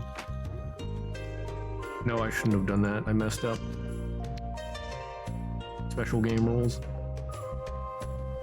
Don't worry about it. So yeah, you can have 3 east, that's a yaku, a win condition. I don't need that. Get rid of that. However, the people that have like west here, this player has west, if they have 3 west, that's a win condition for them only.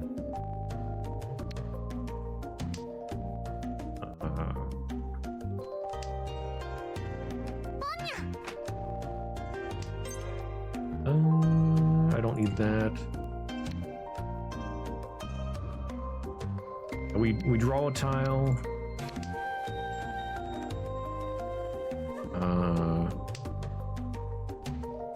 And then we have to discard a tile. It goes around counterclockwise. Don't want green.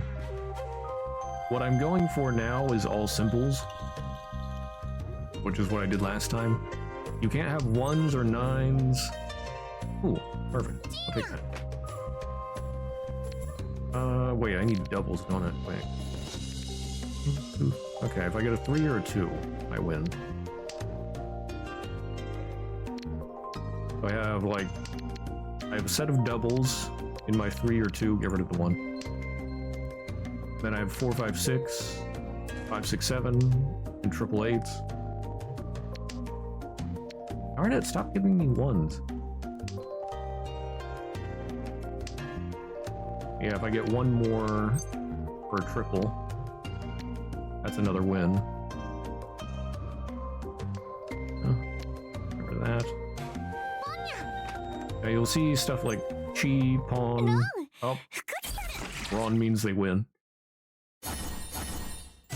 Chi is you take whatever tile the person on your left just put down, and that'll complete one of your sets, or one of your triple set things. North. Okay, get rid of south. Pawn is you take from anybody who plays a tile that you want. If I remember correctly, pawn also has priority over chi. Ron is when somebody lays down a tile that you need to win, and you take it, and you win. Sumo is when you draw the tile that you need yourself to win.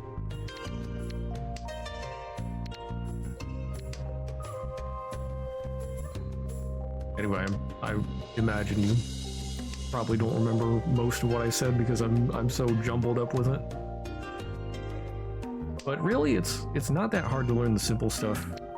Or, well, I call that the simple stuff.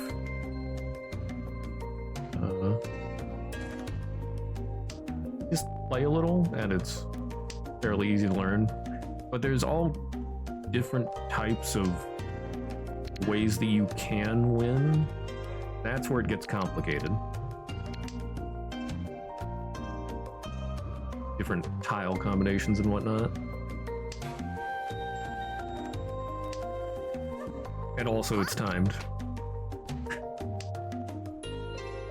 It's like... It's a little like poker? Oh, I don't need west.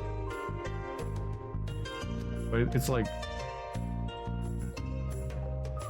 I don't know, it's almost like poker Scrabble.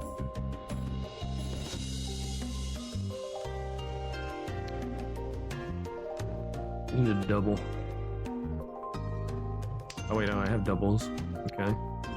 I get a 4. Oh, and you have to be careful about... Oh, hey, I need... actually, no, don't take that. Right now, I'm playing with rules that... if you hide your entire hand, and you basically only need 1 tile to win, then you get to pool multiple times in a row, and you get extra points for it if you win.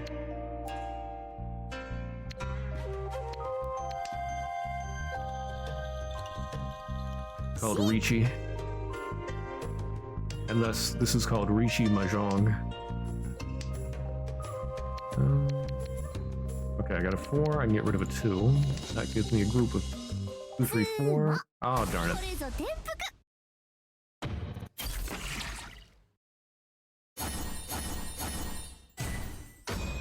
Oof.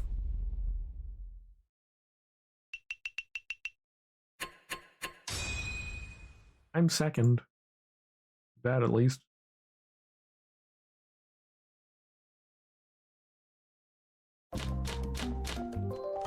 The west. Darn it, stop giving me...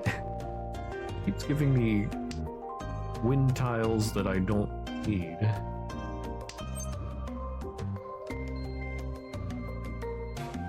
No, I don't want that.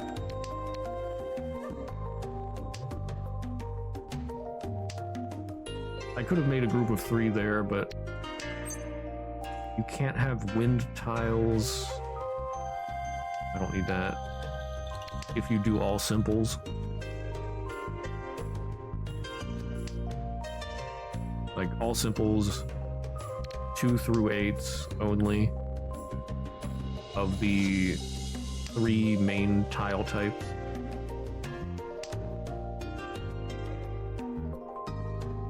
You can't have 1s, you can't have 9s. You can't have the dragon tiles, which is white, green, and red.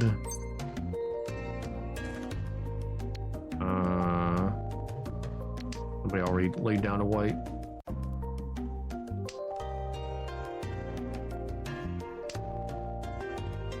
Oh, and you can't have wind tiles, I think. I'm not 100% sure on that. I think wind tiles are excluded.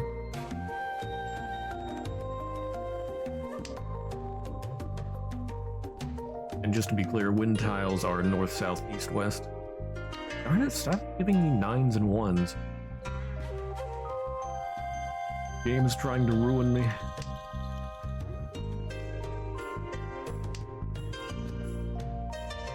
Not that I'm doing amazingly anyway. Green. Yeah, there's already 2 greens down. I can't make a Yaku with that.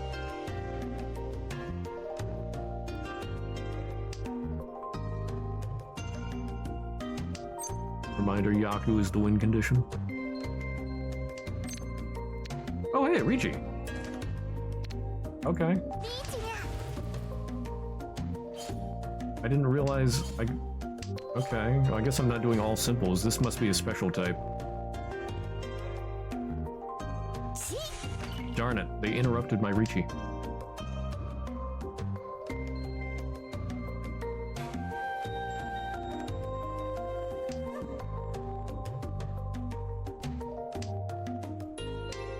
Yeah, the game is nice. It tells me that I can do that.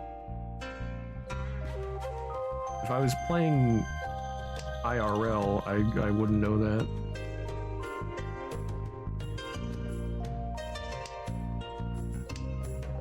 But yeah, now it's basically on auto.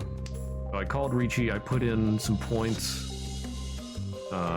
If I win, I get extra points, but I have to like bet a little bit.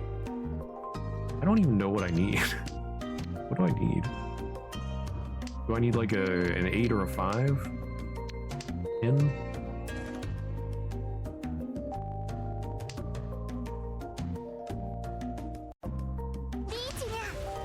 Oh, they got Ricci.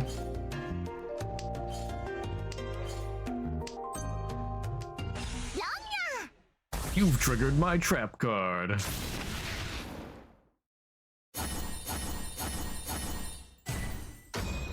Nice. I have to look at the rules about all simples. I might be misremembering rules. East, white.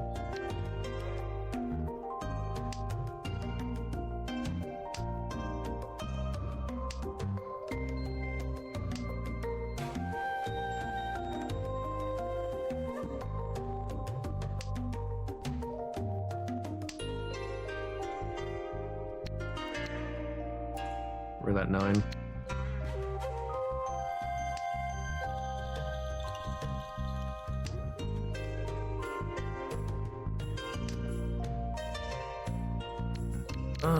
Double 4s. Red 5. Red 5 is extra points if I win. Get rid of the 4.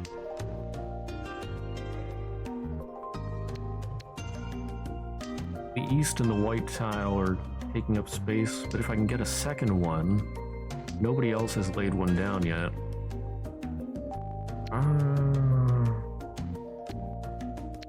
We're down east. Darn it. Well, they had east, so I wasn't gonna get it. Also, they can't reach you blind though. Neither can they.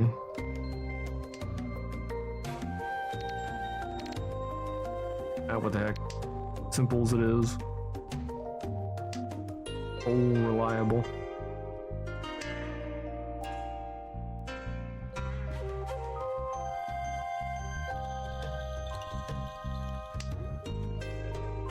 Okay, 6, 7, 8. I gotta get rid of red 5.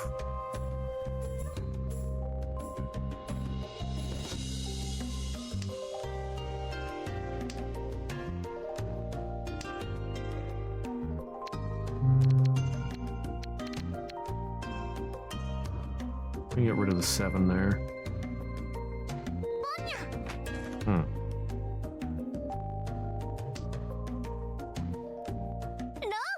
Oh. Okay.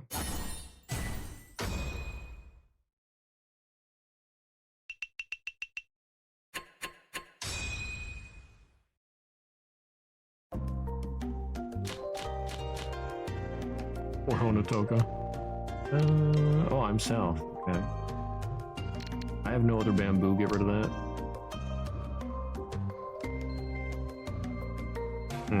Somebody threw down a white. I could get rid of that. Never mind. I'll keep that. Somebody else throw down a white. I dare you.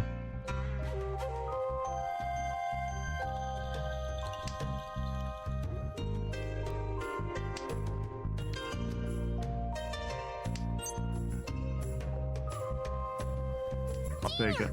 I'll take that 1, 2, 3.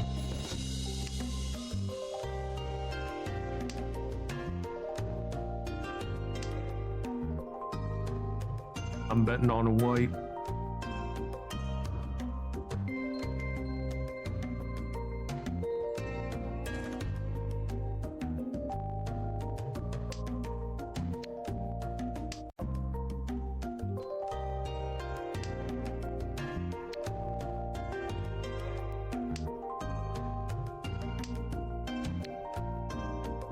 Two, 3, 4. If I can get a 7, I can get that. And I just need white. Get rid of that 7. I have my doubles. 9. No.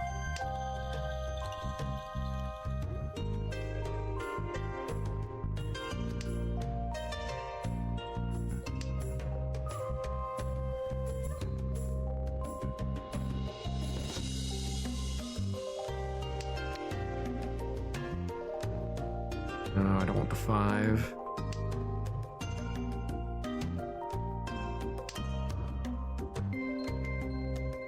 No, I still could have done that. Yeah, that would have been better, because then if I had a 7 or a 4, it'd be a better option. And there it gives me I would have had that. Double 6s.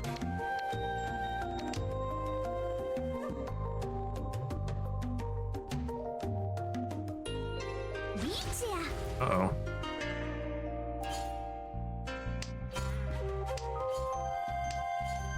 Double red. Oof.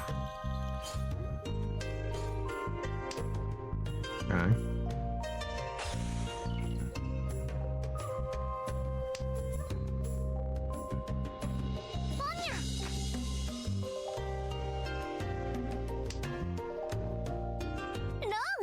Oh, darn it.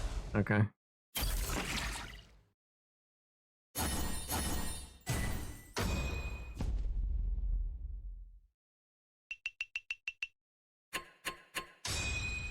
Dang, the other 2 people are not doing so hot. Okay. I did fairly well there. It's one of my better matches.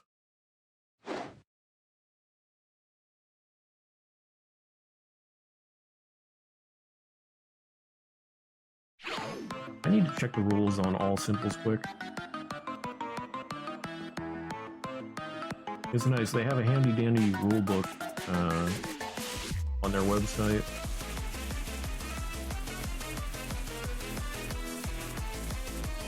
Where did I put that? I thought I had it open here somewhere. Oh, there it is.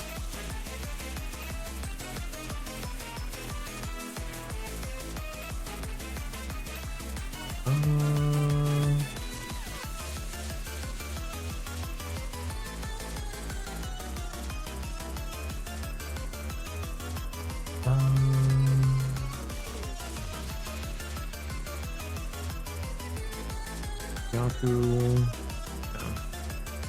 I know what a Yaku is, but I want.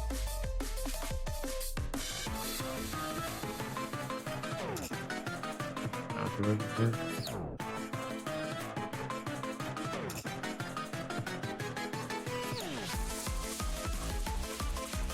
I thought there was something about all simples, or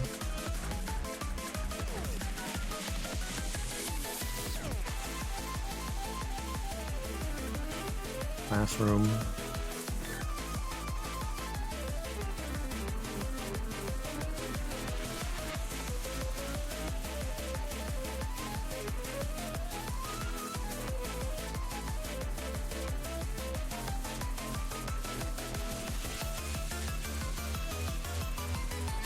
Yeah, pairs, sequences, triplet.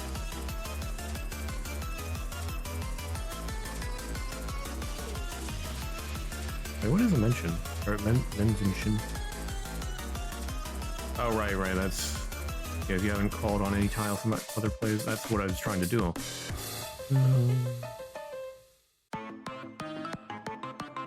Oh, right, yeah, you have to do that in order to play Ricci.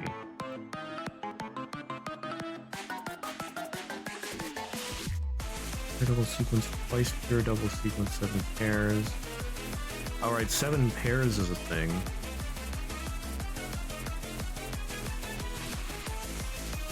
Instead of 1 pair and 4 triples or sequences.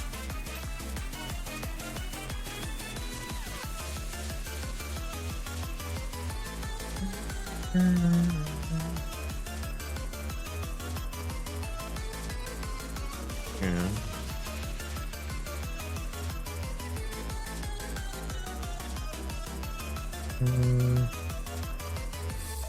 Oh, here we go. There's the all simples thing.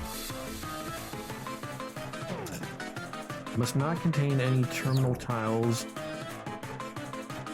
Yeah, no 1s or 9s, wind tiles, or dragon tiles. So I was right about that. So I got some other kind of Yaku. Huh. Wasn't sure what I got there. Alright.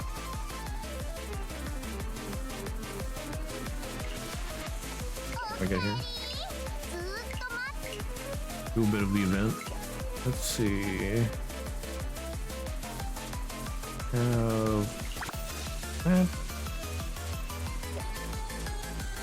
This is a Blue Archive collab event. I'm trying to improve the school festival. Is the sale of doujinshi allowed in stalls during the school festivals? Yes!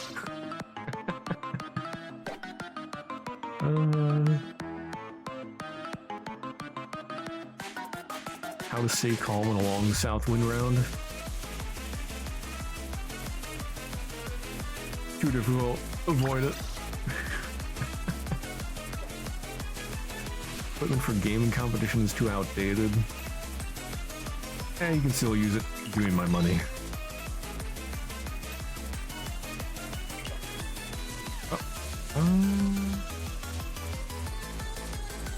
I want more proposals.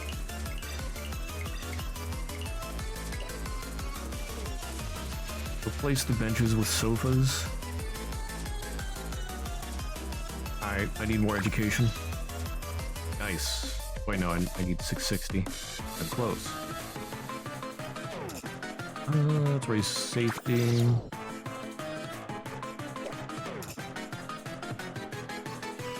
Purchase for more fun.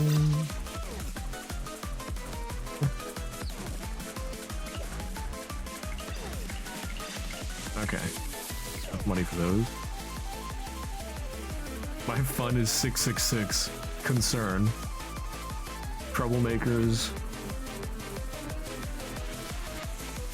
Hand them over to the student council.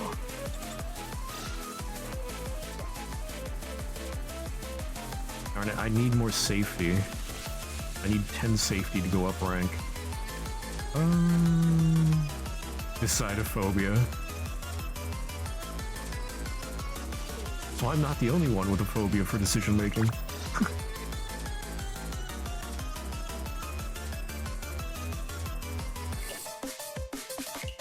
Another game.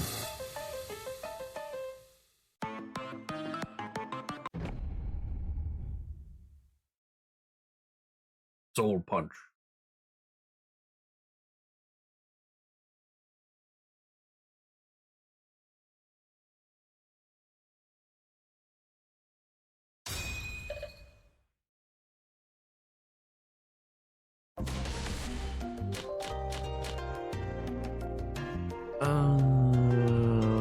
Look at all these ones. Oh, goodness.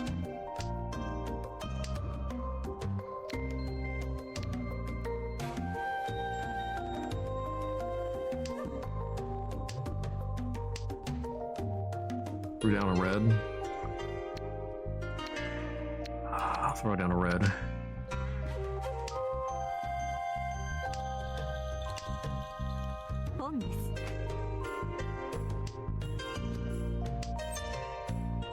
I don't want to call Chi on that. No, don't give me the ones.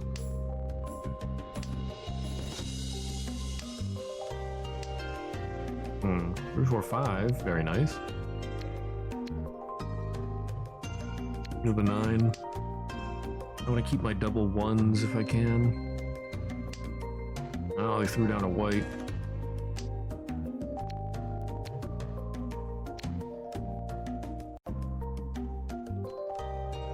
Can't do west. East isn't looking good either. Let's throw out the ones. Yeah, east is dead. We need 3, but there's already 2 in play. Or rather out of play.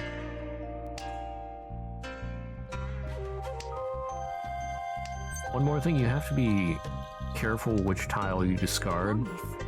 Because there's this fun little thing called Ferritin. I'll take that pawn. Get rid of white. Ferritin is if you've played a tile, you cannot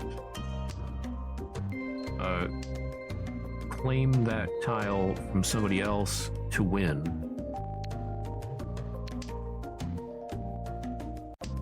So, like, if I needed an 8 bamboo to win, and somebody else laid that down, now that I've laid that down, I can't call the win.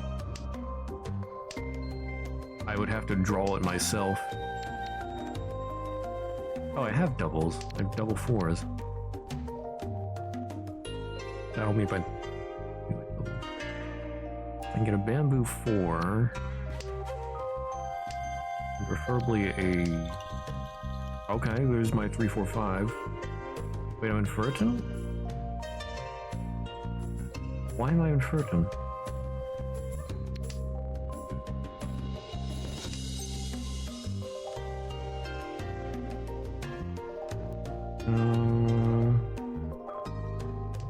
No, I don't want to pawn that.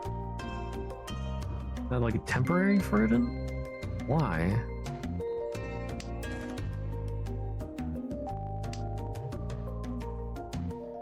I need a 3 or a 6 to win, don't I?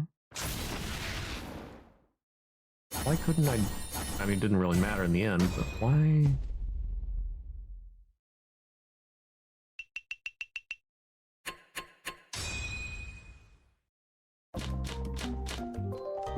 Ooh, I have 2 whites.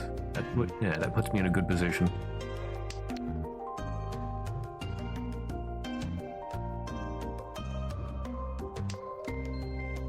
I'll get rid of the red.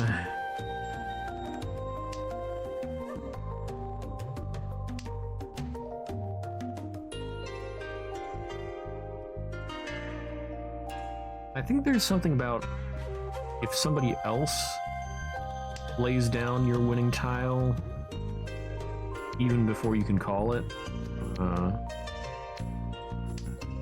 then you can't call it, and that puts you into Ferritin. But I didn't see anybody with the tile that I needed. Not sure why that happened.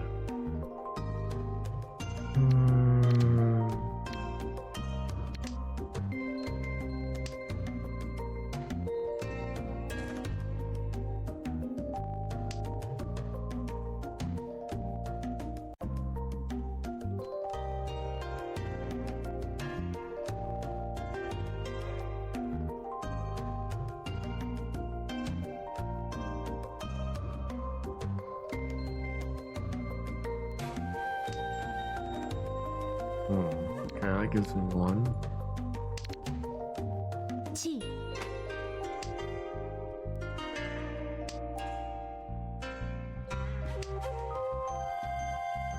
Really? Another two? Does it really want me to take that?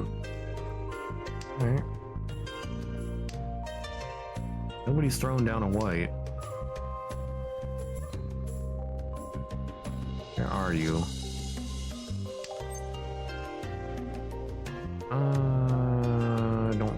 Don't take that.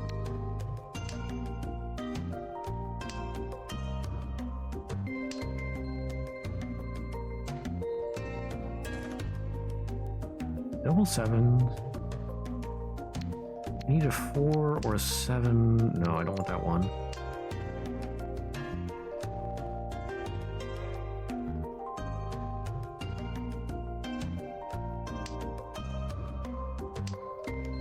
Not getting what I need.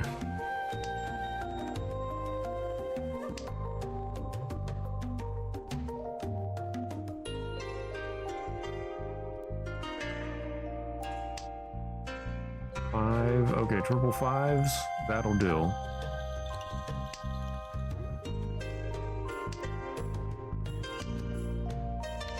I don't need south. Hey, there's a pawn. That's what I needed. Okay. I just need a bamboo 3 and I win. That'll do.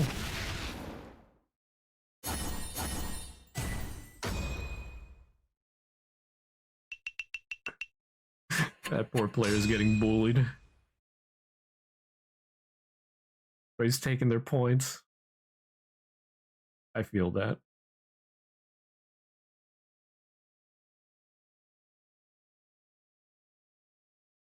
Oh, we have a disconnect. Oh, there we go. No, they're still disconnected.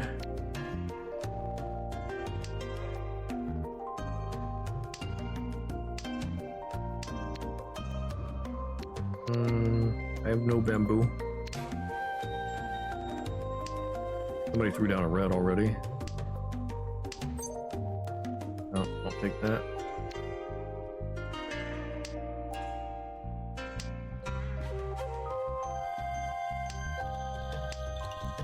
I'm wary of taking 1s or 9s through pawn or chi. Because if you do that, you have to place it down, and that means that you need either a set of dragons, a wind set. Yeah, dragons or wind.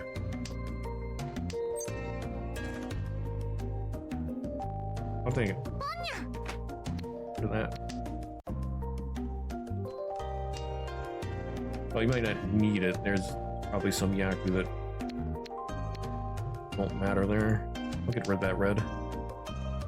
Or some Yaku that could use 1s or 9s. I'm not sure. I don't know all the Yaku. I'll take that. 3, 4, 5.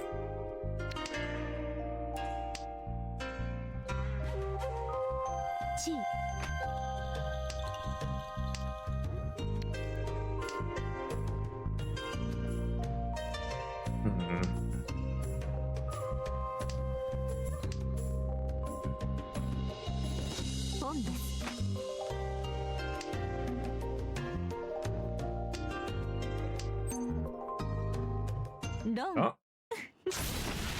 Darn.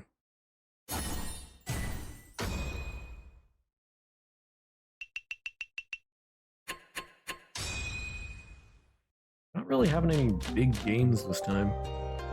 Oh, it's me first. I do red. Bye. No.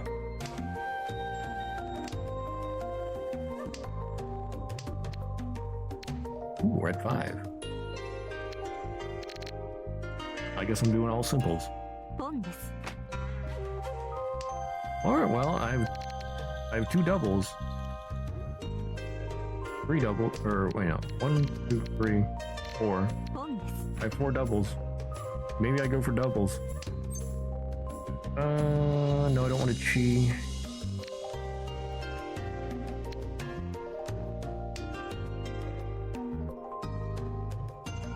Doubles would be really hard to get, though. I have to draw it myself.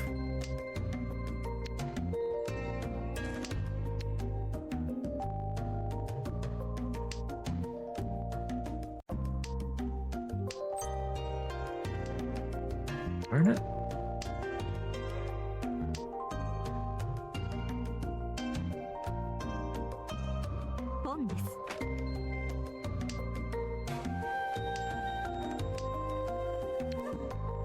Come on, where are my doubles at?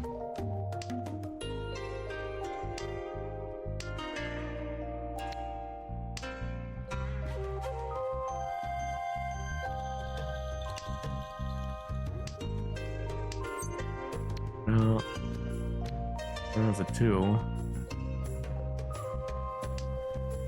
I'm going all in on the doubles. I'm probably gonna lose, but let's go!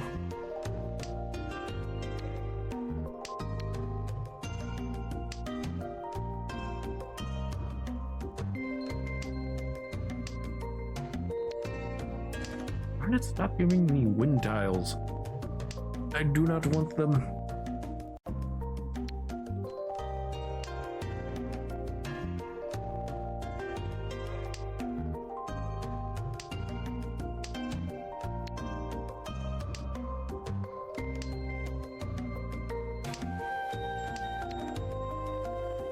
I don't think I'm getting doubles. Because there's only 14 tiles remaining.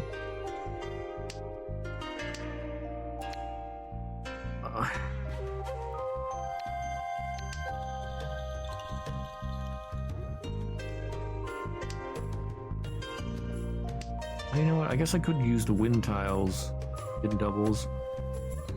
Would have thought of that. Doesn't matter what I use to double up.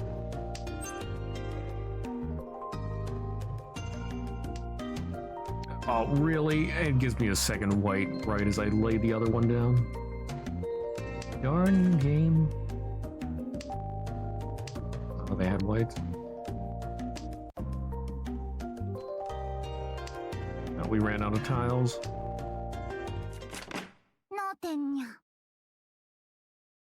Nobody got any points off that. Nobody had a hand.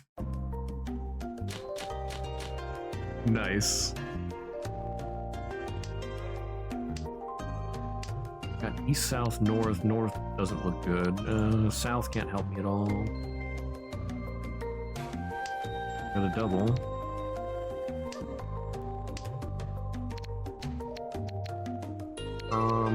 Throw down north.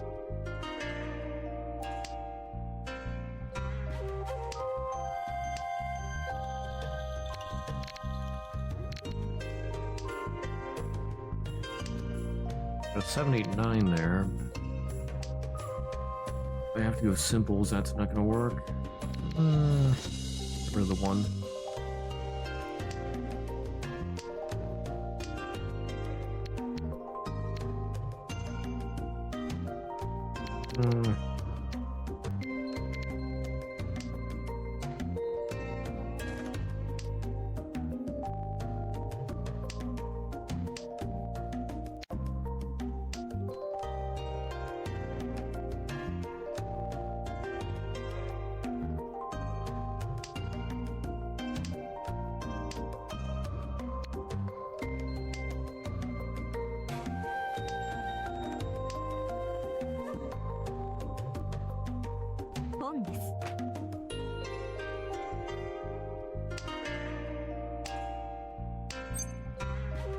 I don't want the 9.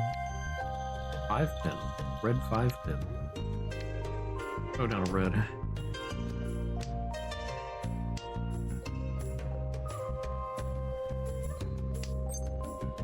On?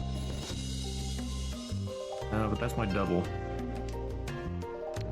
Oh, as I get a double 8. What the heck? Throw out the white. In the east, probably. Don't. Oh, okay. Never mind. A little revenge from earlier. Okay. See how it is.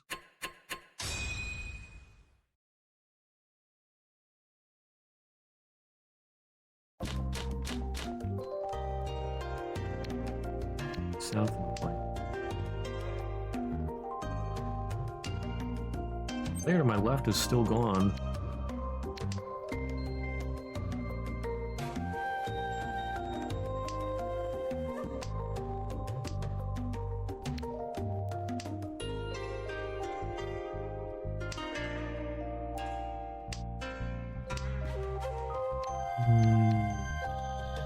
Somebody threw down an east already, so I'll get rid of mine. On.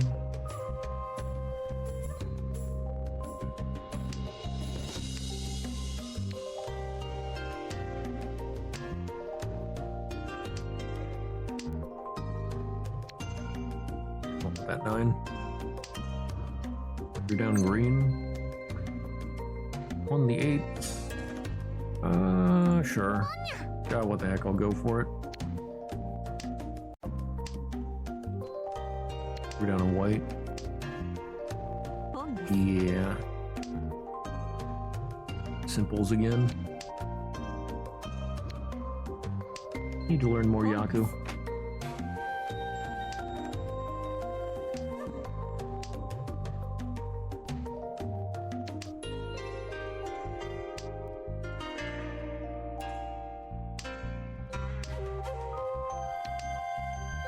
I got 6, 7, 8. Need doubles. Don't. Oh, okay. Never mind, they win.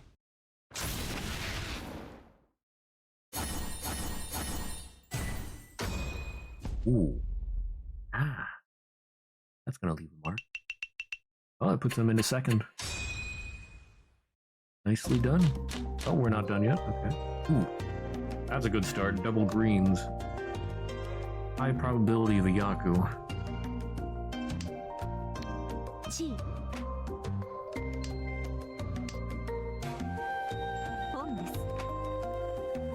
Got a 6 pin.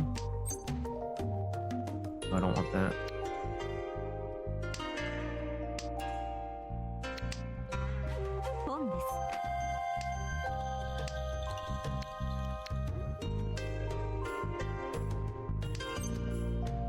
No, don't do that.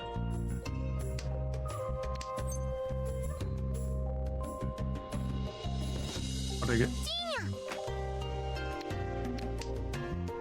I can no longer get Ricci, but so be it.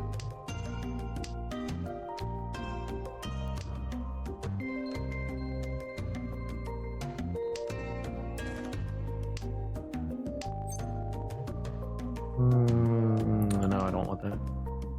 Ooh, red 5. Okay. Yeah, so I have 2, 3. Yo. Nice.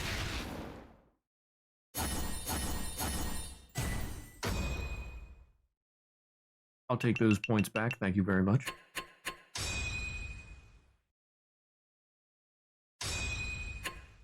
I got second again. Woo.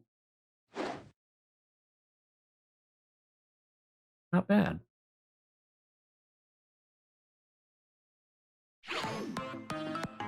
I'd say that's pretty good for a newbie like me.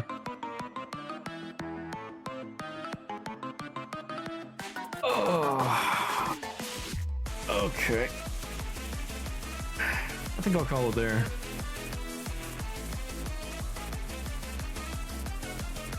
I might occasionally do some Mahjong in the future, we'll see.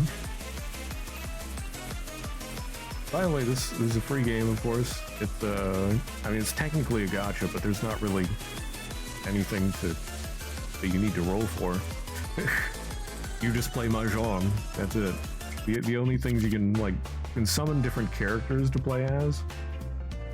You can summon, or you can buy backgrounds and whatnot, outfits, yada yada. But it's all just decorations and whatnot. All you do is play Mahjong. Anyway, I think it's neat. Let's see. So tomorrow we'll be going back to Ask Libra.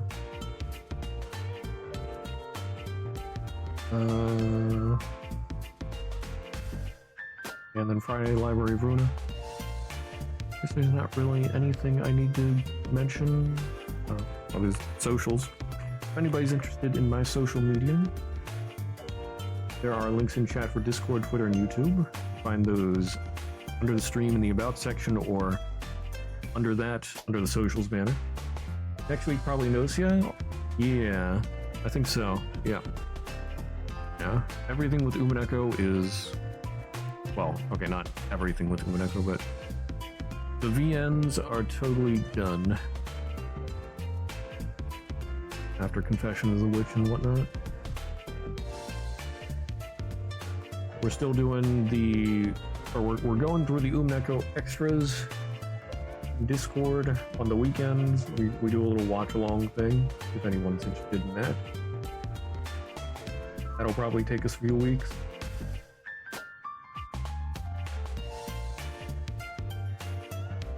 But yeah, next week we'll be starting Nocia in place of Umineko.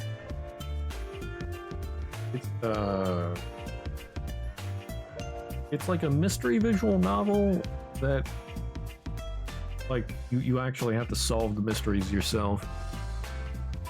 It's randomized, so it's like a rogue. I don't know if it'd be a roguelite, but it's roguelite, whatever, mystery novel. So it sounds interesting.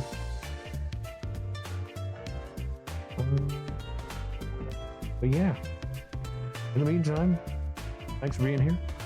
Hope you all have a great rest of your day, night, whatever, wherever you are. I'll see you around. Bye-bye.